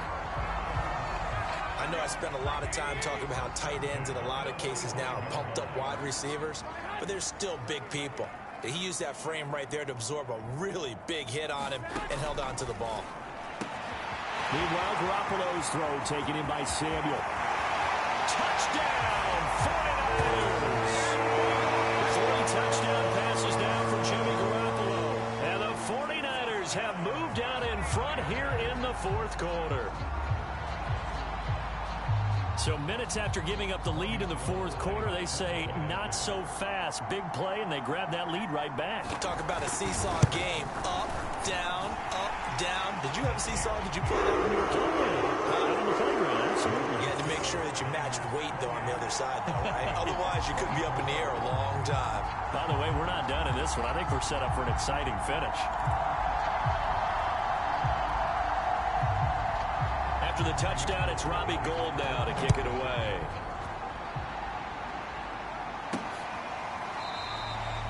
And no return here from Westbrook. This will be a touchback. And now out comes Minnesota. And they'll just simply be looking to build off the confidence of the last time out where they scored a touchdown. And confidence is powerful, isn't it? When you've scored once, you feel like you can go back out there and get it done again. Doesn't matter what the defense throws at them. They feel like they're in a groove right now, and they want to get out there and show it. Yeah, hoping to stay in that groove here this go-around.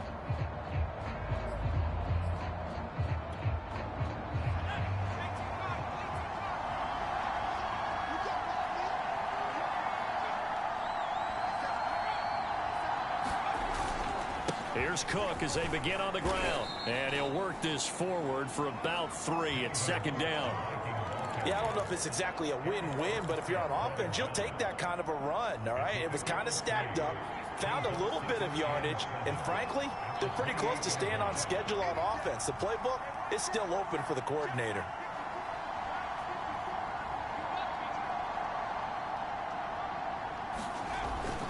Second down, they go right back to Cook. And they get him down, but not before he takes it across the 40-yard line. 92 yards rushing for him so far as his terrific season continues here.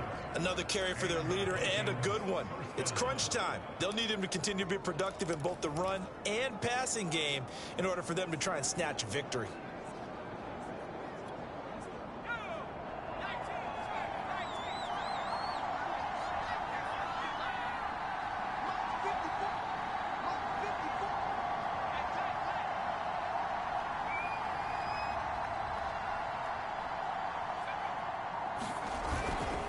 They'll run on first down. It's Cook. Stops shy of the 45 despite some powerful running. Give him 3 on first down. It'll set up a 2nd and 7. Well, from an offensive perspective, that was a tough run because he only picked up 3 yards. Well, let's flip it over to the defensive side. They now have the advantage. 3 3-yard gains. That means they're punting the ball likely on 4th down. That's what you're looking for when you're playing defense.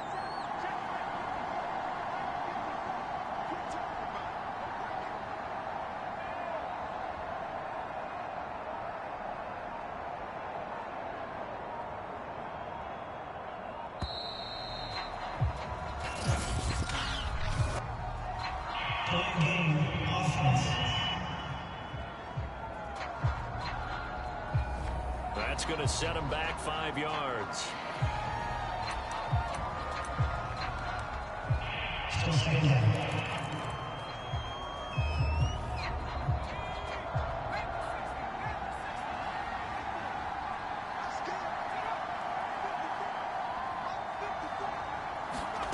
Out of the gun, Herbert. Escaping the pressure right. And he'll slide to a halt here, still a little shy of the first down marker. He turned that into a nice gain, gets him 8 yards closer for 3rd down.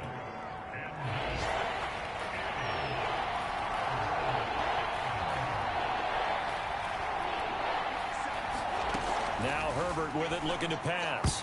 And that is incomplete. Oh, he did everything but hold on to it. But a nice play defensively, and now it brings up 4th down. How about this defense? They came up with a couple big plays in this sequence, and none better than the one right there, forcing the incompletion and bringing up 4th down.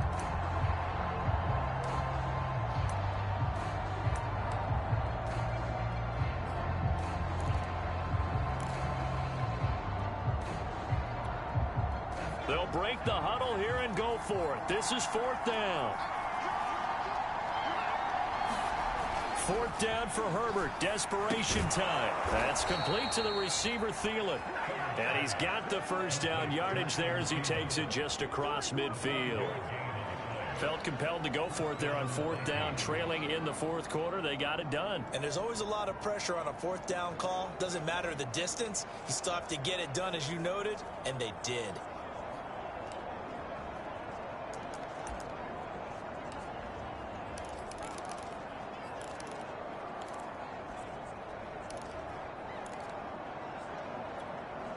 So from inside Niner territory now, this is 1st and 10 at the 49-yard line.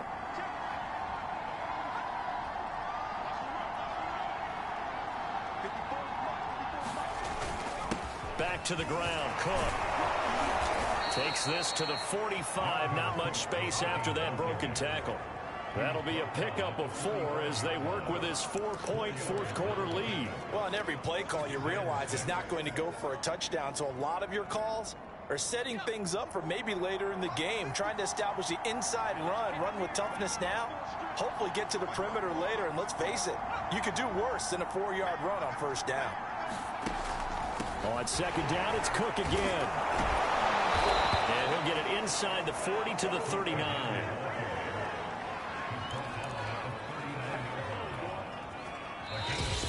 Fourth quarter, down to the final 2 minutes, and we've got a one-score game.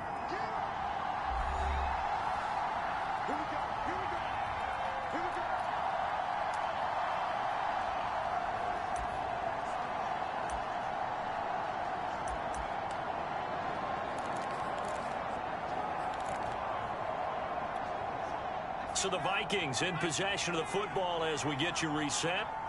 They come up on a 1st and 10, desperately needing a score here on what could be their final drive. On first down, Cook. And they will only muster a yard here to the 38. Now we've got whistles and a timeout here. Yeah, it looks like we've got a 49er that's down on the field. While the training staff takes a peek, we'll take a break. The run only got a yard. Here's 2nd and 9.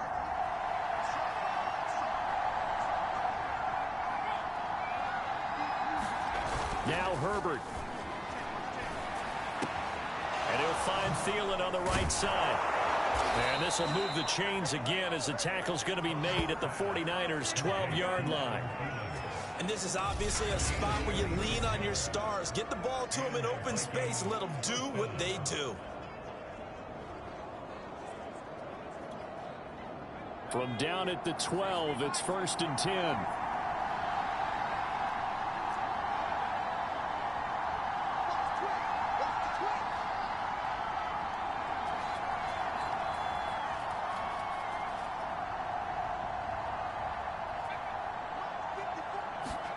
Herbert.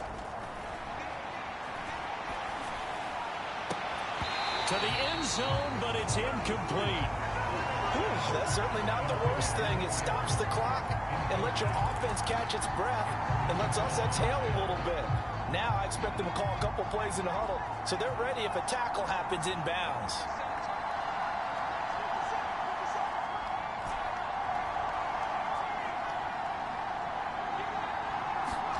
Herbert to throw. To the goal line, but it's incomplete. 3rd and long coming up defensively. You pressure the quarterback or drape all over the passing line? Yes, that's exactly what you do. It's both because they're not mutually exclusive. They may have been at one time in football, but not anymore. You want to have that pressure. If you have a big-time pass rusher, send him after the quarterback and then make sure you blanket the field.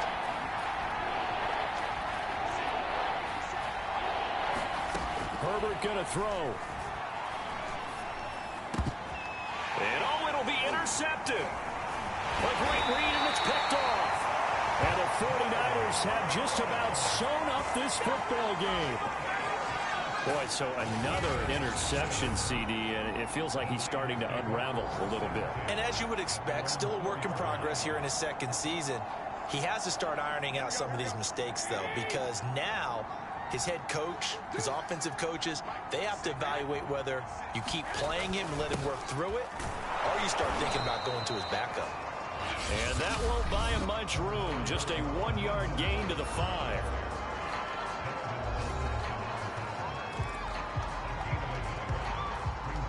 Here's 2nd and 9, just a yard on that last run.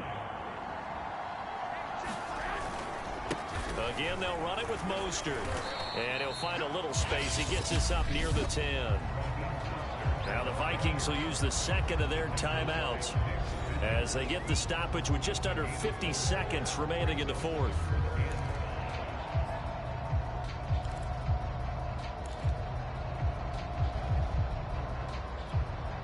So 3rd and 5, defensively expecting pass. They've got 6 DBs out there. Garoppolo to throw. And this pass broken up. Excellent coverage there on 3rd down, as that was not an easy one to hold on to. That's an excellent job right there on third down. Like any defense, you never want to let them get anything started, and that would have been a first down. Instead, you saw the contact on time, no penalty, and before this drive could get wings, it's fourth down. Here comes the 49ers punter now. And you wonder, could they possibly think about taking a safety here? On the return is Peterson. Found good room to run there. Returns at 14 yards. And this offense, they're going to have excellent field position. They take over with a 1st and 10 on the short side of the field. So all eyes on this Vikings offense. Down 28-24, 34 seconds to go. How will this thing pan out? We'll watch as they come up on first down.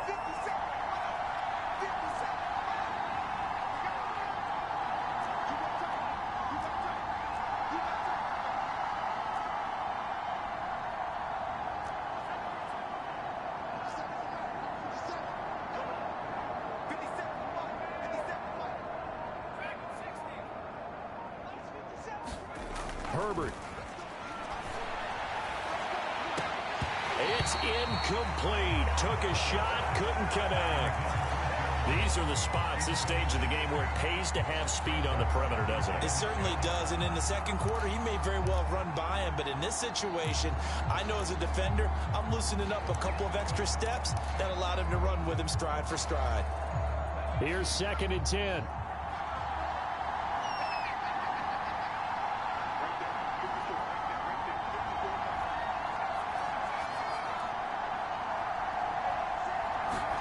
Throwing, Herbert. And he's got this to Jefferson. The Vikings going to use their 3rd and final timeout as they'll stop the clock with 24 seconds to go in the game.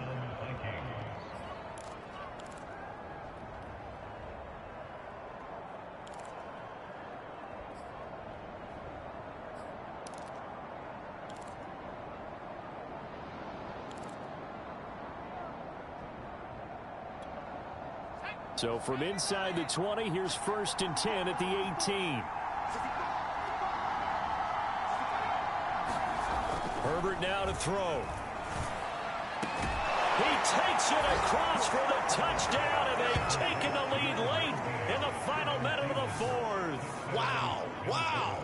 How many people are watching this one right here who gave up? Because that score, they might want to try and rush back into this stadium. Yeah, what looks like is going to be the game-deciding score, although a little bit of time left, so you can't count your chickens before they're hatched. Well, they better come back in here and watch this one, because you and I, we're not going anywhere. We want to see this one play out. Now an important extra point here to stretch this lead to a field goal. He's got it, and this is indeed up to a 3-point lead. The drive there only spanning 3 plays, and it's polished off by a Viking score.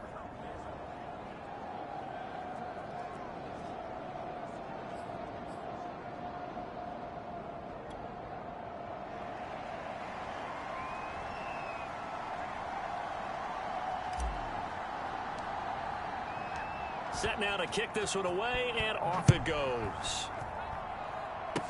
Kicks it on the ground with a squib, taken around the 28. And they're going to start this drive in pretty good shape as they get it up past the 30. And San Francisco gets set to go here. So you're right there, but obviously the clock is not your friend. How do you handle this situation? You're thinking 2 plays.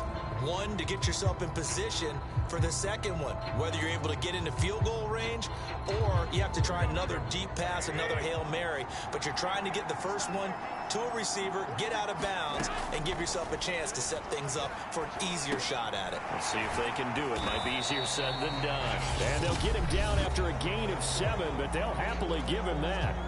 Now San Francisco going to call their second timeout as they'll stop it with 11 seconds remaining in the ball game. Now Garoppolo completes it to the tight end Kittle and whistles, and they take their final timeout with 7 seconds left.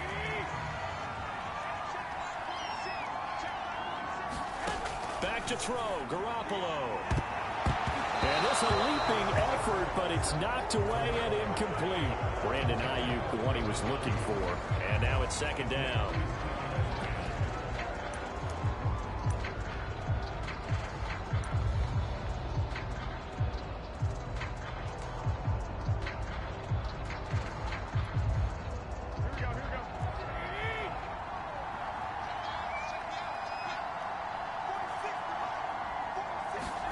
One final try now for Garoppolo. And this will be incomplete. 1 second left to go.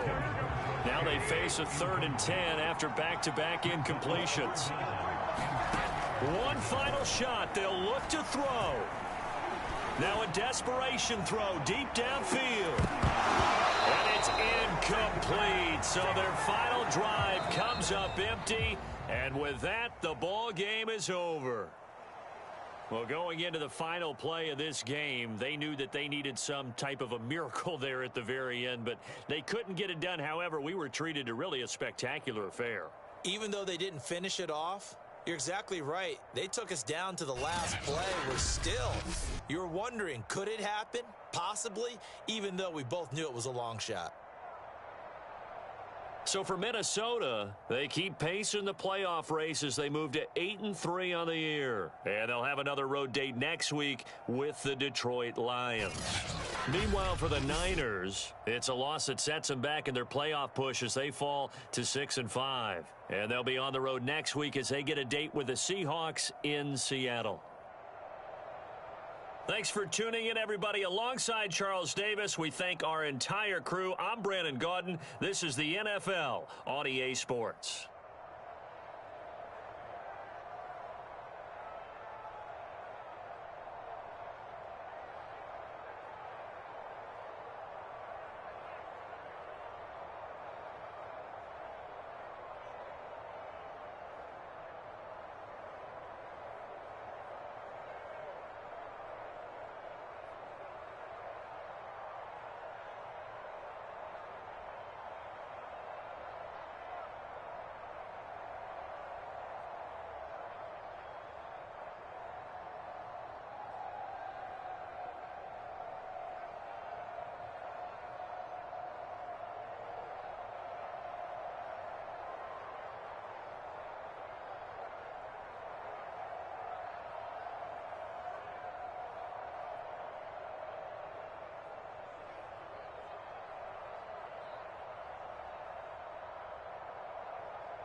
Yeah, I totally just fucked that up. Like, I fucking totally cranked it up way higher than it was worth. But I hopefully these, like, well, I know Sherman's thinking, like, yeah, we're getting big, yeah. Look at 8 million. No, I'm just joking. Just joking. This guy's old. I'm probably not going to keep him. He's just filling a void. He ain't really even doing nothing now. I could probably drop him eventually, actually. Sherman's gonna be a lost soul because fucking unfortunately I can't afford to give him $8 million for one fucking year, and he is very good. He's like on every play, but he just doesn't. He stops it. He just doesn't make that a hit to stop the play before it becomes a play like he used to. He now just hits it to stop it from becoming a big play. Back in the day, he used to fucking have that pop. And then that fucking ball pop out, 29-year-old, 80-year-old, fucking 80 overall tight end. He's a fucking fit, too. Oh, yeah, I'm keeping his ass. That motherfucker's getting that for 7 years. I'm locking him the fuck down.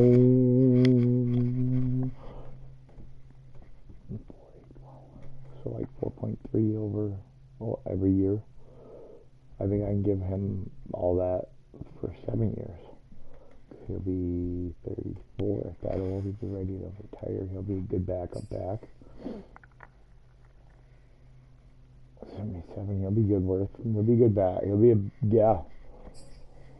He's young too. I could give him another 6 years on that punch test I'm talking about. And I'm definitely locking him down. I'm very well impressed with his ass. I'm giving him 6-7 years. Atkins is on the last couple of years. He wants $4 million for 1 year. I'm probably gonna drop him too much. I'm deep at the defensive tackle. I always am deep at defensive tackle. This guy is really good for a middle linebacker. I'm gonna definitely lock him down for at least a year. Well, no, he's fucking 35, $5 million almost for 1 year. The deal would be assigning him. He would be $7 million for 2 years. So then, like for 3 years, he would be a little less even. But that'd be 38. Like he's only got 81 speed now, 86 tackle. I don't really see him anywhere. He's not the one that's making the plays. He's the one doing the shit that's impressive. And so was Vigil, but I don't see him having a Correa. I'm going to reassign his ass, definitely. I've noticed with age, doesn't matter at all. Like, sign decent linemen whenever you have the opportunity. So these guys are getting signed if they want. Like this guy, I'm going to sign him as long as he wants, just to save as much money. Because he's a decent lineman. He'll get better if my line gets better. As my line gets better. I'm going to sign him. He's young and he's doing good where he is. Even Jerry, I don't know if you can see him out much. Yeah, I'm just going to lock him down. Lock him down. Probably lock him down too. The longer your line is together, the more a family it becomes, I've noticed. So this was all my old school fucking Maddens. Alright, you can like think I'm nuts or some shit, but this is how it is. And when they become more of a family and more longer together, the stronger they become very impressive. Your line, you don't have to really do much to your lines. You just have to invest and keep your linemen. And you just lock them down for 7 fucking years when they're very cheap, and just fucking commit to them. And you will know which ones to drop. Most of them you will not have to drop. Most of them will become something that can become a very solid mainstay for your fucking organization. Very, very, very solid. Alright? And I'm not even joking. Like, you will see.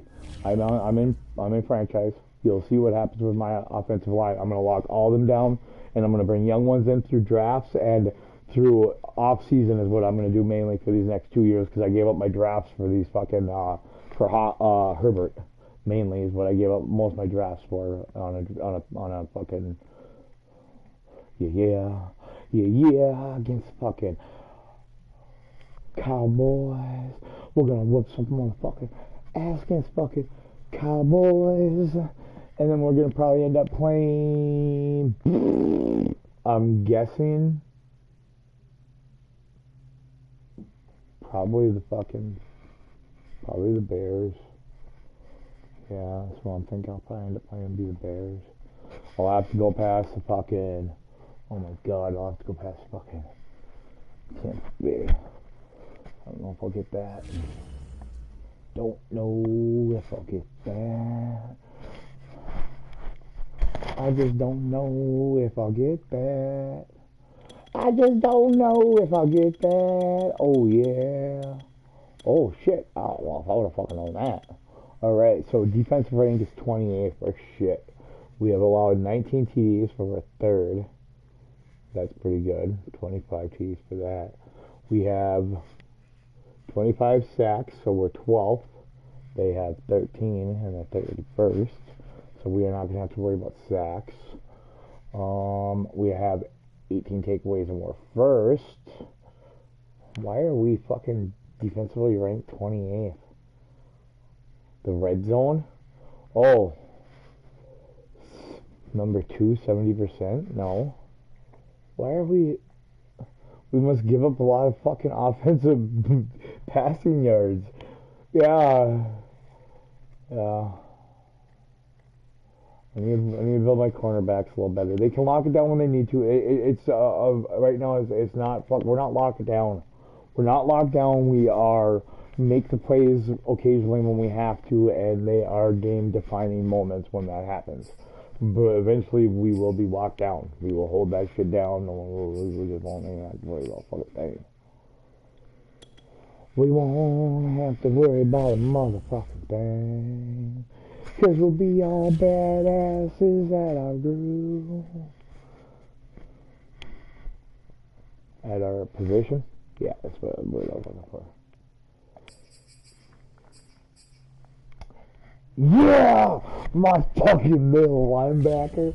Ooh, can we fuck some shit up? But those 99. I've been holding down with a fucking 37. Daryl Campbell. Devondre Campbell. He's a big boy, though. He is.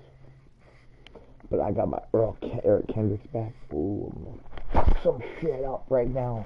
Fuck yeah, we're going against the Tigers. The Lions and fucking, they're only 4-7. They're shit. I'm gonna fucking walk all over them. I whooped their ass last time. Let's whoop some ass.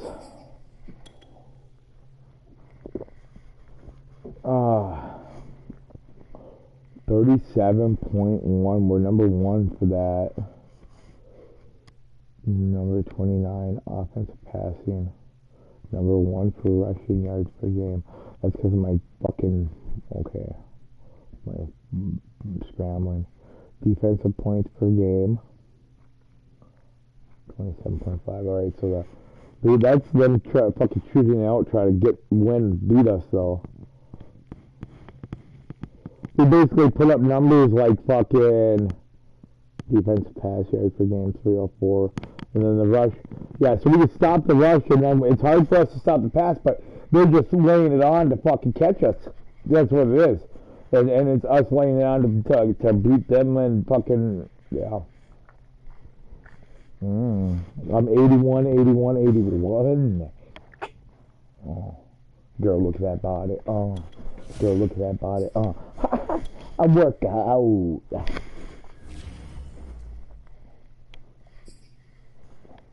Oh, they think they got a chance because they're at home, huh? I ain't gonna fucking care what they're wearing.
When I walk in, I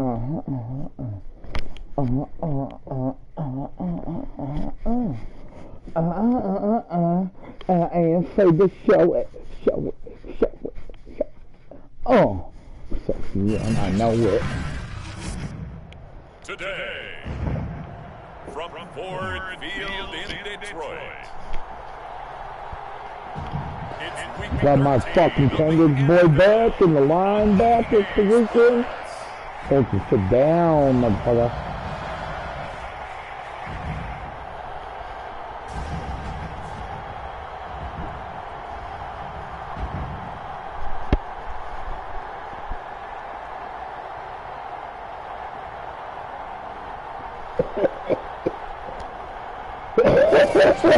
Jared Goff and the Detroit Lions versus Justin Herbert and the Minnesota Vikings.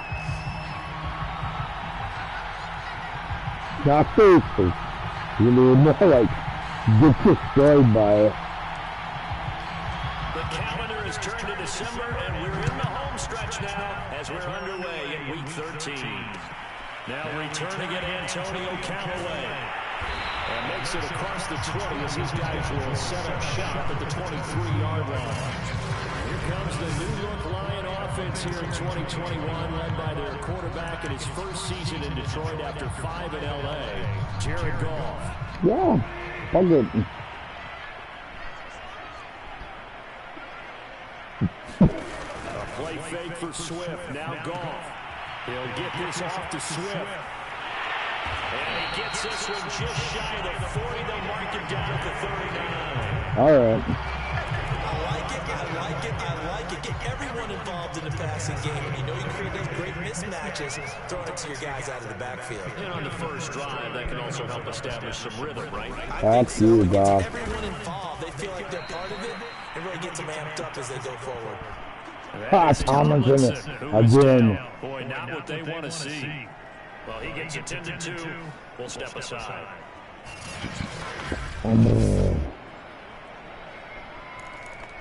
Good thing my backup there is holding it down. Holding that shit down. After the loss, they'll come up 2nd and 13. From the gun, here's Goff. That's caught by the big tight end, T.J. Hawkinson. Didn't get the top out. Goes at the 45 after a pickup of 9. I don't need no run, don't QB5. Not against Goff. We certainly had a nice conversation with the defensive coordinator, didn't we? And what we heard, I like what we did, but we definitely need more pressure on the quarterback this week. Yeah! There's it. Knock that shit out, dog. Keep motherfucking field goal zone. Fuck to his ass. He gives a fuck. He ain't been in all fucking season when he does come back. I get 1 or 2 games out of him. And then if I get injured again. What the fuck? Now on 4th down on is the punt team. And yeah, they're gonna have to take that. Do something with it. 37 yards there on the punt. And out will come the offense as they take over. Oh. The Viking offense making their way out. They'll be led by the NFL's Offensive Rookie of the Year for 2020 in his 2nd season, former Oregon Duck, Justin Herbert. And despite the 3 touchdown passes he threw, there's a lot to work on this week, wasn't there? Ton of interception. Yeah, I mean, when you're going really with almost a 1-to-1 ratio, that's not going to work for you well at all. Not over the long haul. The beauty, though, somehow found a way to win. Yeah, they still got the win last week. Play action. It's Herbert. Oh, got loads of feels, guys. I know, I got I'm over here. I'm over here. Mommy this way. Mommy say. Mommy say I go over there. You're wrong. You're wrong. Mommy said I go over there. Fuck. Herbert off the play action. Out to his left. I'll take it. Woo! Slide to a stop, and he has a first down. Fuck yeah.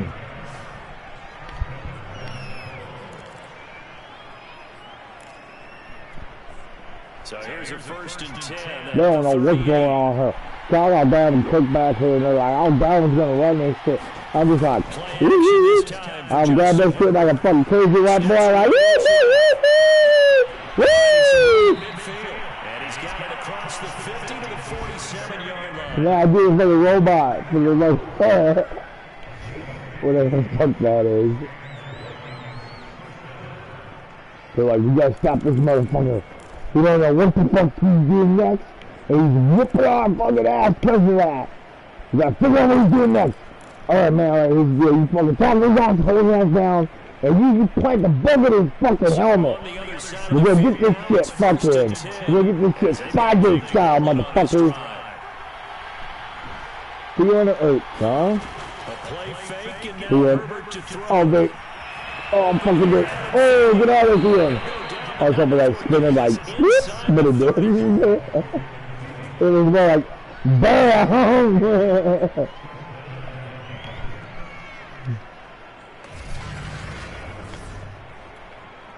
I don't know why I just pressed skull. We're going to do the key attack right now. Well, Burton's pretty cold. I don't know how he's going to do. I'm going to look at Ertz. I'm going to have to look at Ertz. Oh, fucking Burton probably would have been better. Alright, they're on to the whole play action shit. I gotta do a fucking run. I'm gonna think that it's not gonna be a run. Oh, okay, handoff. One of these bad boys, yeah. Like that. An incomplete pass on 1st down. That leads to a 2nd and 10. Yeah, this motherfucker's gonna pass again. All he's been doing is he's been fucking play action. So he's dipping out and running away. Holy fuck, he's getting the ball and down and holy fuck! They do get a couple, but they'll be he stepped there, shit, no, scared the fuck out of us, and motherfucker scared the shit out of us. Yeah, now maybe you bring in an extra defensive back or two, because you want to try to defend on 3rd down. They like to play those nickel or sub packages, don't they? Let's see. I don't want to counter. I want to draw. HC draw. Okay. Defensively, they're going to beef up the secondary. 6 defensive backs. Can't beef up their secondary now, fellas. From the gun, it's a give to Cook. Ha ha! Bang, bang, bang, bang, motherfuckers!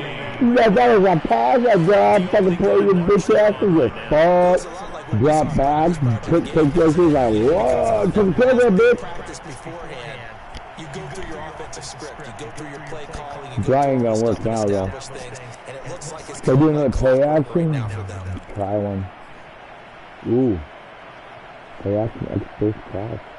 I didn't ever see that. A good run by Cook. Here's another 1st and 10. Oh, I'll tell you this today. Up the box. Oh, a fucking scramble. Herbert operating from the red zone. Scramble it is. Not a scramble. Ha-ha! Oh! Ha-ha! That was a dump throw, dude. That was a dump throw. It was right there. Oh, I love that motherfucker, dog. Taking a 1st quarter lead. An ideal start for them, really. You force the punt, and then you go down and score. And you've got to see a fist pump on the sideline from the head coach, don't you? Because he's turned into his bench, and he's telling his team, this is how we prepare. Force the punt, and score. I told you guys, it's just like a boxer in the gym, preparing for the fight. Now we get to turn it all loose. Extra point by Sly is up and good. And that makes the score 7-0. So that one, an 8-play drive, it spans 75 yards. And it all culminates in a touchdown for Minnesota.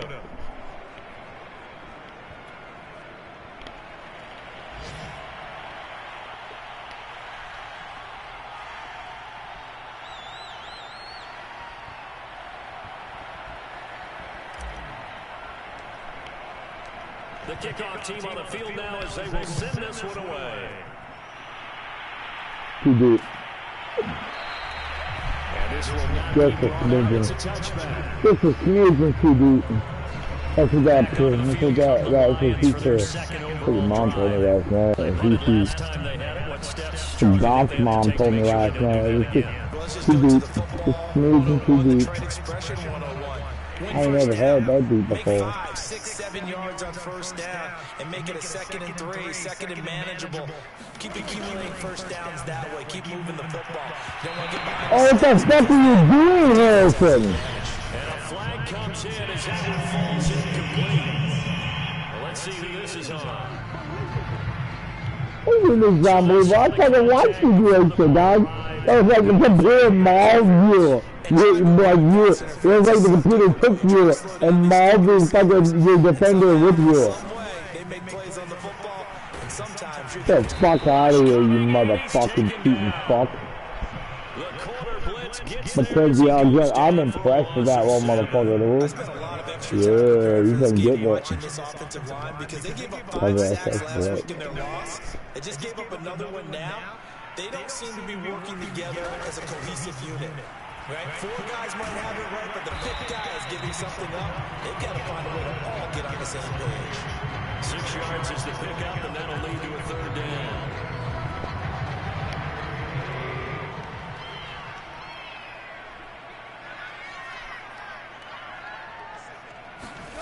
Back to throw, Goff.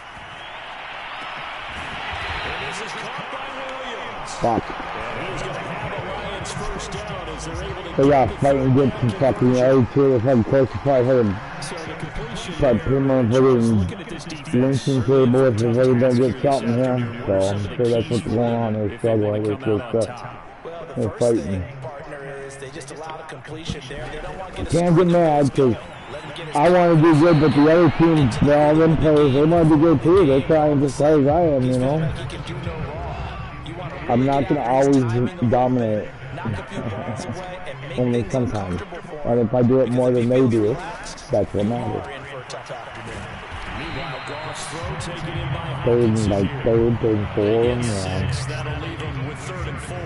They gave up the completion there, but this is what zone defenses count on. Catching the ball and not much run after the catch. Goff now looks to throw. Open man. Give me that fucking ball, you cocksucker. He's going to have the Lions first down as they're able to get the 3rd down conversion.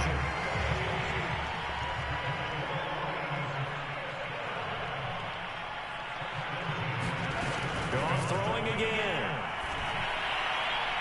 Looking right sideline, but it's incomplete. This, the 2nd meeting of these 2 teams. You might recall they met back in week 5. And it was the visitors getting the win there, so they'll be looking for the sweep back here at home. Nope, we're going to pass this bitch. Don't want no pressure for the fucking passer, but hold it. Out of the gun, Goff. Open man, he's got him the tight end. God damn that fucking Richard Smith. They should just let him play it out. These are his numbers from last week's contest. 9 catches. He's got duped by a fucking tight end. This defense is ranked near the bottom of the league against the pass. You get the sense that he feels like if he gets covered on any call, he's going to be upset. He thinks he should be open on every snap in this game. Right over the 1-yard gain there to make it 2nd and 9. This defense against the run, by the way, they're not top 5, but they are top 10. So what's your philosophy here? Do you try and run the ball against a team that's pretty good against the run? What if you're a pretty good running team? If so, you might want to go ahead and run it anyway. Guys, really just fucking... What the fuck? So a pretty early first quarter. Well, with, as well as he's been doing, I can't argue about that with him. I can't argue with that. He is the first one he's had, like, all season. And he's had a lot of fucking, like, pressure. So, he's done really well with that. His 6th touchdown of the season. And the Lions are an extra point away from tying this thing up. Just power football there, down near the goal line. Give it to him, he's able to push his way across. Yeah, they went heavy there. Sometimes you have those big offensive linemen come in after report like they're eligible. All they're doing is getting a good stance, blocking, and getting their runner across the goal line. Gonzalez good on the extra point. And an entire score here in this opening quarter of play. fuck you and the fucking Lions, man. You think you're gonna make a run to the playoffs, huh? I'm gonna put an end to that shit right now. I'm gonna control time of possession. I'm gonna do some smash mouth football with you this fucking game. Fuck the pass. I'm gonna grind this shit out and I'm gonna score when I want and leave you no time to score.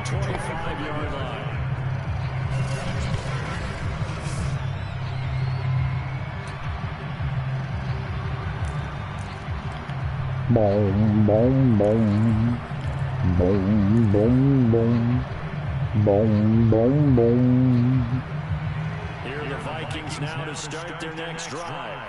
After the long touchdown drive we just saw, you wonder if maybe that's taken a little of the wind out of this offensive sails, because they had it going pretty good last time, too. Had to sit over there for a little while, didn't they? You know, they were eager, amped up to get back on the field after just scoring, hoping to get the ball back quickly.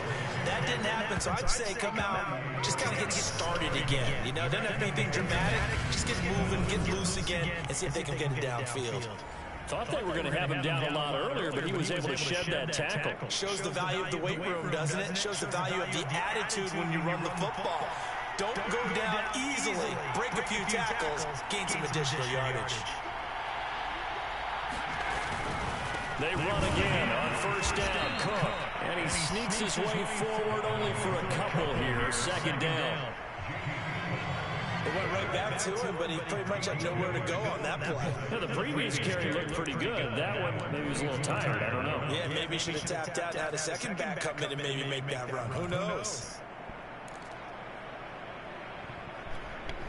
The last run got a couple. Here's 2nd and 8. They'll fake the handoff. Now Herbert. It's incomplete. Took a shot, couldn't connect. Well, you've got a receiver here who's got one touchdown already in this first quarter, and they were trying to double his pleasure there.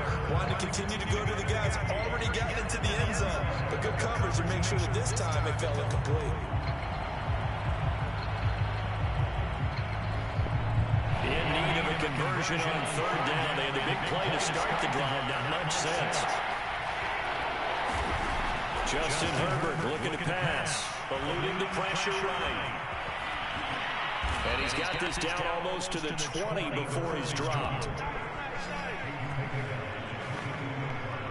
That's something you have to be aware of as a defense and have to find a way to account for him. And if you're not going to use a spy, you're telling your guys to keep your eyes on him, because when he breaks out and makes plays like that, all he does is hurt you. Have to at least be able to contain him somewhat. There they could not.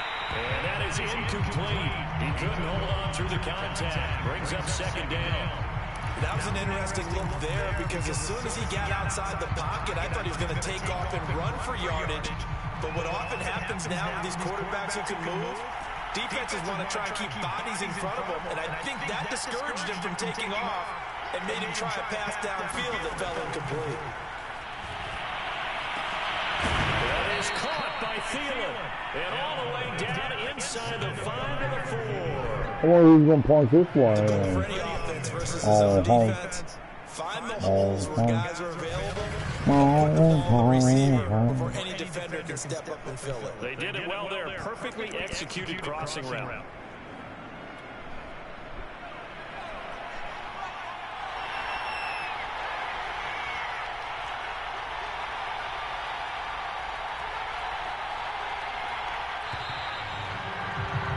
These two teams all tied after one.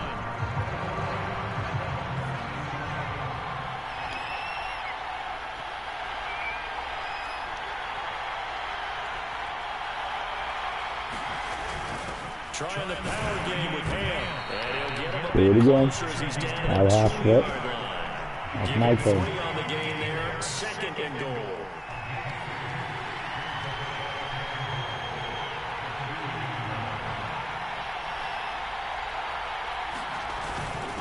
Once more, it's the fullback. I think they stopped him again. They did. Ha ha ha ha. Yeah, we're going to fucking stop your ass, motherfucker. 3rd and goal.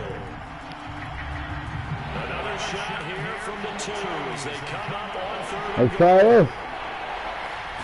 Herbert going to keep it on. Ooh. So he gets absolutely nothing out of that sneak, and now it's 4th down. Defense didn't budge on 3rd down. Now what are we going to see on 4th? We are soon to find out, but does this feel like old school football or what? Oh, yeah. This is old-fashioned goal line stand. I know what I would call on offense. I would go for it. I want some type of a play where my quarterback has a chance to run it or throw it. I don't just want one static play. So 3 points on the board, as easy a field goal as you're going to get, but I can see you shaking your head. I love that preparation because to me, if it's the 4th quarter and you're up 6, I get it. But now, even if you run and don't get in, you're still setting them up to go a long field, 98, 99-yard drive. How do you look at your defense and not give them that opportunity? See my do this right here, motherfucker.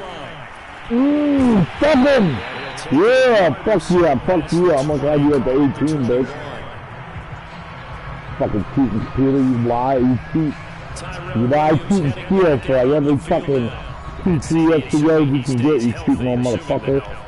I know you do. And the best part of what he's done so far is allows him and the team to relax their pursuit of Oh, he didn't like that. He didn't like me saying I was going to nerf his ass. Oh, he fucking definitely didn't like saying that shit. What the fuck? I gotta stop worrying about this whole bitch fucking team running.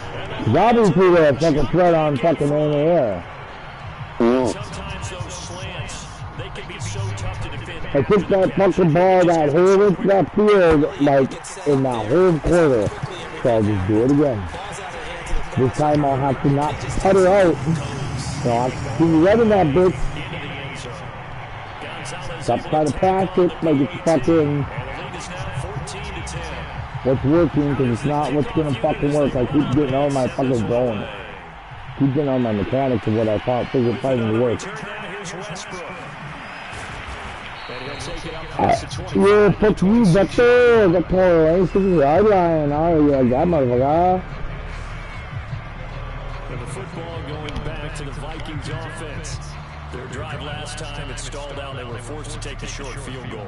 And the key phrase, you nailed it, forced to, because you know coaches look at these short field goals as a last resort, right? To them, that's not how drives are supposed to end. You're supposed to put 6 on the board.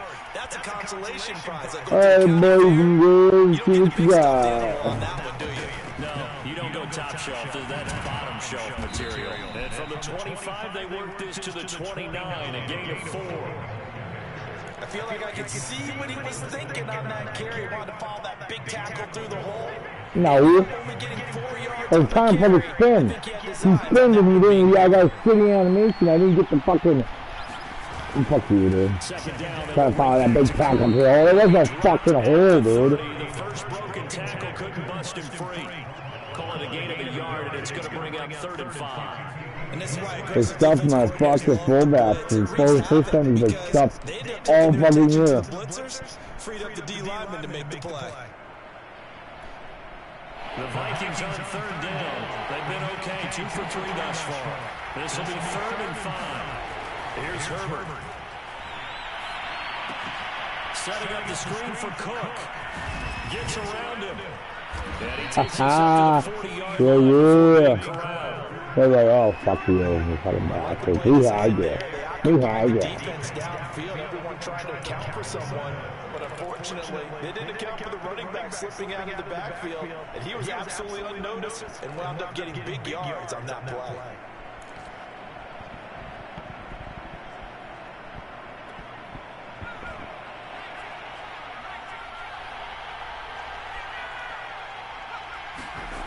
On 1st down, it's Herbert.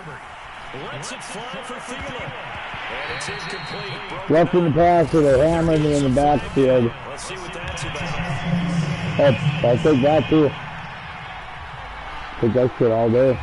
Definitely. Aggressive defensively, and the flag comes up. And no one trying to cover is going to like a call going against them, but you have to like the effort there. Went for the interception, just unable to get it, and the flag did come out. Line of scrimmage, the 31 now on 1st and 10. I see them calling that shit out there. They were calling my play on the front line. There's linebackers there.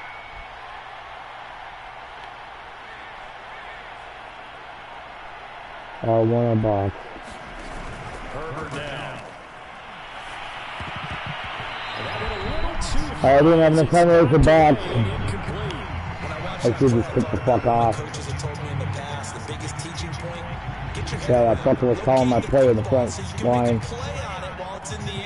That's exactly what he did there. That was nice. So now 2nd and 10 after the incompletion. Triangle on first is. down. Just Back to throw here, Herbert. Complete. Jefferson the target. And he gets this one inside the 15, just a yard or two shy of the 10. Had to put that ball in there with a little extra zip, but he put it right where it needed to be. Yeah, that little extra pace that he had on the pass, that required a little extra concentration for him, didn't it? Ball can get on you pretty quick in that manner, and he handled it well and picked up the first down. And he'll get into the end zone. Touchdown, Minnesota. Justin Herbert taking it in from 11 yards out. And the Vikings have once again taken the lead. Defensively by now, you know his ability. You know he has it in him to take off. Because they knew coming into this game, but we've already seen it. I think they're going to examine different ways to rush him now. Are they going to do it with different lanes? Are they going to use a spy? But they have to come up with options because right now, he's hurting them. Extra point by Sly is up and good. And it's now 17-14.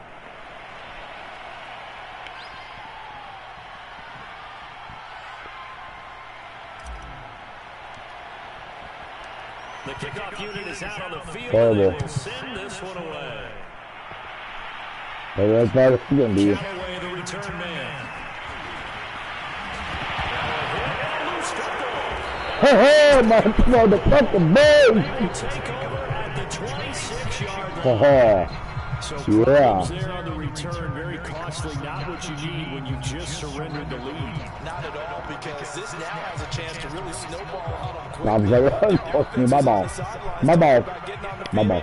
And getting that score back. My ball. My ball. They'll run on first down. It's Cook. Down right around the 25. Just a yard on the pickup there, and it'll bring up a 2nd and 9. Well, sometimes you just have to give credit to the defense. Great job there at the point of attack, holding up. They won their battles at the line of scrimmage, left them no space to try and really nice job swarming to the ball carrier.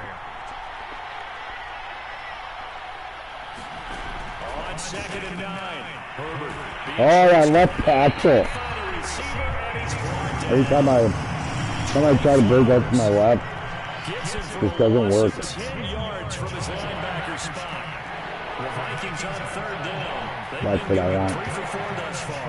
This will be 3rd and 19.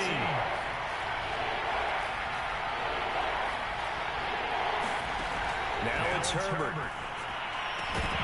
And this pass broken up.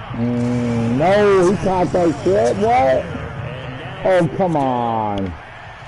Fuck you. This is why I like my kickoff. Have to admit that that's a disappointing end to excellent field position. When that drive started, they had 6 points that they were thinking about.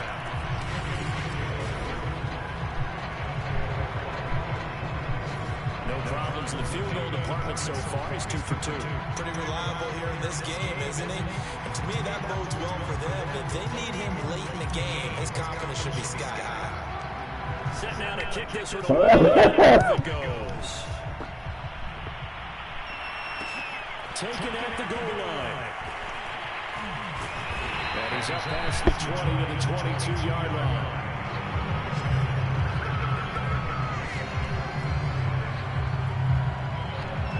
Lions offense ready to kick off their next drive. And last time the formula was pretty simple. One play drive, long pass. Maybe they just want to do that again. Pressure coming from the Vikings. No, they don't want to do that because they ain't going to do everything, motherfucker. Just actions like I'm all up in your ass, motherfucker. Boy, that's tough, Charles. First play of the drive, you're staying ahead of schedule. You take that huge sack, and now you're facing second and a mile. You know, Kendrick, for the rest of your ass, like motherfucking man, you're gonna get your motherfucking ass. Either get rid of the ball safely, of course, or go down. The yardage he gave up on Oh, I'm getting play, this Tampa that's gonna be too tough for often. them to make up. Well, Yeah, there is I some go. hot water now. After that sack, it's 2nd and 21. A shotgun snap for Goff.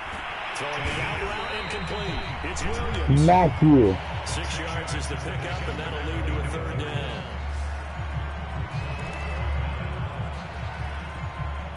It was not 6 yards because he got smashed backwards. Caught that big team went backwards immediately. He's just lucky he caught that fucker. Hang on that fucker like it was real life. Goff just throws it again. Back at his own 6-yard Oh, I lost McKenzie that. Oh, he's just got probably got a boo boo. Looks like we've got a He Vikings walked around like he was alright. We'll check on his status when we get back.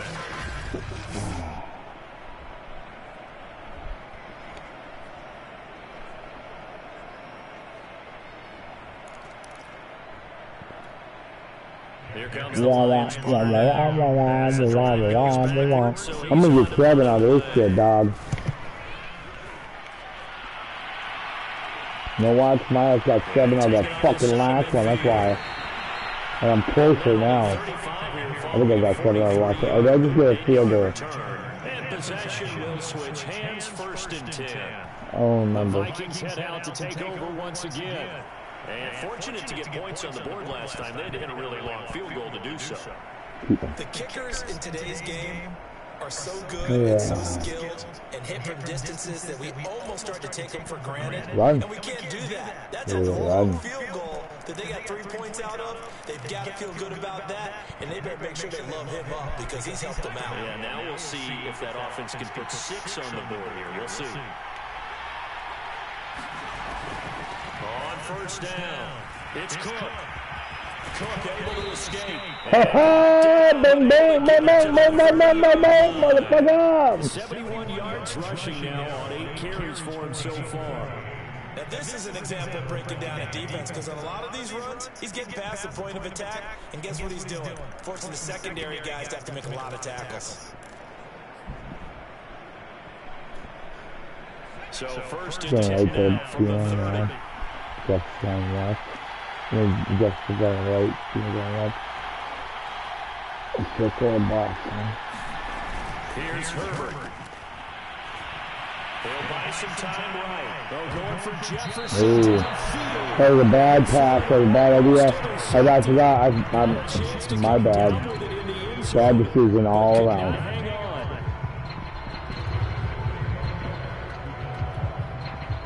After the incomplete pass, here now is 2nd and 10.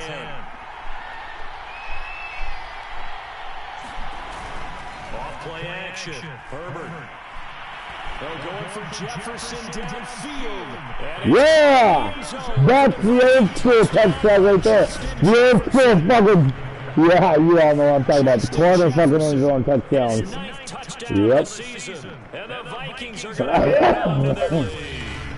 If you didn't know it, it won't surprise you to find out that this team leads the league in scoring. They've been a quick strike team all season long. There's another example. They did it again. This offensive coordinator, right now you can write his ticket towards being a head coach. He's advanced in the ways of offense. Sly on for the extra point.